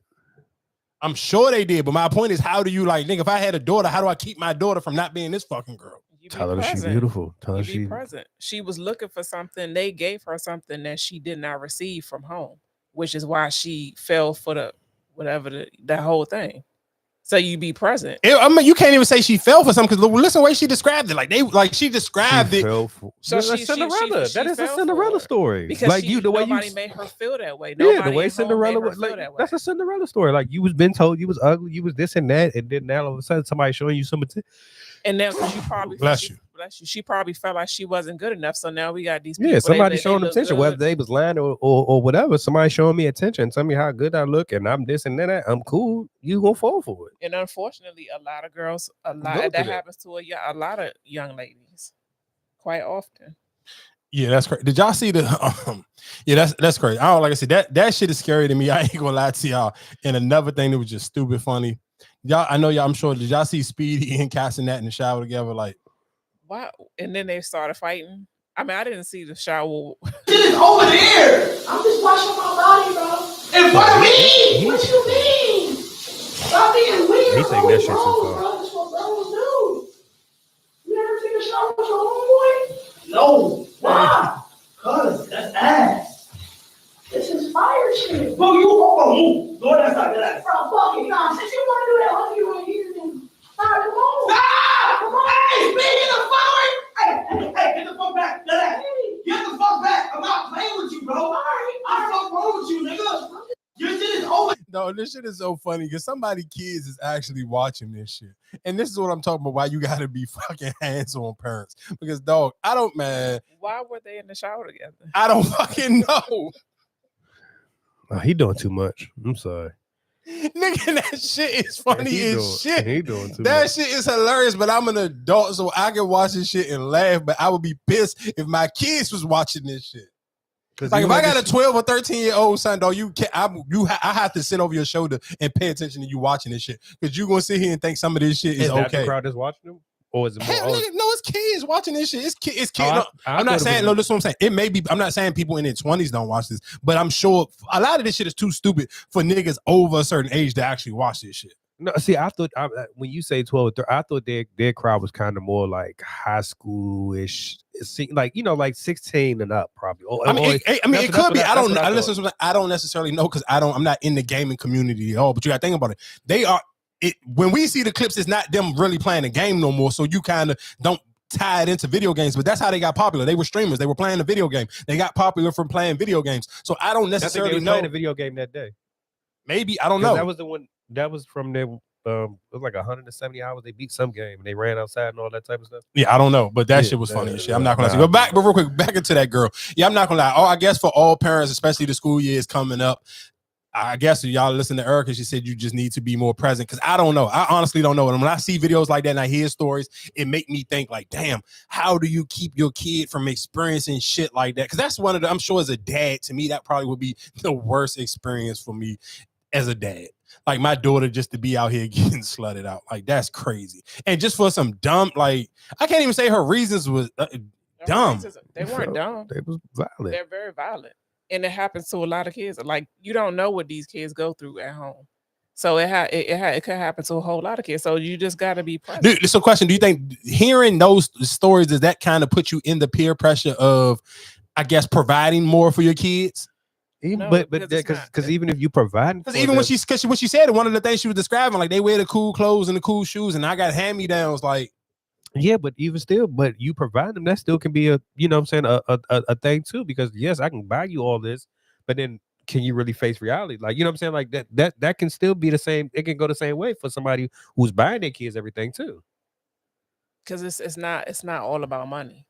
Now, granted, some, they do want the nice thing, but you have to. It's more than money. You have to be there for your kids. Like I think, didn't you play the clip of the guy saying what dads and moms provide to the child? Mm-hmm. That's important. And when a child misses that, they look for that in other ways, and it ends up in situations. Because that's the thing. So what if I'm buying you everything, but I'm not you're there? Not present.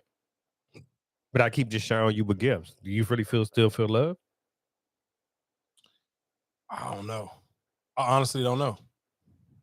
I honestly, you don't know because like even if you look like the rappers, like the people that the successful people, they'll say, oh, my parents or my dad, like T.I.'s kids, they provided, they gave us these things, but they were not there. Like the little boy King, they weren't there for him. He was always with his grandmother. So yeah, he had the finer things in life, but all he probably really wanted was his parents' attention. Mm-hmm. Like the youngest little girl, you see that they always got her with him. She on stage with him. She's singing with him. That's probably what the relationship with the things that he wanted with the parents at the time. And they just couldn't give it to him. Couldn't give it to him because they were too busy trying to provide a lifestyle for them. So it's not always, you have to be present. It's not always financial that you have to be present. And I hope that boy was joking when he couldn't spell tomorrow. He wasn't joking. He wasn't joking. See, now that's some bullshit. I probably would whoop his ass right there on the camera. I'm sorry.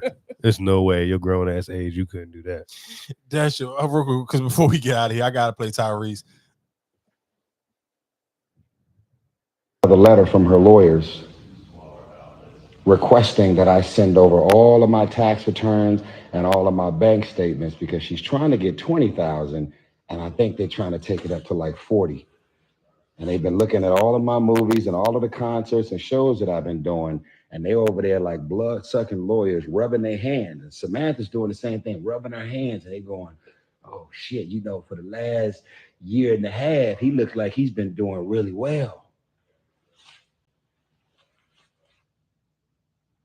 Let's go ahead and get them bank statements over here so we can figure out a way to get this law firm another $600,000 that we're asking for in legal fees.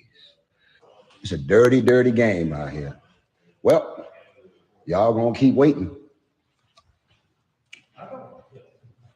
Y'all pray for me because I am hearing that the appeals court around my case is being appealed. My divorce case is being appealed, and they're going to give me the outcome of my appeal August 25th. Just got another letter from her lawyer. I guess my only question realistically is, could y'all be his new girlfriend and put up with all of this stuff? Fuck no. No. Because you talking too much. Like it's way better, way bigger things in the world that people should be worried about than your child support or whatever. Like, no, who cares? So And do you probably have the money to pay it. You have people out here that don't have the money to pay the things that, you know what I'm saying? So my question is, do you, again, that kind of tie back into the original conversation with the Cam Newton, do you feel like his new girlfriend is staying around and tolerating all of this whining and crying about your ex because he is Tyrese and he is rich and successful? Yeah, she probably gonna do him the same way. And I ain't mad at the only thing I ain't mad at you because that Samantha lady is bad as shit. And she seemed like she kind of be like talking her shit sometimes. Anytime she come down my timeline on any social media platforms, she really be popping that shit, and she is extremely beautiful. So I'm not mad at Tyrese, but I just couldn't. It's no way in hell I could be putting up with being in a relationship with somebody and they constantly going viral for either crying or complaining or talking about their relationship with their ex. I don't care what the circumstances. I just personally wouldn't want to hear that shit all the time. Every time you go viral is for that. I kind of just wouldn't be a fan of that. He crying. It's way too much. Way too much. Last thing before we get out of here, real quick, shout outs to Meg Thee Stallion, because Meg Thee Stallion will be hosting the MTV VMAs. And I do want to play this clip of Dr. Umar. Dr. Umar was, I don't even know, he was on a podcast with Mouse Jones. I ain't even look on YouTube, but I couldn't find the clip somewhere on social. I mean, I found the clip, but I'm talking about the actual whole episode to see how they even got into this argument. But this argument started over sitting here saying, what has hip hop done for the Black community as a whole in the last 50 years? Hey, hip hop in 50 years has made sure that Black people now are respected, and no, that's never gonna happen. What has it done for the people? It gave you listen to hip hop music and you were inspired at some point, no? Nigga, I'm leaving. We're moving, we're literally, we're moving goalposts. It ain't done shit in 50 years for the community. It made individuals rich, and that's it. It then gave jobs to. They gave a couple jobs. The drug dealer giving out a couple jobs too. But the drug dealer is essential to the Black community in the ghetto. You can't tell me that somebody grew up in the hood. Hip hop ain't done shit concretely beneficial to the Black community. You gave me incorrect. fashion. The first thing out of your mouth was fashion. I gave you fashion and you started yelling over me. What else? But then also then there's technological advancement. Podcasting, for example. Look at all the Black people that now have access to jobs and ways to make money due to that. We're still talking about rap. We're still talking about cinema. We're still talking about these camera operators, these new people coming up with new real concrete for you. I just made it concrete. No, it wasn't. That was all bullshit. No, give me a relevant institution that hip hop built in any community, anywhere in America in 50 fucking years. I just told you. No, you didn't. I just told you concrete people that would not have access. I didn't say individuals. I said an institution. I said people. Where's the bank of hip hop for the Black community? The definition of the word people means not an individual. So I'm telling you, people that are now of 50 years ago would not have had access to work dealing in individualism. I ask you, what did they do for the community? You can't give me nothing because they ain't done shit people for from the community can now work in a music industry that there was never going to be a space for them. What the fuck? That's individualism. That ain't helping us. That's bullshit. No. Bull fucking shit. No. It's not helping us. No. What's happening is virtual signaling. That's what's happening. Virtual signaling ain't happening. Shit. A few people could get jobs. Everybody can say that shit. Elon Musk got a couple Black people on the payroll. That don't mean shit.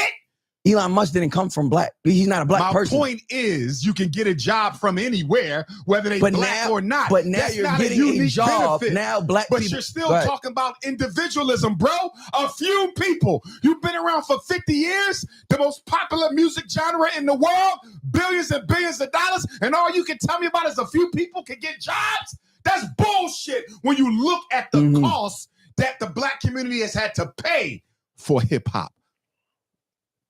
A whole generation, 2-3 generations of Black kids growing up thinking the best thing you can do is be a damn gangster.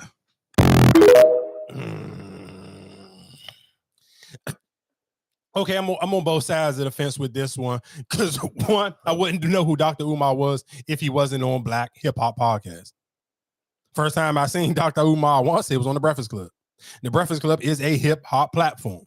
The Breakfast Club got popular from creating content around hip hop, talking about hip hop and R&B music, rap community, the Black community. So that one is right there. So whatever Dr. Umar feels like he does for the Black community, well, every time your videos go viral, you're speaking on a platform when you ain't there. Everybody else sitting in them chairs is hip hop artists or people who are affiliated with hip hop artists. Now, do I agree with him a little bit? Can I sit here and say rap music continuously poison the Black community? Absolutely, because guess what we talked about earlier? We sit here and talked about all the drill rappers and all those things. So all the kids chasing that. So we kind of tying them two things in it. I do agree with him on that one because now we sit here saying now we got all these kids wanting to be drill rappers. But then you say also, do everybody even listen to it? You say how many drill rappers or what? Can you name a drill rapper that somebody's listening to?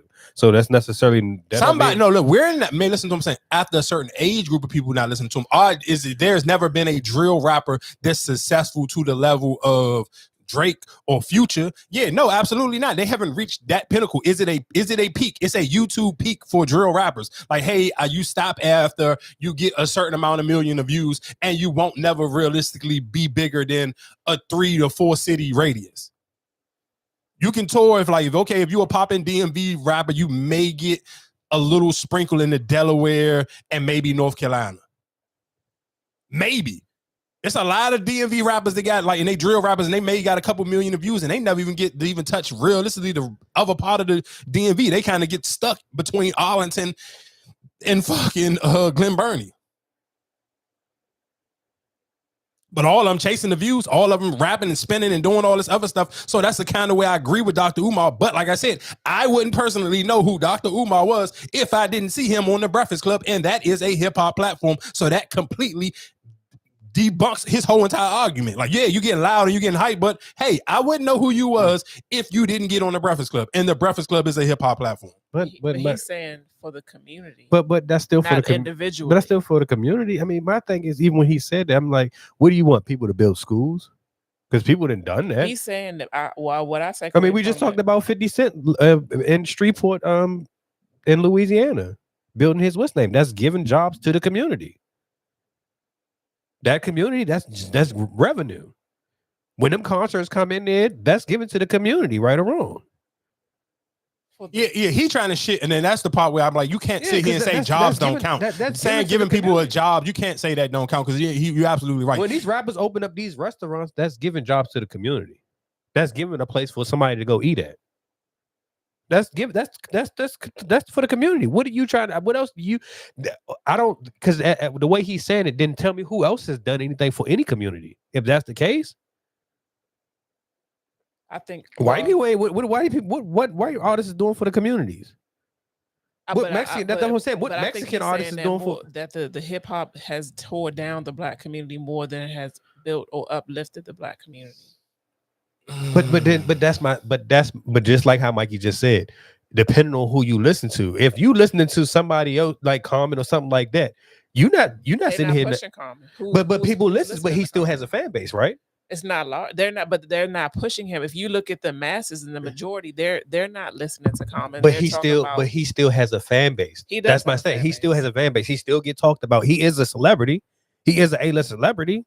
When he builds those schools in Chicago and he do his shit in Chicago, that's helping the community. Well, them Chicago rappers not rapping Common. They rapping. They do that's what I think he's talking about.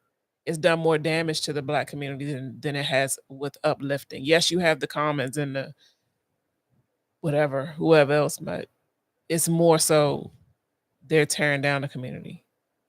But so then my question is, who, when you say that tearing down the community, who what's the last artist? Oh, you say that tore down the community? Or I'm not gonna say tore down, but you look at the dude that was digging up somebody's grave, like we just talked about. But I feel like that's still just hood shit.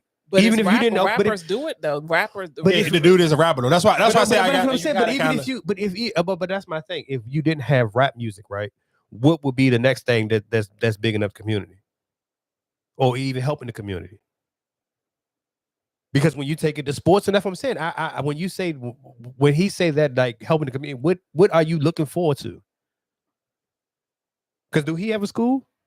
Who, Dr. Umar? Yeah. I mean, he building one. And you going to rap platforms to get that off, right? Not to no board educations and shit like that. No, he not. You absolutely right. He going on the Breakfast Club. He going on the Breakfast Club asking for money, asking for donations. I don't get it. You took a picture with what's the Blue Monkey girl? Spice, whatever her name is. Who? Oh, you're talking about Sukiyana. Sukiyana. Oh. And she a part of what? The rap community, right? But why did you take a picture with her? But you saying nobody bring value to the rap community. So you're pretty much using the rap community to get your shit off. Yeah, I mean, I agree. I guess because we could just run through a couple more topics before we get out of here. I feel like I said, I'm 50-50 with that conversation because I do believe that hip hop has done a lot for the black community, but I would be delusional and would be lying to myself if I wouldn't say with that same impact and them same jobs they have gave people, I do think that they have helped incite and hyping up the gang activity, crimes, gun violence, gang violence. I feel like they have done all that. I would be lying if I sit here and say, think about how many people probably wanted to become a blood just because of rappers. Seeing Lil Wayne with the bandana, seeing the Dipset with the bandanas, like, let's be clear, like that's why it's hard to disagree with that because you live in the black communities and you see how people do react to rap music and stuff that they see from a rap song and they think it's cool.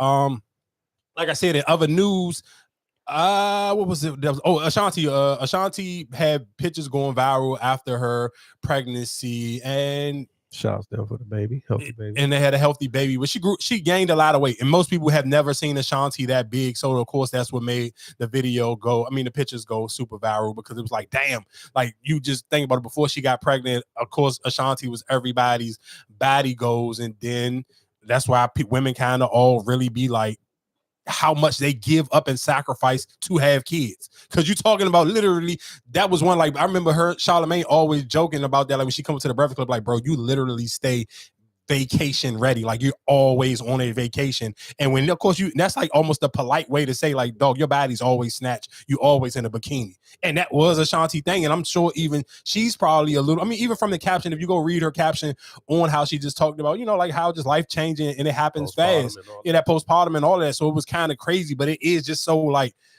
where as a man, because you don't go through that, because you can visibly see this, like, you can go on her Instagram page and just go look just a year ago, like, bro, look how snatched her body was, and then how much weight did that body, like, that don't even almost damn near don't even look like Ashanti. Because I'm not gonna lie, the first couple times when before, because she never posted some of those pictures that was going viral, she never posted them on her page because I'm sure she probably was insecure or just she didn't like the way she looked because they ain't never how she ever looked via social media or on nobody's video or nothing. So I'm sure she was conscious of how she looked. So then she finally posted it on her own page, but you can see, like, you can just look at her knees and look at her elbows. Like, you can see she gained a lot of fucking weight. Like, you can see she's holding a lot of water in her knees and in her elbows. So it was just like, damn, you kind of, as a man, you probably don't pay attention. Like, everybody be so quick that you want to have babies, but just look how much that baby can recreate that woman's body completely different. So shout outs to Ashanti. Hopefully Nelly is doing right and showing up for her the way she needs to.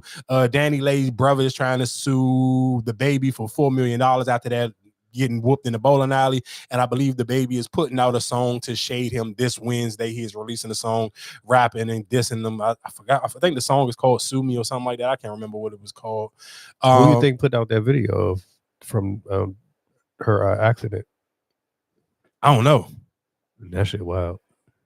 I didn't even really watch it. I seen because they kept blurring it out. It looked like because her titties was out. Oh, so she got pulled over with no top on? I mean, it might have been see-through or whatever. But yeah, that's because it looked like. Shout outs to my boy Quavo. That's the real fucking sniper, dog. He get right to it. I'm not gonna lie. Shout outs to Quavo. God damn, I see why niggas be wanting to put pause on your little ass. That boy get to it, nigga. Shout outs to fucking Quavo. If y'all don't know what I'm talking about, go watch that goddamn fucking Daylyt video because Quavo was right there. So shout outs to fucking Quavo. That's all I'm gonna say. Shout outs to fucking Quavo. Cardi B slams fans for sitting here trying to accuse her of bleaching her skin while she's pregnant. She's just like, y'all niggas are idiots. And then I believe also Cardi B is looking for a new place to stay in New York. She's looking for an apartment. She basically said she hates. She's moving to Atlanta.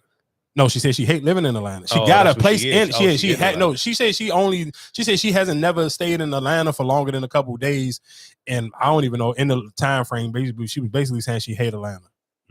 Beyonce is also dropping a whiskey. What else is going on? Ben Affleck and J-Lo is a dub, and Kevin Gates smacked the dog shit out of some nigga trying to prank him. Hey, Beyonce, right? You know, we ain't saying nothing else about that album since it came out. What you mean? Like it gone and went. Like you ain't never heard no other single or nothing off of that album. Yeah, but that Texas Hold'em was a motherfucker. I ain't gonna lie to you. It was a Hold'em at that time, but that's what I'm saying. But we ain't heard nothing else since then. And that I feel like that was this year. But I feel like the songs that was big on it was big on it. Like that 16 Hold'em. that 16 carriages, that Texas Hold'em. Like them songs that were big on that project was big on that project. Like them songs lasted for a minute, but I don't think realistically. But that's what I'm saying. But that was before the album even came out. Those two songs was released. But I'm just saying, from how highly that was talked about, you never heard nothing else about it. Like I don't even know if anybody still even listen to it. That's why I'm just asking. Like, do people even still listen to it? I don't necessarily know, because I don't know how many people actually just run around listening to country music in the first place. So I can't sit here and say that. But I can't. Only reason why I'm saying you can't shade that Beyonce album, because look at that alley-oop that she threw that Shabazz nigga. Like he is reaping the benefits off of being on that Beyonce album. No, I'm not shading. I'm just asking, like, because how people was kind of like, oh, she don't need to be in country music or blah blah blah. But I'm just like, is people still listening to it now? Like she put it out. There's people still listen. You know what I'm saying? Like I get, but you can kind of almost say that about every album that came out around that same time. Drake dropped around that same time. Is niggas still listening to that? But I don't know, because so much. But again, that ties in. But even like that album, a lot of people were saying that one was mid. That was the which they one, right? So listen to not the her. That wasn't her loss. That was the other one, right? What was before the Scary album? No, it was For All the Dogs. For All the Dogs. That's and so. But but listen to what I'm saying. Tell me, what was a good album that you still listen to from the beginning of the year? That I still listen to? Yeah. I feel like if you got to look for it, or you got to I feel like it's just not one. I think we live in a different times. You can kind of tie that into the Ebro thing. Now that's where you can sit here and say it'd be too much music, because I feel like it don't matter how good or how bad a project is. I could not tell you a project that I'm still listening to from the beginning of the year to now.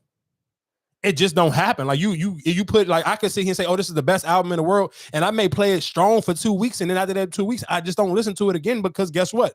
Going into what Ebro said, now I'm going to go look what's out new, what's next on the next Friday, or this new series that came out. Like, nigga, I sit here and talked about Bel Air. I still didn't go. I need to go watch it. I haven't watched it. I'm probably by the time I'm trying to come back in here and talk about it next week, they're gonna be 4 episodes in, and I gotta hurry up and start watching it, because guess what? Power about to be right around the corner next week. And football season starts. So it's like, I can understand. It's like, I don't think just because people not sitting here still playing it almost like, I don't know, when did that fucking album come out? Like, I feel like, what's Beyonce?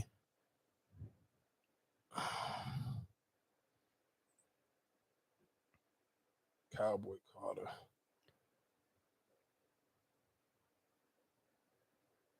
Couldn't came. Oh, this is Renaissance. I was saying, it came out 2022. What the fuck? It might have. No, it didn't. That was Renaissance. It came out, hold on, March. So March 29th. It's fucking about to be September. So I mean, I don't know. I don't know how long. Because that's what I mean. That's why I just asked that, because I'm like, damn, I ain't heard nothing else from that album. And just like how you even said what you felt like Not Like Us is not the summer song of the summer. So that's why I'm just asking, because you said it kind of died down and don't have the same buzz. That's why I was just asking, do people still even? I don't. But that's why but again, I don't. I can't tell you what album or what songs do people actually listen to after a certain window. Because I feel like we can all kind of, because we can all listen to stuff as we please. I feel like you can burn stuff out. Like, you can see him like, all right, man, I already listened to this shit 100 times. I'm kind of over it. So, I mean, like I said, I don't necessarily know. I feel like that's pretty much everything that went on in the news. Let me look at most of my topics. I feel like that was pretty much everything. And Judge Mathis and his wife is calling it quits after 39 years. Again, I don't believe in getting divorced after that many years. That's too long, dog. Like you tell me you've been always married to somebody for 40 years. So 9 times out of 10, you mean how old is Judge Mathis? I'm sure he got to be like pushing 70. I just want to see real quick before we get out of here. How old is Judge Mathis? Did he have an issue or something? Huh? Did he got an issue or something? What you mean? Like a drinking or something like that? Ooh. I don't know. What made no, you I thought ask he that? got no. I thought he got in trouble for something. I thought Judge Mathis. Judge Mathis is 64 years old, bro. Man, you almost 70. I'm not like what I wouldn't want to be single at 64 years old. And you've been with somebody for fucking 39 years. Like, bro, how would you even know how to get back out here and be able to be single again? So you just gonna stay even if you're not happy? You ain't got another 64 years left in you. But even if you're not happy, you still just gonna stay in it. You can still be single. You don't have to get back in a relationship. If it's not extremely abusive, verbally or physically, I'm staying. Like, we just tolerating each other, cool. Well, why you want to tolerate somebody? Why not be happy? Because we've been. But how you think you're gonna be happy? You 64 years old. You think you're gonna be happy? Or do you think if you are 64 years old right now, you get divorced today or tomorrow after 39? After 39, we talking about Tyrese over here crying about some shit. He was only in a relationship with somebody for probably like 4 years. You think you're gonna be over somebody that you've been with for 39 years? And if we talking about not no bad, not no cheating, not no abuse, physically, verbally, nothing. Y'all just was tolerating each other. Y'all kind of start to just outgrow each other. Y'all been together for so long. Y'all tired of each other. But I think most of the time a divorce is going to be something that had to happen. I don't think you just get tired. I don't think you say, "Oh, I'm just tired of it." That's why. They only can go off of what's out there. They haven't said no. They ain't said nothing physically or nothing happened. So I only can go off of what they didn't put out there. So I'm asking you. So if you was him and she did cheat, would you still stay? If she cheat, probably not. I don't know though. I probably wouldn't. I'm sure I'm 100% problem. I probably wouldn't. Cheating probably would be my deal breaker for me all the time. But if it's not cheating, everything else, I feel like, bro, just suck it up. So that's what I'm saying. So I think more so, even in the divorce, I'm fairly sure it's something that was there that happened. But this is what I'm just saying. Let's be honest. And this is God willing. You got a God willing. You got another 30 years. Let's say God willing. I'm giving you that you'll be 94 years old. In that extra 30 years that you still got to live, when do you think you're gonna find love again? Maybe you're not looking for love again. Maybe you're not. I mean, I'm not gonna say that, but maybe you. Just so if you're not, so I'm saying, if you're not looking for love, then what's the purpose of getting a divorce? Because you want to be happy. Yeah, I don't want to be with her. I don't want to come home to her every day. I'm tired. I'm good. I can go live in my own house. Like you said, we don't have much longer, so why keep living the rest of my miserable? Being miserable. She still after all these years, she still don't know how to cook. I might just want to, I think I ain't gonna say the older people get, but sometimes people, they get set in their ways. Maybe they don't want to be with nobody else. They rather be in peace than be with somebody. Now, if you sit here and say he divorced her, now he out here with some young thing, then that's a different story. But I feel like you probably, enough is enough. Why keep hanging on to it? It seemed kind of crazy after 39 years of marriage, but still. Yeah, 39 years is crazy, dog. 39 years and you 64 years old, I don't necessarily know how much you about to find whatever else you looking for. That's all I'm saying. I don't necessarily. That mean they got what? They married young? Yeah, I mean, yeah, kinda. They probably got married in their 20s. Yeah. So you ain't even know no better for real. Nigga, you know better if you've been married for 39 years. No, I'm saying, so let's just, how many kids they got? So let's just say she got pregnant. I married her. I did the right thing. Like you say, you should be married before you had kids. So let's say I got married. We had kids. I don't know. 30. I don't know. I don't have the answer. I'm just telling you. I'm not calling it quits after 39 years. We gonna have to thug it out. I'm sorry. For what? What like? I hear y'all. 64 years old. I ain't trying to be out here looking for some new pussy. You ain't gotta look for pussy. You can be celibate. You ain't gotta look for new pussy. It just depends on your mind state. Like you might just want to by yourself. I guess I don't want to be single. I don't want to be fucking lonely at 64. But you say, but that's what I'm saying. If you said they got 4 kids, yeah, though. So I mean, And the oldest is 39. see, so they got So they married. better, young. yeah. He married her when she was pregnant. that's not young though. They got married in their 30s. No, What, if they late he's 64, 20s? if he's 64, they've been married for 39 years. And the youngest is 34. So Yeah. they had them back to back to back. So they got married young. They've been married 39 years. Their oldest is 39. So yeah, they probably got married like 20 something. I guess. 20 shit. 5, 6, 7, 8, 9, 10. No, fuck 7, 9, 10. 5, 6, 7, 8, 9, 10. Fuck 8, 9, 10. 5, No, fuck 7, 9, 10. 5, No, fuck 7, 9, 10. 1, No, fuck 7, 9, 10. 5, 6, 7, 8, 9, 10. No, fuck 7, 9, 10. 5, No, fuck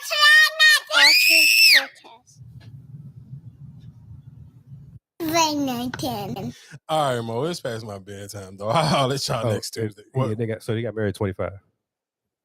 You just started be able to get insurance and shit like that. Yeah, What the fuck do that mean? No, I'm saying 25. Like you're not really an adult for it. So what you trying to make? You want to make up at? You want to make up at that time at 64? That time that you missed at 25, you trying to make? No, I'm not saying you making up. But look, you married young.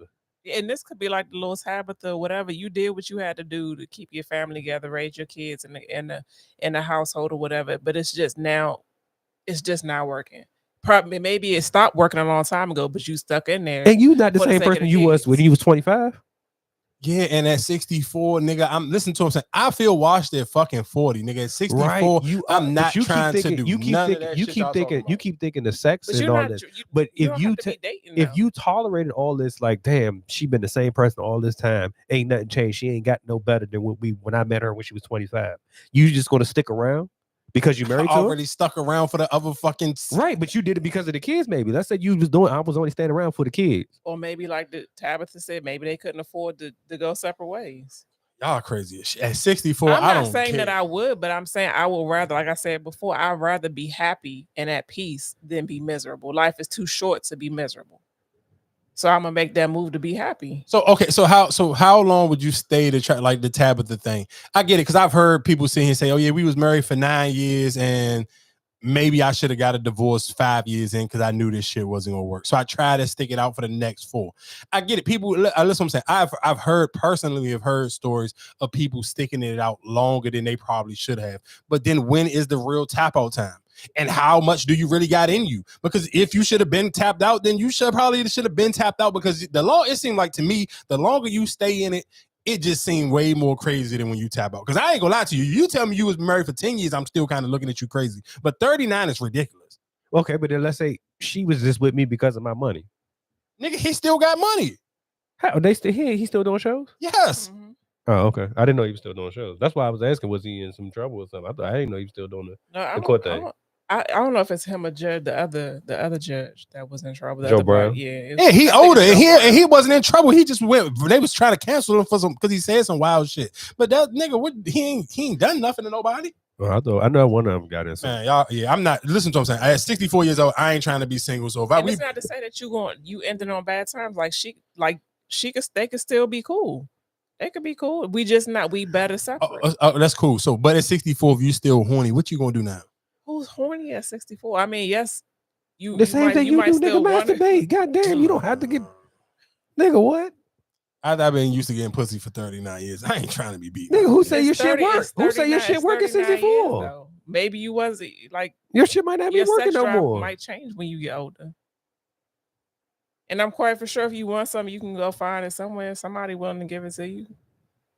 Yeah, that's crazy. I ain't gonna lie to you. Y'all crazy as shit. Ladies, y'all better hurry up and lock him in. Yeah, shout out to Judge Mathis. We here each and every Tuesday. Yeah, I believe that's pretty much it. I don't think I have anything else on my list. I believe I got rid of every and shout outs to Gunna. I believe Gunna is giving out 1,000. What is he? Yeah. Gunna will provide 30 Georgia families with $1,000 guaranteed for a month. I mean, $1,000 a month for a year. Shout outs to Gunna. Yeah, I believe that's it. Beyoncé, Jennifer Lopez, Kevin Gates, Joe Budden. Yeah, that's it. I'll holler at y'all next week. Archer Podcast. Like, share, and subscribe.